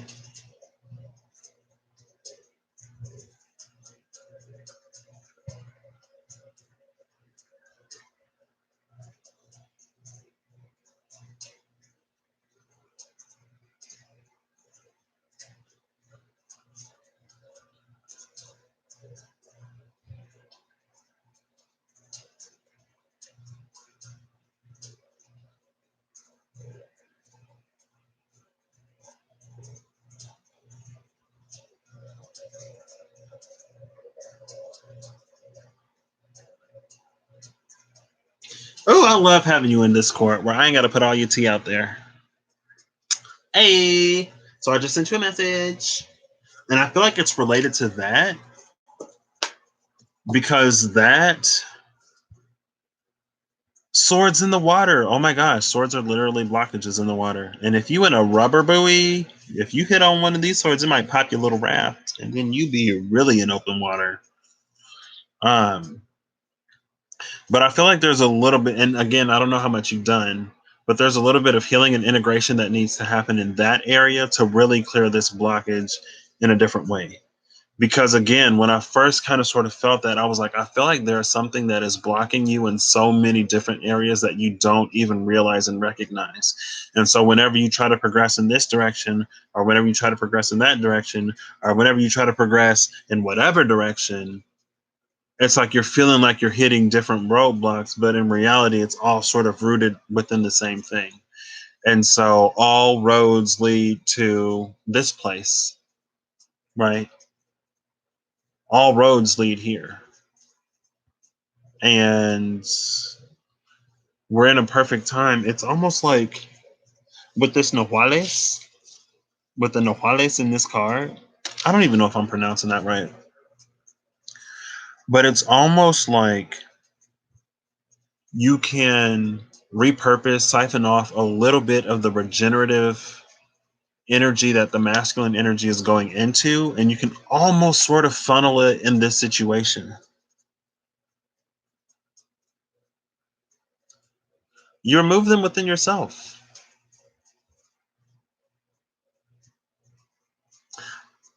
And sometimes we have to release our need for someone or something else to help us heal those things, right? And I'm going to say next time you talk to your ancestors and your guides, maybe bring that up. And there you go, right? Girl, you asked the question and you already had the answer. Do it. Do it. Do it, girl. Do it. You've been saying that for a minute. Do it. Stop self-sabotaging. Sometimes it's the lazier, not lazier, but sometimes the shadow gets in us and it's like, oh, I don't want to do that, or oh, I'll do it tomorrow. It gets us to procrastinate. So do that to begin to heal that and to lift that blockage. And then to begin, and you already have it's lazy, it's okay. You already have this model at the same time, right? You already understand where the better lens is. I don't know. I think I've seen you. I think I've seen you with glasses in a picture before. I don't know if they were prescription, but it's like if you go to the ophthalmologist and they're sitting you in front of the machine and like, what's better, one or two, right? And then they flip it, one or two. Which one is clearer, one or two? And then they flip it. And so this, because like you've seen, you need some glasses. Maybe get some glasses too. Um, but they'll hold a lens while they're calibrating your prescription. They'll hold a lens up, and you'll look at the thing on the board, and they'll ask you, "Do you see better with lens one?" And then they'll flip it, or lens two. And so I feel like you have this awareness of lens two right now, whereas you've been looking through things with this lens one. It's time to update your prescription, and it's time for you to tell the doctor that you see better with lens two. And it's time for you to begin seeing with lens two. So then, you go from lens one or lens two, and you say lens two, and then okay, lens one or lens two, lens one or lens two, and then the old lens two becomes the new lens one, and then that's you go through this process of calibration, right? Now sometimes they flip it, one or two, one or two, but yeah. And I don't know if you know what I mean, but there was something that you weren't necessarily seeing as clearly as you can see it now, knowing what you know now about that situation. And this is going to be one area that's important for you to move forward with and to progress in, because there are some things. Don't be a Jeffrey, girl. Don't be a Jeffrey. There may be, it's like you may be trying to get scheduled for an update, but it's like you have so much other stuff on your plate that they can't fit you in for an appointment right now. And oh, what is this? The Eight of Wands came out.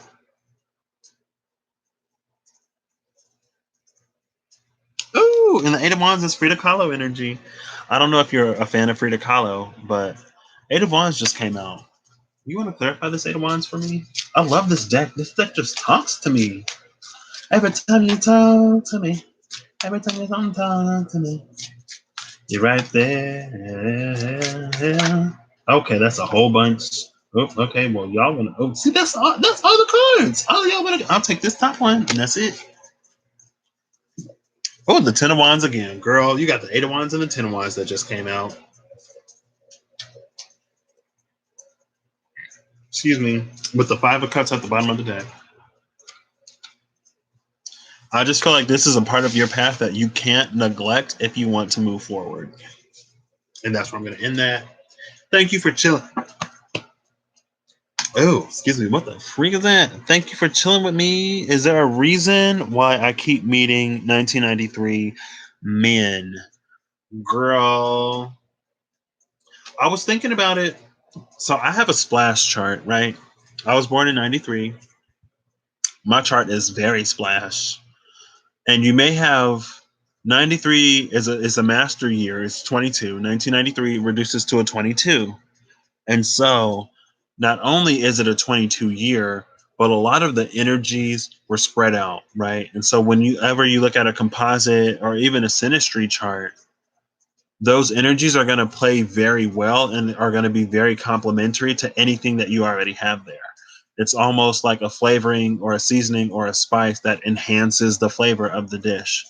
And so, with that being a master year and with all of those splash energies that can kind of sort of fit in and vibe with anything, I feel like they can come in and they can feel whatever role you kind of sort of need them to feel, right? And so it may not necessarily be the people from that year being as significant, or they may not necessarily be the one or a one, but they could just have that energy that is it can slide into spaces that you need to slide into to illuminate what you need to be illuminated for you to then heal what you need to heal, right? because like I have a splash energy. I got placements all over the place, right? Every sign except Virgo, I have something. And so it's like it plays very well with other things. That may be it. And again, it could just be, the energy of 1993 and the energy, like depending on who's in your environment. And especially since charts are something that you look at, that may be another reason why it's being highlighted, right? Potentially. Because if you don't necessarily like, I don't necessarily look at charts, but in 1994, girl, you, sorry, not you, but in 2019, I met 3 or 4 different Pisces dudes, and they all had fire moons last year, and I didn't even realize it. It was this year when I found out that the third dude was also a Pisces with a fire moon. And I'm like, how did this happen? How did I meet so many Pisces with fire moons last year? And I only found out he was a Pisces because it was his birthday. And on Instagram, he was like, it's my birthday. And I was like, wait, what? And we're literally born like, what, a week or a week and a half apart. He's also a 93 Pisces. And I was like, what? You're a fish too? Why am I meeting all these fish? Does it mean something? I don't know. Curtis is a Pisces. Another 93 Pisces. See, there you go. It's something about them 93 fish. I'm telling you, we just slip and slide into any chart. It's that splash chart. We light them up. But yeah, because it's like on a certain level, they kind of sort of know what you look at and they kind of sort of know what you look for, right? And so it's just one of the many ways are one of the many things. Maybe they just so happen to vibe with and fit with whatever lessons you need to sort of see at the time. Maybe that is the general ballpark of some connection that could be significant for you. And so it's like that's the sort of field that you're tapping into. And so you're kind of just sort of manifesting that energy, right? It's almost like you're going fishing in a certain spot. And it's almost like you're looking. Is this my mom? She like, why are you so loud?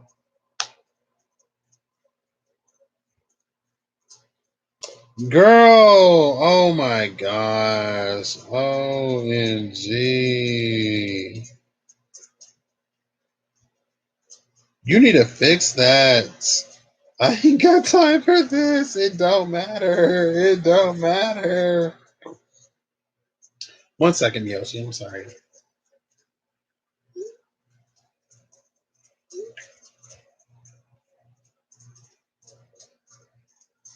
So it's like you're looking for a specific fish, right? In this general area. And instead of catching one fish, looking at it, throwing it back, catching another fish, looking at it, throwing it back, catching another fish, looking at it, throwing it back, maybe catching the same fish 3 to 5 to 17 different times, but you always throw it back so you don't know you're catching the same fish. It's like instead of doing that, you go out and you take a net. And so you catch a whole bunch of fish. And then as you're throwing them back, you know that you're not getting the same fish, right? And so that's kind of sort of like you're in the energetic ballpark, maybe of something significant. And so it's like you're honing in on that frequency, potentially, right? Potentially. You're honing in on that frequency and that fine tuning. And a lot of those energies are just very, like that 93 year, like a lot of the planets were all over the place. Right. And so you kind of sort of get that variety of different things that can slip in and slide in and feel this energy and feel that energy and hit your chart like that and line that up and line that up and boom, bing, bang, bada boom, bada bing, bada bang. You know what I mean? You know what I mean? You're helping him more than he helps you, potentially. And the only reason why I'm kind of sort of thinking like that is because I'm like, why did I meet 3 Pisces with fire moons? Why did that happen? And one of the extremely interesting things is I'm at one, I'm not going to say the placements, I'm at one Pisces with a specific fire moon who moved to a specific area of the country. And then I meet another Pisces with the same moon who is also in that area. And I'm like, what? And first I'm like, no, this is annoying. First I was annoyed. I was like, how did this happen? Hello?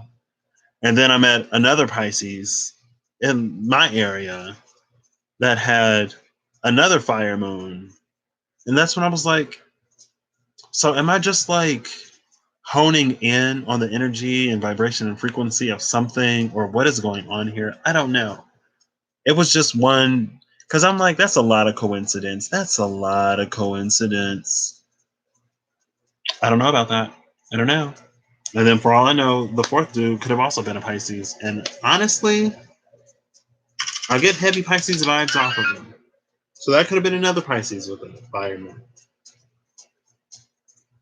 This is the creepiest. That is the creepiest Jeff I have ever seen.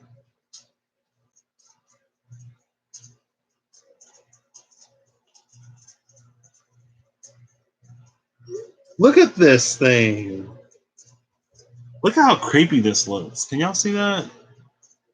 Maybe not. Man, y'all can't see nothing. Hold on, wait. What if I turn it down? Oh, I'll turn it up. I'll turn it up. Can y'all see it? Nope, that made it worse. If I turn it down, can y'all see it? Oh yeah, you can. Okay. Look at that. Mama, what are you doing?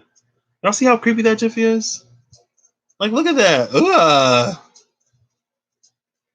Like, no, thank you. I'm good.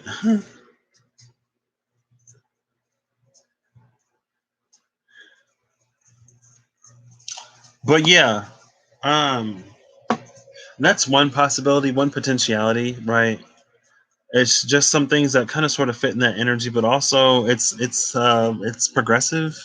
I don't know. I don't know. But that could be one reason, right? And it's like stuff like that. Even if we don't know at the time, we'll always find out later. And so you could be getting these little clues, these little hints, these little whatevers. And then it's not until later that you actually see that common thread between everything. And so then you're looking in a direction that maybe you didn't look in. Wait, what? So they want me to reach it. Girl, wait, what? Who? Where did you get that from? Who is wanting you to reach out to who? Who? What are you talking about? Are you talking about reaching out to Curtis?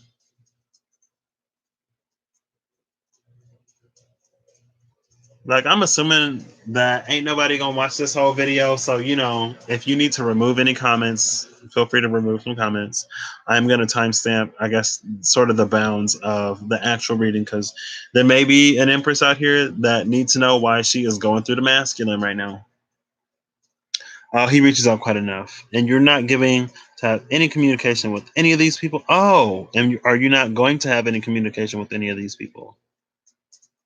I don't know if you're going to have communication or not, but ultimately, at the end of the day, it's like, regardless of communication comes in, regardless of if you initiate communication, I feel like you need to be in the spot that you need to be in, regardless. You know what I mean? And so the things that you need to work out and the things that you need to integrate need to be integrated regardless. And it's almost like some of these people may be playing more of the role of a distractor right now. And it's not necessarily a distractor in that they are actively coming to distract you, but it's almost a distractor as in like you're so focused on the potential person and the end goal and the destination that you're not moving, right? It's like you're standing in front of this door. It's like you feel like you're in this haunted house, and you're like, well, if I just stop moving, nothing is going to jump out at me and scare me. So if I just sit here for a second, I'll be fine. And it's almost like you're putting yourself in this haunted house because you are shifting in between dimensions right now. It's like you're doing this back and forth thing right now where it's like Sometimes the house is your dream house. Sometimes the house is a haunted house. Sometimes the house is your grandma's house. Sometimes the house is an abandoned house. Sometimes the house is your childhood home. Sometimes the house is somebody else's house. And it's like, no wonder why, like, you don't know what to expect, because from step to step to step, and even while you're standing still, it's all just like shifting and moving around you, just because you're so not unfocused, but it's like you're coming in and out of these different phases of the same blockage, right? The same blockage is manifesting itself in all of these different ways. And so it's like you're phasing in and out of different versions of that same blockage. Like, are you going to heal me here? Are you going to heal me there? Are you going to heal me when I wear this face? Are you going to heal me when I wear that face? Are you going to address me where I come in this face? Are you going to pay attention to me if I come in this way? Are you going to notice me if I come that way? You know what I mean? And so it's like all of these things are shifting and moving around you, trying to get you to the same point. All roads lead to the same destination.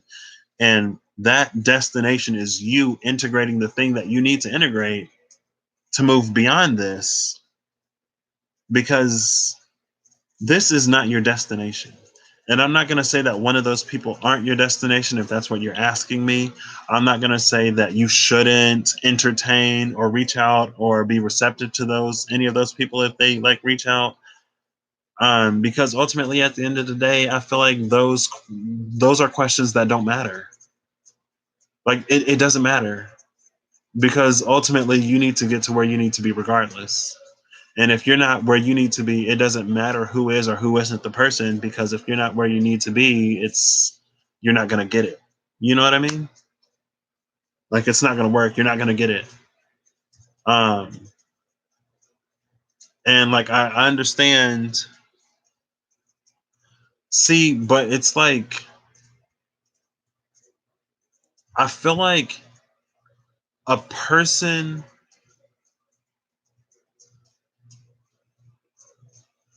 a person isn't going to be your blockage, because a person only reflects within you what it is within you that needs to be healed and that needs to be addressed, right?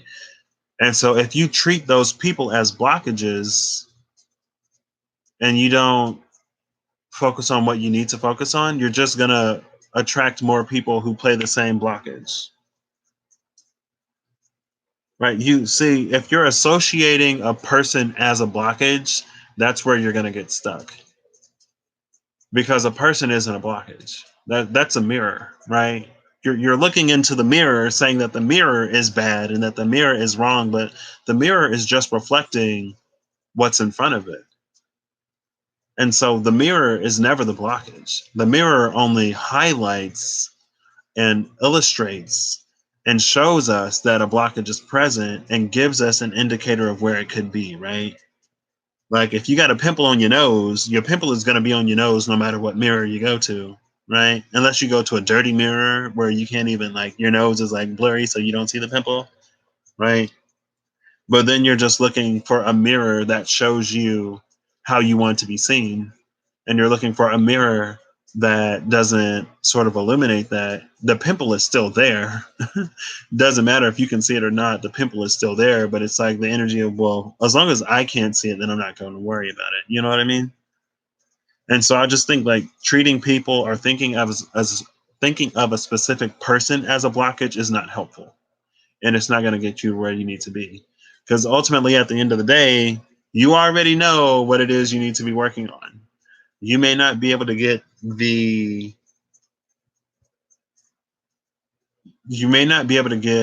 what you want from the specific person, but at the end of the day, people only do so much to heal us anyway, right? Because if we're not in the space to accept that healing, then even if we do have those conversations, it's like, wow, I waited my whole life to have this conversation, and I finally had this conversation, and I feel like it didn't bring me any closure. And it's like, because there's a certain part that has to be done within you. It's all the same thing. It's just manifesting in different ways.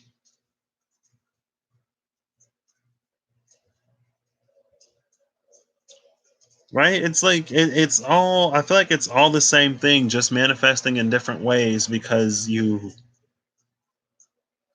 It's what it's like. It's like you're doing this booking thing, right? And so you have the clerk working, and the clerk is like, okay, well, she left this situation, but she still needs the lesson. So who do we have that can come in and can show her this again? And it's like you leave that situation. It's like, okay, she left the situation, and she's not seeing it, she's not getting it. So who else do we have that we can send in? And so like that's where you're getting all these different people, and you're feeling scattered, but it's all the same thing. You're moving like you're in this house of mirrors, and you're moving from mirror to mirror to mirror, but it's all, I mean, no problem, but it's all showing you the same thing. It's all illuminating and highlighting the same thing. You're feeling scattered and all over the place when you don't need to feel that way, because it's all showing you the same pimple on your nose. No, they want you to heal that within you outside of having different guys to illuminate that within you. Because once you address that within yourself, you're going to begin to attract the dudes who actually matter, and you're going to begin to attract people who are actually on your frequency and who actually vibrate at the frequency that you are going, right? Because if you just date around right now, if you date around with that unhealed, you're just going to be attracting more of that. You know what I mean? That's why you need to heal it within yourself, to be good within yourself, so that you don't have to attract that lesson anymore. Because, and I got kind of lost when I was like, I feel like they're taking you in a way that, like, it may seem boring, but it's actually, whatever.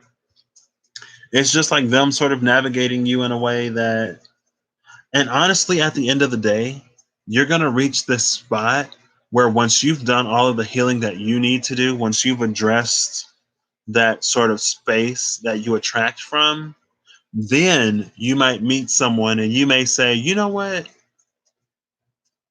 I never would have given someone like you the chance or the opportunity. I've never would have gotten to know somebody like you, but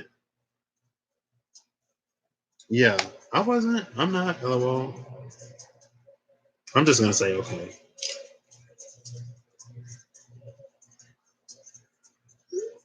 It's like that's when you reach this space of like, I never would have went for someone like you. I never would have imagined that I'd find someone like you, or I'd never be interested in you. But after all of the healing that I did, now I'm in a space where I can attract something that I actually want. I'm not attracting karmics because of the void that I have. I'm not, and by a karmic, it's just like I'm not attracting someone, I'm not attracting these mirrors who constantly need to reflect that within me so that I see it, right?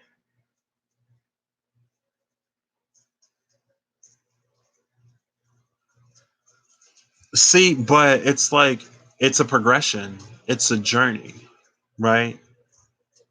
That doesn't mean that you're in the space that you need to be. And I feel like the thing that was recent, like the thing that I sent you, like the realization that you had around that space and how that affects you proves that you're not yet in the space that you need to be to attract what it is that you really want. It's like you've taken a step, you've progressed along your journey, but you've still got more growing to do. Like you're not done yet. But the same energy of like how you never would have done that, it's gonna be like the same thing, right? Because we go from lesson to lesson to lesson to lesson. Like healing is a constant, I don't want to say healing is a constant journey, but especially in the beginning, there's a lot of healing and uncovering and incorporating and integrating and growth. Growing is constant, right? Growing is a constant journey. And so that's what that is, right? You still got more growing to do. You're not done yet. And that's another reason why you don't really have to worry about who it is, because once you've healed that within yourself, the person will step forward. You know what I mean? If that makes any sense. So you don't have to worry about who it is or who it isn't. You don't have to be so scattered and so splintered and so broken apart, fragmented. You don't have to be so fragmented, right? No problem. It's okay for you to all. It's like okay for all the fragmented Miyoshis to come together and then to be like, okay, now we know what's up. Now we know what to focus on. Now we know what we need to heal. We don't. You don't. You may not necessarily know how you get that healing if you can't have those conversations, but lots of alcohol and snacks. I mean, it ain't necessarily like that. Oh, my throat is getting so dry. It ain't necessarily like, bored. I mean, I feel like, I don't know. Oh, wait. In the boardroom, like, okay, yeah. It ain't necessarily like that. Maybe the ancestors a little bit, but your angels are like, oh, she'll get it. The higher light ones are like, it's a journey. We understand. It takes time. Also, it's just like there are other things that we were sort of like meant to discover along the way. And so it's like there may be like this main objective, but there are also these like side missions that we accomplish along the way, right? And so with a different mirror, it's like it's gonna accentuate and focus on and exaggerate different things as well at the same time. And so it's not like you're completely running the same track and running the same cycles. It's like you're also completing these side objectives along the path to the mission. But that's what I would focus primarily on right now. Healing that, because once you heal that, it's going to, I feel like that may be, I feel like, because I know I've told you, like, open your heart a lot, don't fight your heart opening, but that may be the part of your heart that needs healing. And once you heal that part of your heart, then it'll naturally open itself up, excuse me, to the things that you actually want. Because if you're in this space, you may just, it's like you're naturally attracting lessons. You're naturally attracting mirrors that are going to keep showing that back at you, right? And that's one reason why I never too much dated people, because I was like, I always knew the things within me that needed healing. The big things within me that needed healing, I've always been cognizant and aware of those things. And I've always had this subtle feeling that, like, if I was in a relationship, I would just be nasty and I would be toxic because there was so much within myself that I wasn't even addressing, let alone healing. And I knew that if I was in a relationship, those things would come up. And I knew that it just wouldn't work. And so I never really tried because I was like, I have all this healing to do. And when I was ready, when I felt healed enough, that's when I started sort of like attracting these mirrors that were showing me things that I didn't know were things within me. Because there's a lot of stuff I didn't need another mirror to show. Like, I don't need a mirror to show me what's wrong with me in a lot of ways. I'm very self aware and cognizant and in touch and in tune with myself. But I can kind of sort of know where a lot of those dysfunctions are. Right. But sometimes we do need people outside of ourselves to show us the things that we don't see. Our situations, people's situations, all kinds of stuff, right? We may be, or we may come, like, we may have a job where we're taken advantage of, we're underpaid and overworked and underappreciated. And it's then for us to learn our worth and our value through that job, through someone else not appreciating us. It's for us to take up the mantle where we appreciate ourselves, right? Who is this? Stop. I hate how my phone just oh, operates itself sometimes. Oh, snap. It's Terry Ferguson. Oh, I didn't even know the Miz sent me a snap hours ago. That's interesting. What's that about? I don't know. But yeah, it's like that energy. You know what I mean? And so don't be discouraged, and know that they are listening and they are helping you. It's just like in ways that you may not necessarily see. And it just might be some situations that you're just a little too close to, right? In the reading I uploaded earlier today, it was like you can't see the parade if you're in it, right? And so sometimes you have to take a step back.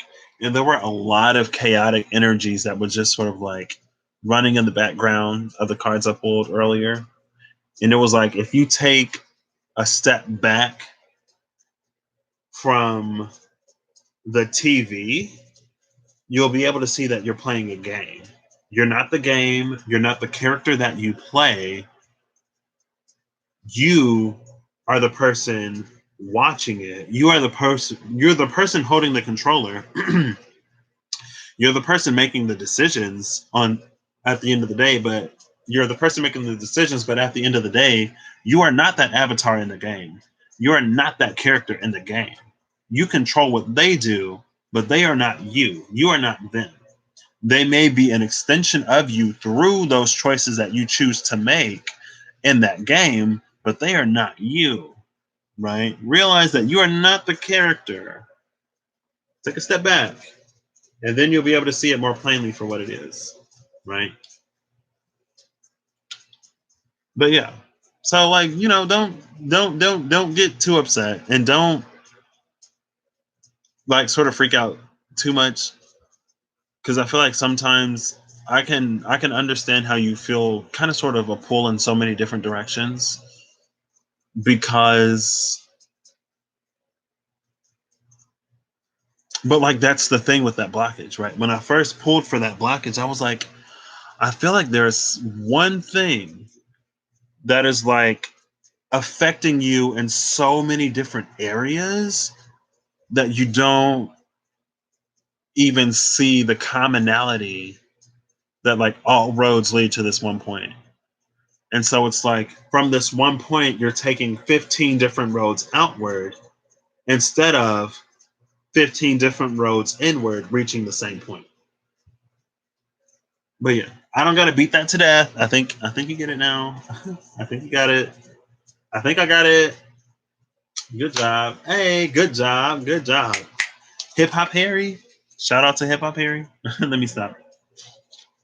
I love these cards so much. Ah, Pride Tarot, a collaborative deck. Oh, they just came in today.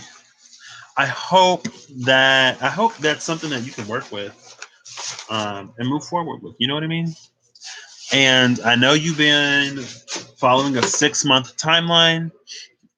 And so there's a video I have that's unlisted. It actually might be private, but I'm going to make it unlisted and I'm going to send you the link, because it was approximately 6 months ago ish that I did that reading for you, that I pulled those cards. So I'm going to do you that favor. I don't know if I should do that for you now or if I should wait until after. I'll give it to you now, because I feel like just the conversation that we're having right now, girl, you can't be so quick to be done. Don't rush the healing. It happens in its time. Stop. Ain't no going back to sleep. You can't get plugged into the matrix. You can't get plugged back into the matrix when you're out the matrix. Because once you get plugged back in, you're always gonna know that you're in the matrix. So you can pretend like you're asleep, but you're always gonna know. You know what I mean? But yeah, I'm gonna send you that reading, because the energy and the space that you were in that reading was very interesting, and the energy and the space that you were in that reading is very conducive for you attracting the things that you actually want. And so to now see you coming into that space where you're ready to embody that energy is interesting. And I guess I am a whole gosh darn 6 months off. So, maybe the cards I pulled for you tonight, maybe this message won't even Matrix 5 back in. Maybe everything I said won't even resonate for another 6 months. I don't know. I don't want to say I'm a bad reader, but I feel like a lot of times I'm a lot better at reading changes and shifts in energy, especially if I don't ground it and focus it in to the now moment. I feel like sometimes I don't know. I don't want to say I connect too high, but like I'm not a super 3, 4, even 5D type person. And so timing has always been hard for me to like grasp and understand. Um, you can read everything. I mean, I ain't gonna say I can read everything, but I can try to pick up on the energy. And I was thinking, and it's like, honestly, I feel like there are quite a few people who I can like tap into. And maybe that's part of being an empath or being empathetic. Being empathic. Maybe it's part of being empathic. They was waiting for you. Okay, that's I just smelled vinegar for a second. I don't know why I smelled vinegar for a second. I mean, I ain't gonna go that far. Um, but on a certain level, I feel like I can tap into like anyone's kind of sort of higher self, or tap into them on a plane a little bit above the 3D plane. And that's something that I don't too much really utilize, honestly. I've only really done it a few times. I remember the first time somebody asked for me to read for their niece. And even the first time I read for one of my friend's friends, I was like, I don't really have a tie or a connection to this person. Let me poke around and feel around and see if I can get it. And then I was like, oh, okay, got it. Um, and so, like, honestly, but at the same time, I'm not trying to do that with everybody because I'm not trying to be in everybody energy at the same time. And so that's why for a lot of people, I cut it off here. If I don't feel you, I don't feel you. I'm not going looking because I ain't trying to, you go and open the door to somebody else and then something creep on through the door. And I ain't got time for y'all roaches, y'all rats, y'all rodents. That's y'all problem, your termites. Y'all can keep all of that. I'm sorry. Not saying y'all got spiritual roaches, but people be in all kinds of stuff. And I'm just like, I'm good. I'm good. And ain't nobody asking me to do all that anyway, so I'm doubly good. But I don't know, it's just like connecting with people on that level. I feel like it's not that difficult for me. And that's why sometimes people get like there's this one person and we literally talked and we literally have conversations. And I'm the type of person, not only am I like empathic, I can also read between the lines, and that comes with being empathic, but also like I can get into the words and the verbiage. And so there was one person, like we actually talked and I was like, hey, like, how are you doing with this thing? And he was like, oh, like, you see my stuff on social media and you just assume I'm like this and I'm like that because of what I post. And I was like, okay, yeah, you're right. I'm not going to argue with you.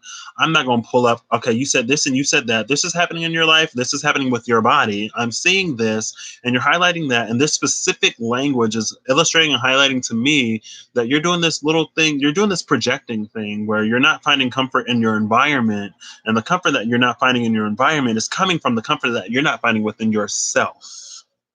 Now, I'm not going to break somebody down like that in front of them. I'm going to just be like, oh, yeah, you're right. I got it. I overstepped. I'm sorry. And I think he got a little shook. And I know even like one of my friends, they were like, I understand that you're empathic and that you know some of this stuff, but I would appreciate it that if I say I'm okay, you just take it. And I said, okay, thank you for being upfront with me. I will not cross that boundary no more.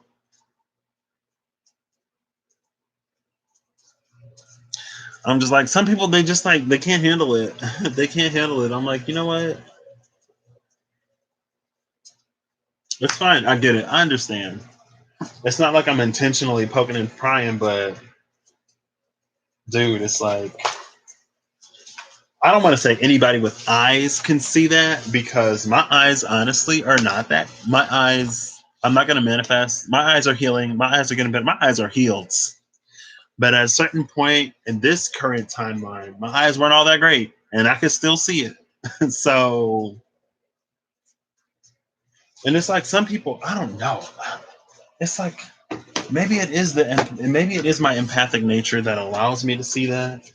But in my mind, it's like, who do you think you hiding from? Like, this is so blatant and obvious. It's so blatant and obvious. Like, who are you hiding from, really? Like, You are so bad at hide and seek. But I mean, I understand at the same point. Um, but yeah, I can kind of sort of connect to a lot of people, and maybe that's one of my abilities. But again, at the same time, I don't know. And that's one reason why my mom originally she was like you don't even need the cards. Like honestly, like you've done this literally all of your life. Even when you were a child, like there were things that I wouldn't tell you that you would just know. And like you don't need the cards. And I was like, yeah, but the cards are easy. The cards give me a boundary between my energy and other people's energies. you know, if I'm pulling the cards, I ain't gotta get wrapped up in that. But it also brings that one dream to my mind. And maybe that's, I don't know. It's something for me to explore for sure. Uh, but yeah. And maybe that's the element of oneness. Like when it comes to me, and I guess I'm just ranting and rambling at this point, but when it comes to me and the conversation of oneness, I understand oneness from a certain perspective. But yes, exactly. I love the cards and I'm a bit of a collector, so love them. And I feel like I like the cards for validation because then I could be like, it's the card, it ain't me. right? This is what the card is saying. Like, it's here. I'm not making it up. It's the card. It came out of the deck, right? But when it comes to oneness, I'm like,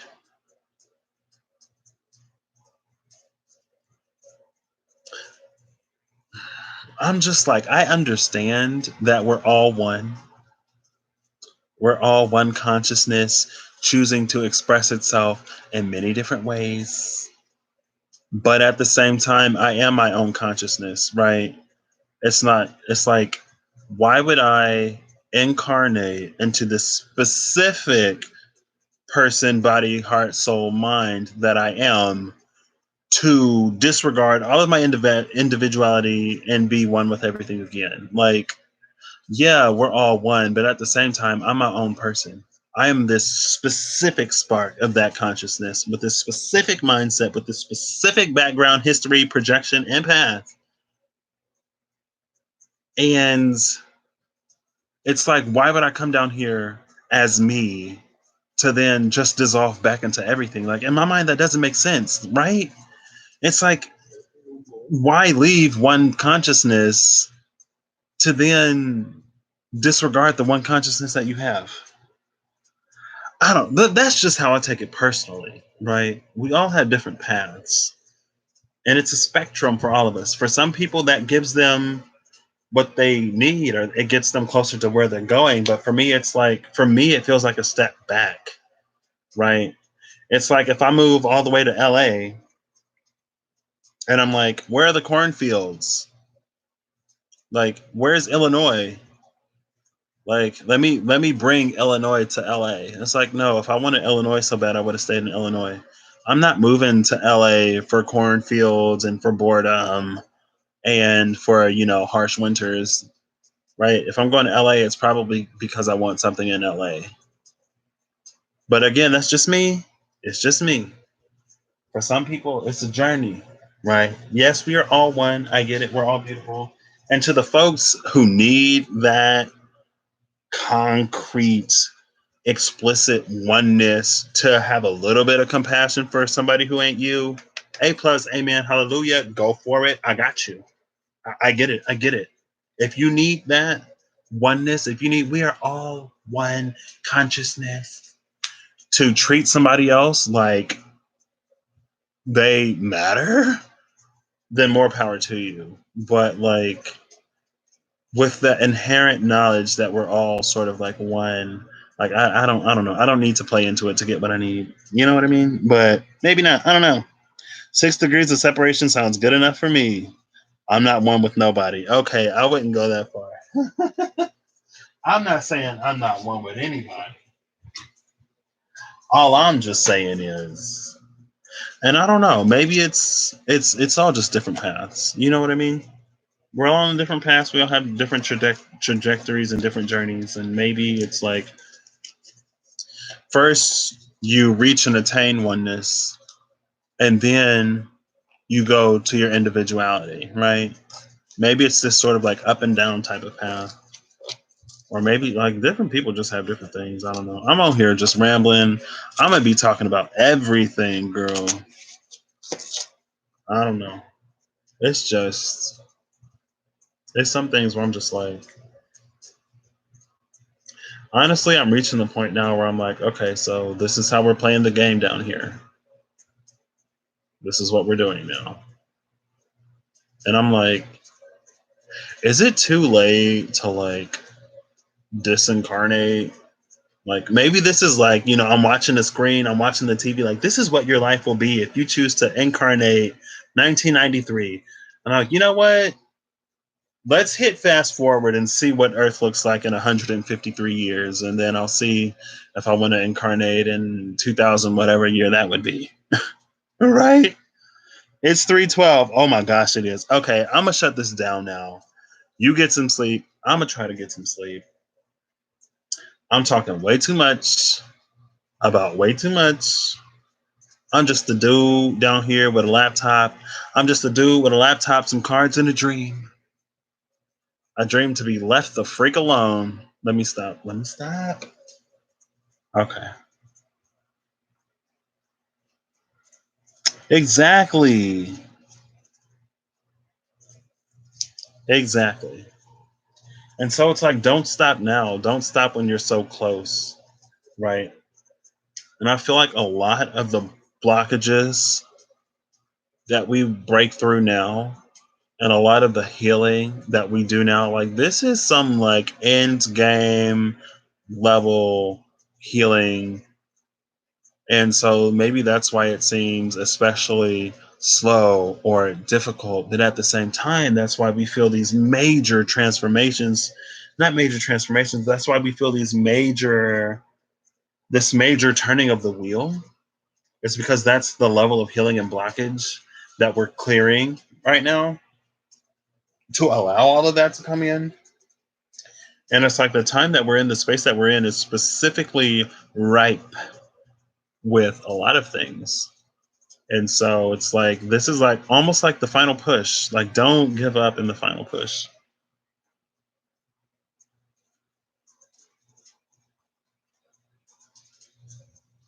Exactly, girl. You know what the Dark Knight was? The Dark Knight gives you the tools. The Dark Knight gives you the tools for now. The actual thing is now. You just had to go through the Dark Knight to get it. Right? But man, the big file on the table. Right?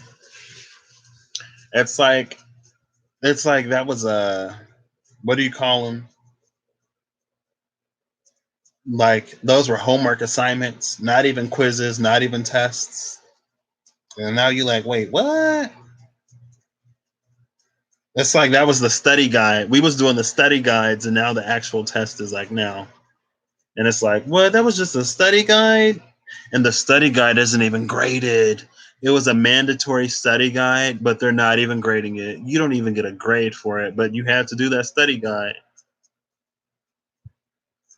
But now it's the actual test. I'm like, okay. Miyoshi, girl, stop. Stop. See, that's taking I don't want to say that's taking the easy way out or the cheaters way out. Because ultimately at the end of the day, there aren't cheaters. I mean, you can cheat yourself, and then you're just like, okay, well, it's almost like the people who joined the losing side at the end of the war, at the end of the game, you jump in, or it's like how they have matchmaking on some video games, and so it's like you're waiting in the queue, and then you get matched into a game, right? Like on the losing side, right before the winning side wins the game, and you're like, wow, I literally just got here, and y'all put me on the losing team. Hello?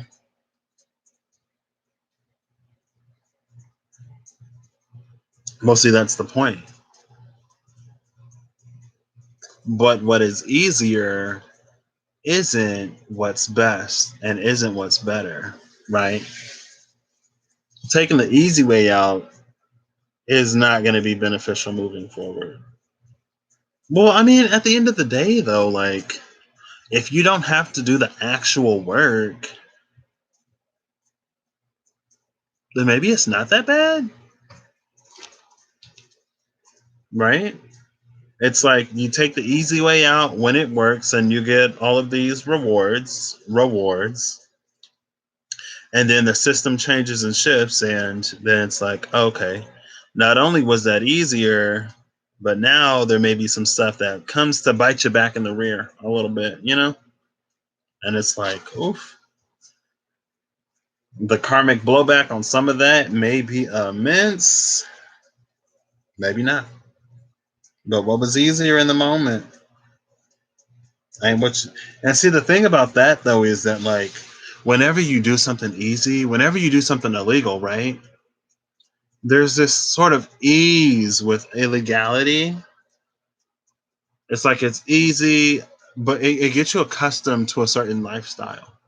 You get accustomed to a lifestyle that you're not putting in the work for it to be sustainable, but you're accustomed to it. So whenever you get caught or whenever it stops working, it's like you're accustomed to this lifestyle, but you can no longer afford it because your means of getting it has been eradicated, but you're already accustomed to the lifestyle. So I feel like that would be unfortunate.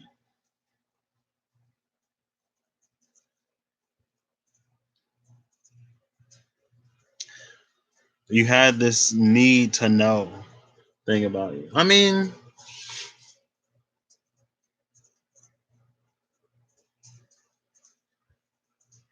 I understand it. I get it. And I was like that for a while. Or I could still be like that, but at the same time, excuse me. I can be like that, but also I can be like, well, whatever, I don't know, I don't know. Because some people see a need to know person, and I can be very need to know. And they'll be like, oh, do you want to find, like, guess what I did? And I was like, oh, what did you do? And you're like, oh, I'm not going to tell you. I was like, okay, fine. Like, I was curious, but I'm not that curious. I'm not curious enough that I'm about to play into your hand or play whatever games you're trying to play. I don't need to know that bad. I'm fine. Let me mark day 204 on the boat. Girl, 204 days on the boat, rafting in the river, floating, floating, floating down the river. They say rowing down the river, but I believe they say rowing down the river, but we just floating. We just flowing down the river. All right, Miyoshi, I'm gonna shut this down, girl. I need to get some sleep. I need to go to bed. It's been very fun. Thank you for rocking with me. Um,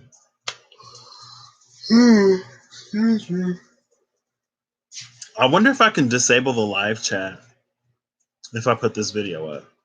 I don't know. The beginning part, I'm a timestamp it in the morning. I'll timestamp the bounds of the reading, like where it begins and where it ends. And so, I may come in, I may watch this later. Because just because I'm chilling right now, don't mean I won't be in the masculine energies doing a catch up later. So I'm taking it easy now. I'm chilling a little bit now. But honestly, I don't know. I don't know. All right.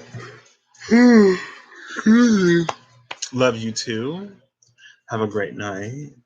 I'm about to get some sleep. You need to get some sleep. And I'm going to catch you tomorrow, I'm sure, or till later today at this point. All right. Bye.